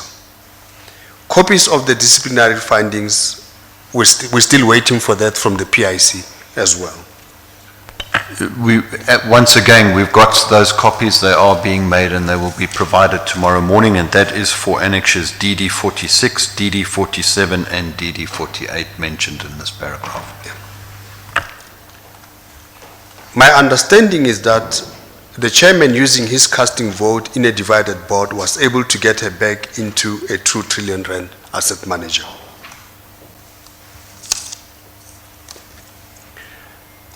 (318) Commissioner, there was no question that the board was divided, especially, but not only when it came to issues relating to me and decision I had taken. The chairman used the divided state of the board to drive the agenda of this group of non-executive directors and that the James no-go agenda. That is my suspension and removal from the board. A prime example was his instructing the acting CEO to instruct internal auditor to investigate afresh the regularity of the IO transaction, notwithstanding the fact that the transaction has been regularized and both the IC and the internal audit had accepted management explanation about these transactions processes. I'm sure we'll discuss this later. Another example was his reaction to the decision by the board on the 29th of September that I was not guilty of any wrongdoing regarding MST transaction and the assistance to Ms. Pretty Low. It will be recalled that after the board had taken this decision, almost a year passed without any further ado, and then on 25th July, the minister instructed the board to reinvestigate the allegations resulting in the Baklanda investigation, which then again cleared me. The chairman's failure to oppose the Holomisa application to have me suspended based on the MST and Pretty Low allegations served to further underscore his agenda against me. I met with the chairman on the 31st of August 2018 in his office in Cape Town at my request, after organizing my situation, especially my family, that was taking a huge strain because of my situation. I told him that I have decided to exit the PIC in due course, but only once the Baklanda report has been released. This meeting was before the report was released. He was quite surprised by my proposition. He responded by telling me that he thought I had come to ask for a favor from him to stop the investigation in exchange for my resignation. I replied that I will not do that sort of thing, or nothing of that sort, that I had done nothing wrong, and that I was confident that the Baklanda report will clear my name, which was what I wanted before I ultimately leave the PIC. Sorry, your contract was ending sometime in November. What month? 2009. It was, in 2009. What month was that? It was ending on the 30th of November, 2019. Oh, so it was sometime. Okay. Yeah. The chairman then put together a task team to start negotiating my exit. The team members to negotiate my exit were Dr. Xolan Mukhonazi, Ms. Lindy Toy, and Dr. Truman Goba. I met the task team to discuss my exit. Dr. Mukhonazi did not attend because he wanted me to present the letter of resignation first. I was very uncomfortable with his approach because clearly there could be no obligation about the terms of my exit if I had already resigned. This would be a convenient way for the task team to then avoid negotiating with me about my exit. However, I delivered the letter containing my exit proposal on the 7th of November at the official residence of the chairman at Barrington Estate, next to the unit buildings. The letter containing my exit proposal is attached as DD 49. I think it was read to the commission as well at some point. Sorry to take you back. On 321, what was the date that the task team was set up? I can't remember, but it would have been set up at one of the special board meetings. We had a series of special board meetings, and this would have been set up there. We'll find out, Commissioner. Yeah, it would be helpful. I just want to get a timeline, a sense of the timeline. Thanks, Commissioner. We had some tea and chatted about the PIC. Then he told me that he was finding it extremely difficult to explain to some of his comrades why I'm still the CEO of the PIC. Did you ask him to explain what this meant, which comrades, at what levels, within government, within the organization, within which party? Did you inquire about what pressure he was coming under and what this actually meant? I didn't ask, I was just shocked. And this confirmed my suspicion that the desire to remove me from my position was politically motivated. He was on sick leave at that time and could not move without crutches after an operation on one of his legs, which was heavily bandaged. But my letter was obviously the right motive for him, because at the end of the meeting he was so excited that he rose up, cast his crutches aside and walked me to my car without any impediment.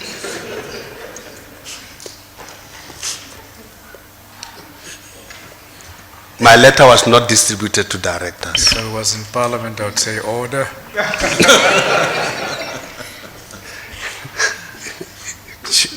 Commissioner, it's afternoon. I thought we should wake up. It's a tough shift, this one. My letter was not distributed to directors. The chairman only informed them that he had received my letter at a special board meeting of the 16th of November, 2018. It was not only tabled at the board meeting of the 25th of November, 2018.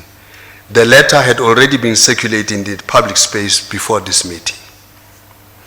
However, in the morning of the fateful 23rd November 2018, I attended a meeting arranged by the chairman to discuss the PIC's participation in saving EDCON from collapse.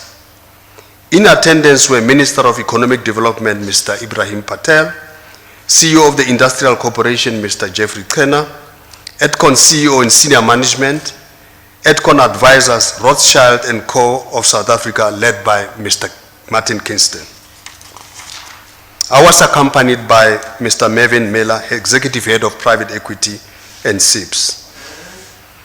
We explained that the PIC was approached a number of times before by EDGAS itself and groupings that were advising EDGAS.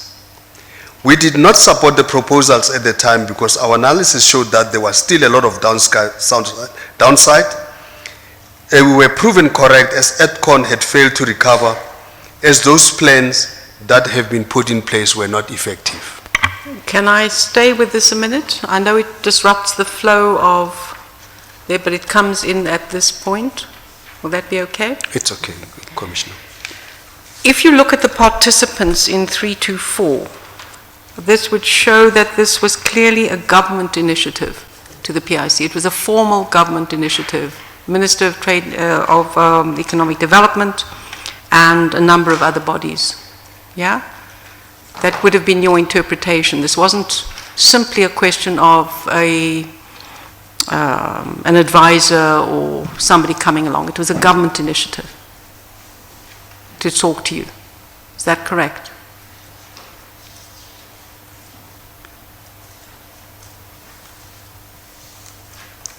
Dr. Matjila, would you interpret that as a government initiative to meet with you? No, I don't see it as a government initiative. I can see the people who are present, they would be interested. So you wouldn't see the Minister of Economic Development, who's responsible for this area, coming with a team to talk to you as a formal initiative from government to try to see if there's a resolution? Probably that's correct, but does it mean that PIC has to? No, not at all. I'm just saying, how would you Response. have, it doesn't mean that you have to do it. I'm just saying that the counterparty is obviously not just an advisor to EDCON. This has got government, other state-owned industries like the Industrial Development Corporation and so on, yeah? So you have a minister, you have an IDC. I have trouble with that. Yeah? You know, anybody can then ask a minister to accompany them to the PIC to ask for funding. Will we say it's a government initiative? No, I'm saying that with a minister there, would you have asked them? I mean, did you ask them, in what capacity am I meeting you? Are we meeting you as EDCON with a minister in tow? Or is this a formal initiative from a minister bringing other parties together to see if there can be some form of resolution? Did you engage with them on the status that they had approached you on? They introduced themselves. The meeting was about EDCON. EDCON presented, and we responded on how we believe this matter should be dealt with. Thanks. I think, Advocate Laba, I'd really like to hear from Minister Patel as to how, in that capacity, he had envisaged. There might have been not a clarity between the two parties of the status of the one to the other, because obviously there's no automatic assumption that the PIC must comply. But the status of the delegation coming to see them, whether this was EDCON initiative with a minister or in fact a grouping got together by the minister to try to see whether there's resolution. I think it would just be helpful to understand that. It is noted. We will report back.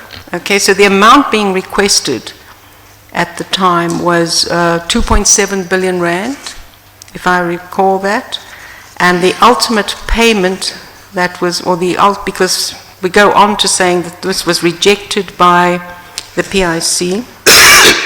Did you, given the proposal, and obviously in a number of deals that you have done that we've seen, you do conditions precedent. The PIC is concerned about A, B, C, D. If you were to do A, B, C, D, then maybe we could consider or go back and rework it. We understand the implications. Basically, as you've clearly said, that you'd been approached a number of times and were not satisfied with the proposals that this would work. In this meeting, was there any question about saying, look, this could be considered in different circumstances given the number of jobs that were at risk? Yeah? We have had those discussions. You had those discussions? Yes, and they presented the other potential participants. There was no deal at the time. Sure. They were still looking for possible participants and inviting the PIC to be part of those the solutions. And one of the entities, or two entities were mentioned that have been approached. That was Long for Life. Yeah, that was Brian Joffe's. As well as Ethos Private Equity. And Ethos. Yes, and we said to them, Long for Life was prepared to put 500 million at a time, subject to due diligence and many others. And Ethos was putting only 100 million. And we said in that meeting, we believe Long Life is putting a bigger skin in the game.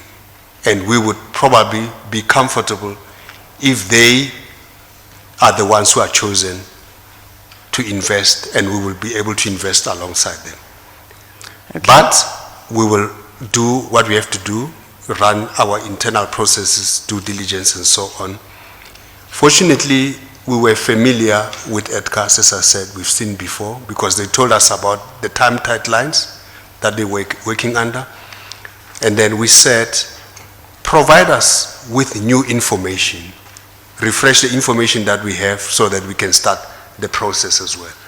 But we would be quite comfortable if Long for Life is part of it, because they'll be putting a lot more money into it. The ultimate amount that EDCON was looking for at that point in time was 2.7 billion rand. And if I understand it correctly, the final agreement, without PIC's involvement at that time when you agreed, but subsequent to that, was that 1.2 billion rand came from the UIF and 1.5 billion came from a variety of banks and landlords, a total of 2.7.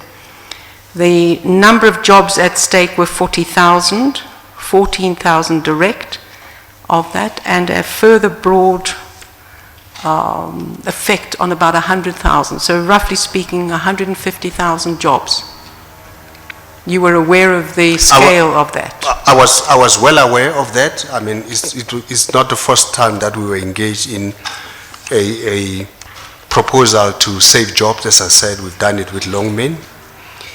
What was lacking for us was mandate that allows us to do that. We were quite prepared if the mandate allows us to do so. Did you go back, for instance, to the UIF, given that they did agree? Did you go to the UIF and ask them specifically, there is this problem, and would you be willing to give us a mandate to do that? Commissioner, remember this is the 23rd. I was asked to leave before I could get my hands dirty on this one. But my understanding is that once I've left, there were several negotiations with UIF until they eventually changed their mandate to accommodate this. So they That- were that's what- willing to accommodate the mandate, and as you had explained previously, you'd had a number of discussions with EDCON on a number of occasions, not satisfied. Did you have any exploration or exploratory talks with the UIF to say, if we were to do this, if we to get satisfied, would you be willing to amend your mandate? At that time, it was a private equity transaction. It fell within the private equity team, which jobs are important, we can understand, but it's also about producing the right returns. Sure. So the reason why we said it didn't meet the mandate were on the return side. The social impact, we could see it was huge. But what made us not to move quickly was because the returns were not in line with the mandate requirements. Sure. But let's go back, and I'm really just looking at a bit of consistency. Obviously, there are different cases and different criteria. I'm not questioning that. And there's no automatic funding by the PIC of these things. Returns matter. But we're talking 150,000 jobs. And then if we looked at AfriSam and the restructuring, and in your document there you say we saved 2,000 jobs, but that took a 6 billion rand investment and a number of, a total 12.6 billion was spent in AfriSam, and the outcome was saving 2,000 jobs. It obviously is different. You had investments in 2008, 2012 and 2014, but the total cumulative investment in AfriSam was 12.6 billion rand. I think it's the right argument. I can understand where the commissioner is coming from. But we need to understand that at the time when we were doing the AfriSam investment, there was a new view on the table to say things are going to change for the better. Additional money was based on potential returns that we would have gained out of injecting more money into AfriSam at that time. Now, with EDCON, we didn't see the returns under different scenarios. We only saw downside, but there was this massive social return that we could realize. Unfortunately, the mandate required also a return on the one side. So that's why we found it very difficult to execute the mandate that way unless the client changes the mandate. But that's the question I'm raising. Yeah, Commissioner, we have had lots of discussion with UIF on their mandate, by the way. Way back, I think it must have been around 2016 or so, 2014, 15, when the economy was going under a slump as well. They made an allocation of 2 billion to, I think, sorry, it's around 2010 or so. They made an allocation of 2 billion to IDC to assist in saving jobs. But throughout the years, we've tried to persuade them to make a further allocation for this kind of eventuality. But I think they were slow. So the EDGAS issue became so important then, they were put under pressure to then adjust the mandate. Which happened subsequent to yes, to so your leaving. there has been, we have advised them that the fund is big, that is more than fully funded. It can actually save jobs in addition to creating new ones. In certain circumstances, but I'm In coming certain back to the AfriSam because the 12.6 billion that is there is still a non-performing asset. The economy is not doing well. I understand that. That's precisely why EDCON is also having, and many others are having problems. I'm just giving a comparison of a decision which resulted in saving 2,000 jobs and a decision that had 150,000 jobs at stake. And it's only come up in this context because you indicate that it was the EDCON deal that resulted in you being told to leave. But I the believe so. meeting in addition to other things, but it was something that you said was a vehicle. But the meeting around EDCON that was inconclusive was on the same day that you were told to leave. So I'm not quite sure of the connection. I just wanted to understand the thinking behind it and whether it, in your view, would that meeting have, would the engagement with that counterparty stopped on the 23rd and said, sorry, that's the end of the line, or would you have continued to explore as they did? I was vigorously going to explore how this could be resolved. So therefore we'll come back to the question of this meeting being the cause or one of the contributing factors to your dismissal. Thank you.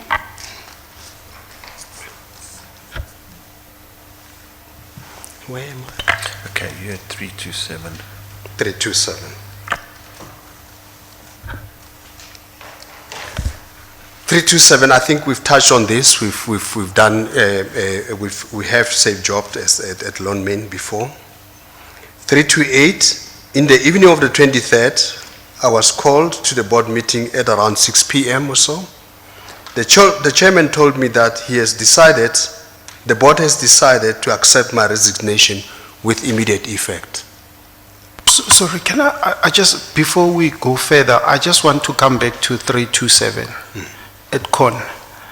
And it's a more of a broader philosophical question about jobs versus, you know, sort of returns versus returns and all that, and that the GPF mandate doesn't participate in that area, is the UIF. I mean, both are quite important. I mean, jobs are quite important and returns are quite important. So, I mean, going forward, how will the PIC actually handle these issues? I mean, if the economy doesn't improve and jobs keeps being shared, you know, and another company comes and say Truets or whatever, you know, and say they're going under, they need money, you know, so how can we reconcile that issue? This dichotomy between jobs and financial returns? I think, Chair, those funds can complement each other actually. The GPF has a liability stream to deal with into the future. But the nature of the liabilities, if you look at the age and so on, you will see that almost half of GPF members, I think, are going to retire in the next 15 years, but almost the other half is going to retire beyond 15 years. But the asset and liability, if you look at it, is trying hard, is heavily weighted towards the JSC, so you are looking at a fairly liquid portfolio versus the liabilities. And it's also quite hard to hedge out these liabilities using the local market only, because it's not big enough. You run into problems of liquidity and so on. But you have time on our side, the GPF has time on its side, because if 15% of the portfolio is young, they could be pursuing different strategies that are longer term, with almost half of the portfolio, to drive economic growth, and therefore asset growth will come as a result of that. Now that requires a good asset management skills and platform to be able to pursue this kind of strategy with that portion of the portfolio. But as I said yesterday, GPF has moved quite a bit. It's allocated almost 5%, and they have a desire to allocate additional money to unlisted investment. And with the size of the portfolio that they have, if they were to put additional 5% into unlisted investment to drive economic growth, and we're not talking about saving jobs from their side, it's more about investing in assets that are going to grow the economy, and by that, hopefully social impact will come out in form of jobs and so on. UIF, on the other hand, with an asset base that covers their liabilities more than 5 times, they could risk a portion of this portfolio, even 25% of that, just to sustain jobs and create new ones. And when they do that, it impact on themselves as a fund as well, is to sustain the membership, and therefore the fund continues, because if you lay people off, then you have to pay them out and so on and so forth. So it's important for them to think along the lines of allocating a certain amount towards this effort of saving jobs and creating new ones, alongside GPF, who will then put in money in those assets that have good returns. So that's why I'm talking about complementing each other if this can be done properly. But it's about the client giving you the mandate and space to perform. If they don't give you that because they are risk averse, they believe that the fund should be mainly in the enlisted investment because it's safe, then you run into problems. So that's how I think they should be complementing each other. And PIC will be in a position to implement these interventions. Just in terms of, is the Department of Labor part of the UIF, like investment strategy and all that? Or it's done separately? Commissioner, the UIF also, the fund has its own board. The board with an investment committee that monitors the activities of the fund manager, PIC. So they are the ones who approves the mandate, which is passed on to the PIC to implement, and on a quarterly basis, the PIC will go and report on their activities to the board of the UIF. Compensation as well has got their own board and many other funds, but these are different boards. But UIF and Compensation Fund are all under Department of Labor. Right, thank you. Thanks.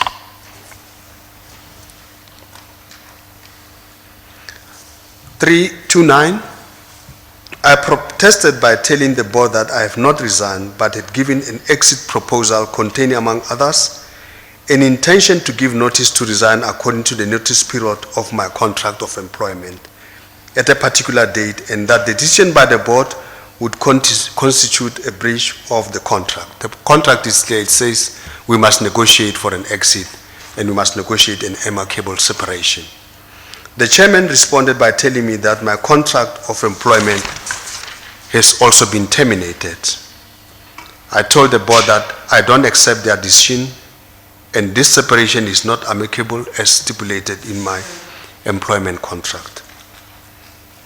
I told the board that I've never expected to part ways with a company that I've served for 15 years in the manner that the board has chosen. That was the last time I set foot at the PIC. In pursuance of this apparent vendetta against me, the monies due to me have still not been paid despite Chairman's testimony to this commission. Just a question there. So, sort of, have you been paid your short-term sort of bonuses, or both the short-term and the long-term money saving? Short-term, I think they have not been paid for the last financial year. Okay. Because there's those who are coming for review in April. Okay. But I had already been removed from my position at the PIC in November. Yes. So the payment in STI was only for the previous year, which was paid around if my memory serves me well, around August, September. Yeah. Yeah. We'll have to check. I mean, there are certain amounts that have been paid to me, but what I know is that the LTI has not been paid. Yeah. And other LTI that vest automatically when there's a separation. Yes. Yes. Yeah. Okay, but the short-term one, there's no payment. The STI. Yeah, as far as I know, according to the rules, yeah. You know, I don't know how the PIC will interpret the rules, because this is not an amicable separation as we know it. Yes. That's why we're supposed to have a negotiation, an exit negotiation, an amicable negotiation for an exit, but Yeah. that never happened. What has happened since then? I mean, this is November the 23rd. We're in July now. So what has happened has been lawyers' letters, or did you sit down? Yeah. What's happening? Lawyers' letters and not much really. And it looks like everything hinges on this commission for some reason. which I don't understand. I don't understand, I'm sure, but so they even sat down and said, this is the terms of departure, this is what you'll get, and debating the They issues. wrote to me, but we didn't agree with what they wanted. You didn't agree? Oh, Yeah, we didn't okay. agree. So they We did didn't- put yeah, something yeah, down. We didn't agree, we didn't Yeah. agree. Okay, and why is this, what are they saying about the commission? What must the commission do? You said it rests on the commission. But I don't know, there seems to be this belief that the commission, will come up with answers. I mean, Mervyn Miller had the same situation. Nothing is happening, it's waiting for the commission. This And commission then has got limited time, it can't solve the whole world problems. I don't understand, so, yeah. Okay, all right. But what was placed before you? They wrote to you, did they make an offer? It wasn't an offer. If you They don't simply understand. wrote to me and said, this is what we think we should pay you. That sort of approach. And we said, but that's not how we negotiate according to the contract. Yeah. And that's not in our terms of reference, I'm afraid. I thought the president could be persuaded to include that. Commissioner. I understand, Commissioner. I understand. 331, if I may, there have been several attempts to have me suspended. My return from the US to be in a special board meeting of the 15th of December. That was changed from a DAC for some reason that lacks substance.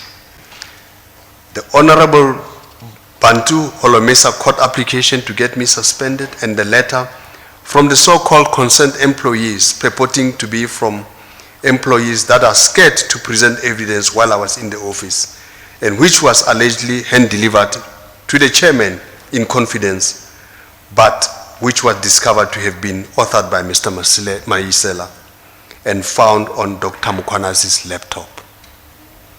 Ms. Dudu Tlachwa has dealt with this letter in her statement to this commission in paragraph 19(1.2), 10 to 50.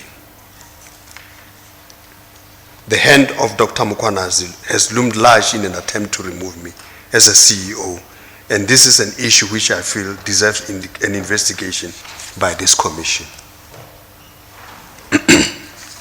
333, it has now become clear, very clear to me at least, part of the reason that I have to be removed was to ensure that EDCON deal takes place ahead of elections as arranged in the email dated 21 February 2019 between Matthew Parks of COSATU and Mondli Gunguvele, being the Deputy Minister of Finance and the Chairman of the PIC Board.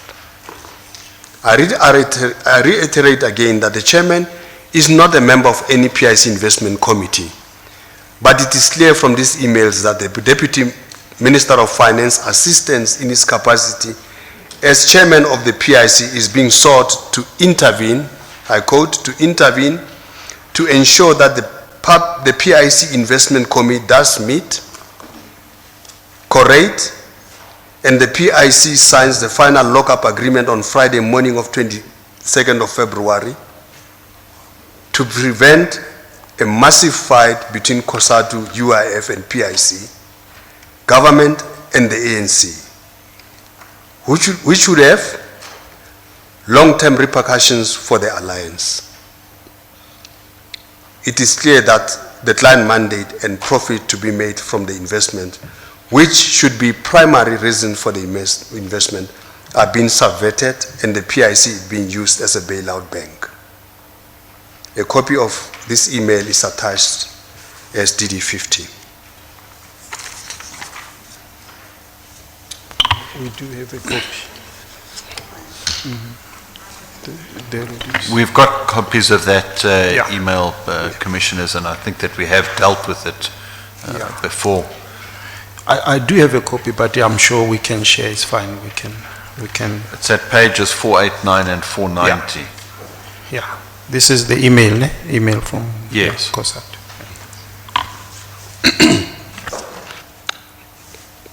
Can I proceed, Commissioner?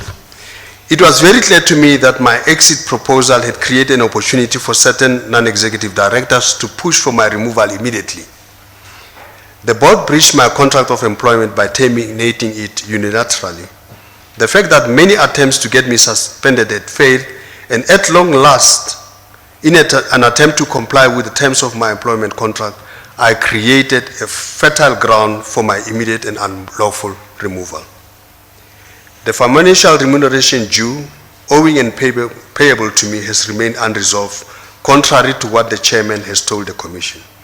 My short-term and long-term incentives that were supposed to vest and be paid immediately upon termination of my employment contract are still outstanding by the PIC. I'm funding my participation in this commission out of my own pocket.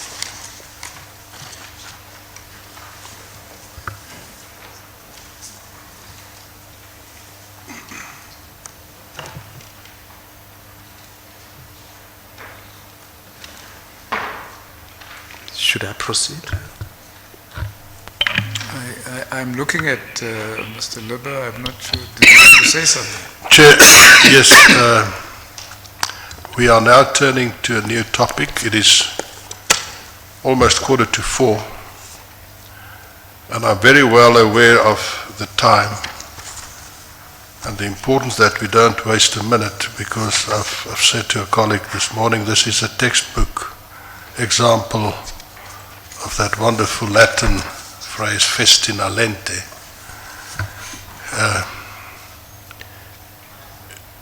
There's no doubt that the evidence of Dr. Matjila will not be finished by tomorrow, and that I will have to make other arrangements. I had a program planned for next week to accommodate Dr. Matjila, but it's not going to change anything. If we adjourn now, I think it's been a long day for Dr. Matjila. There was no break this afternoon. So, in my respectful submission, it is a convenient time to take the adjournment. But we still carry on tomorrow. Yes.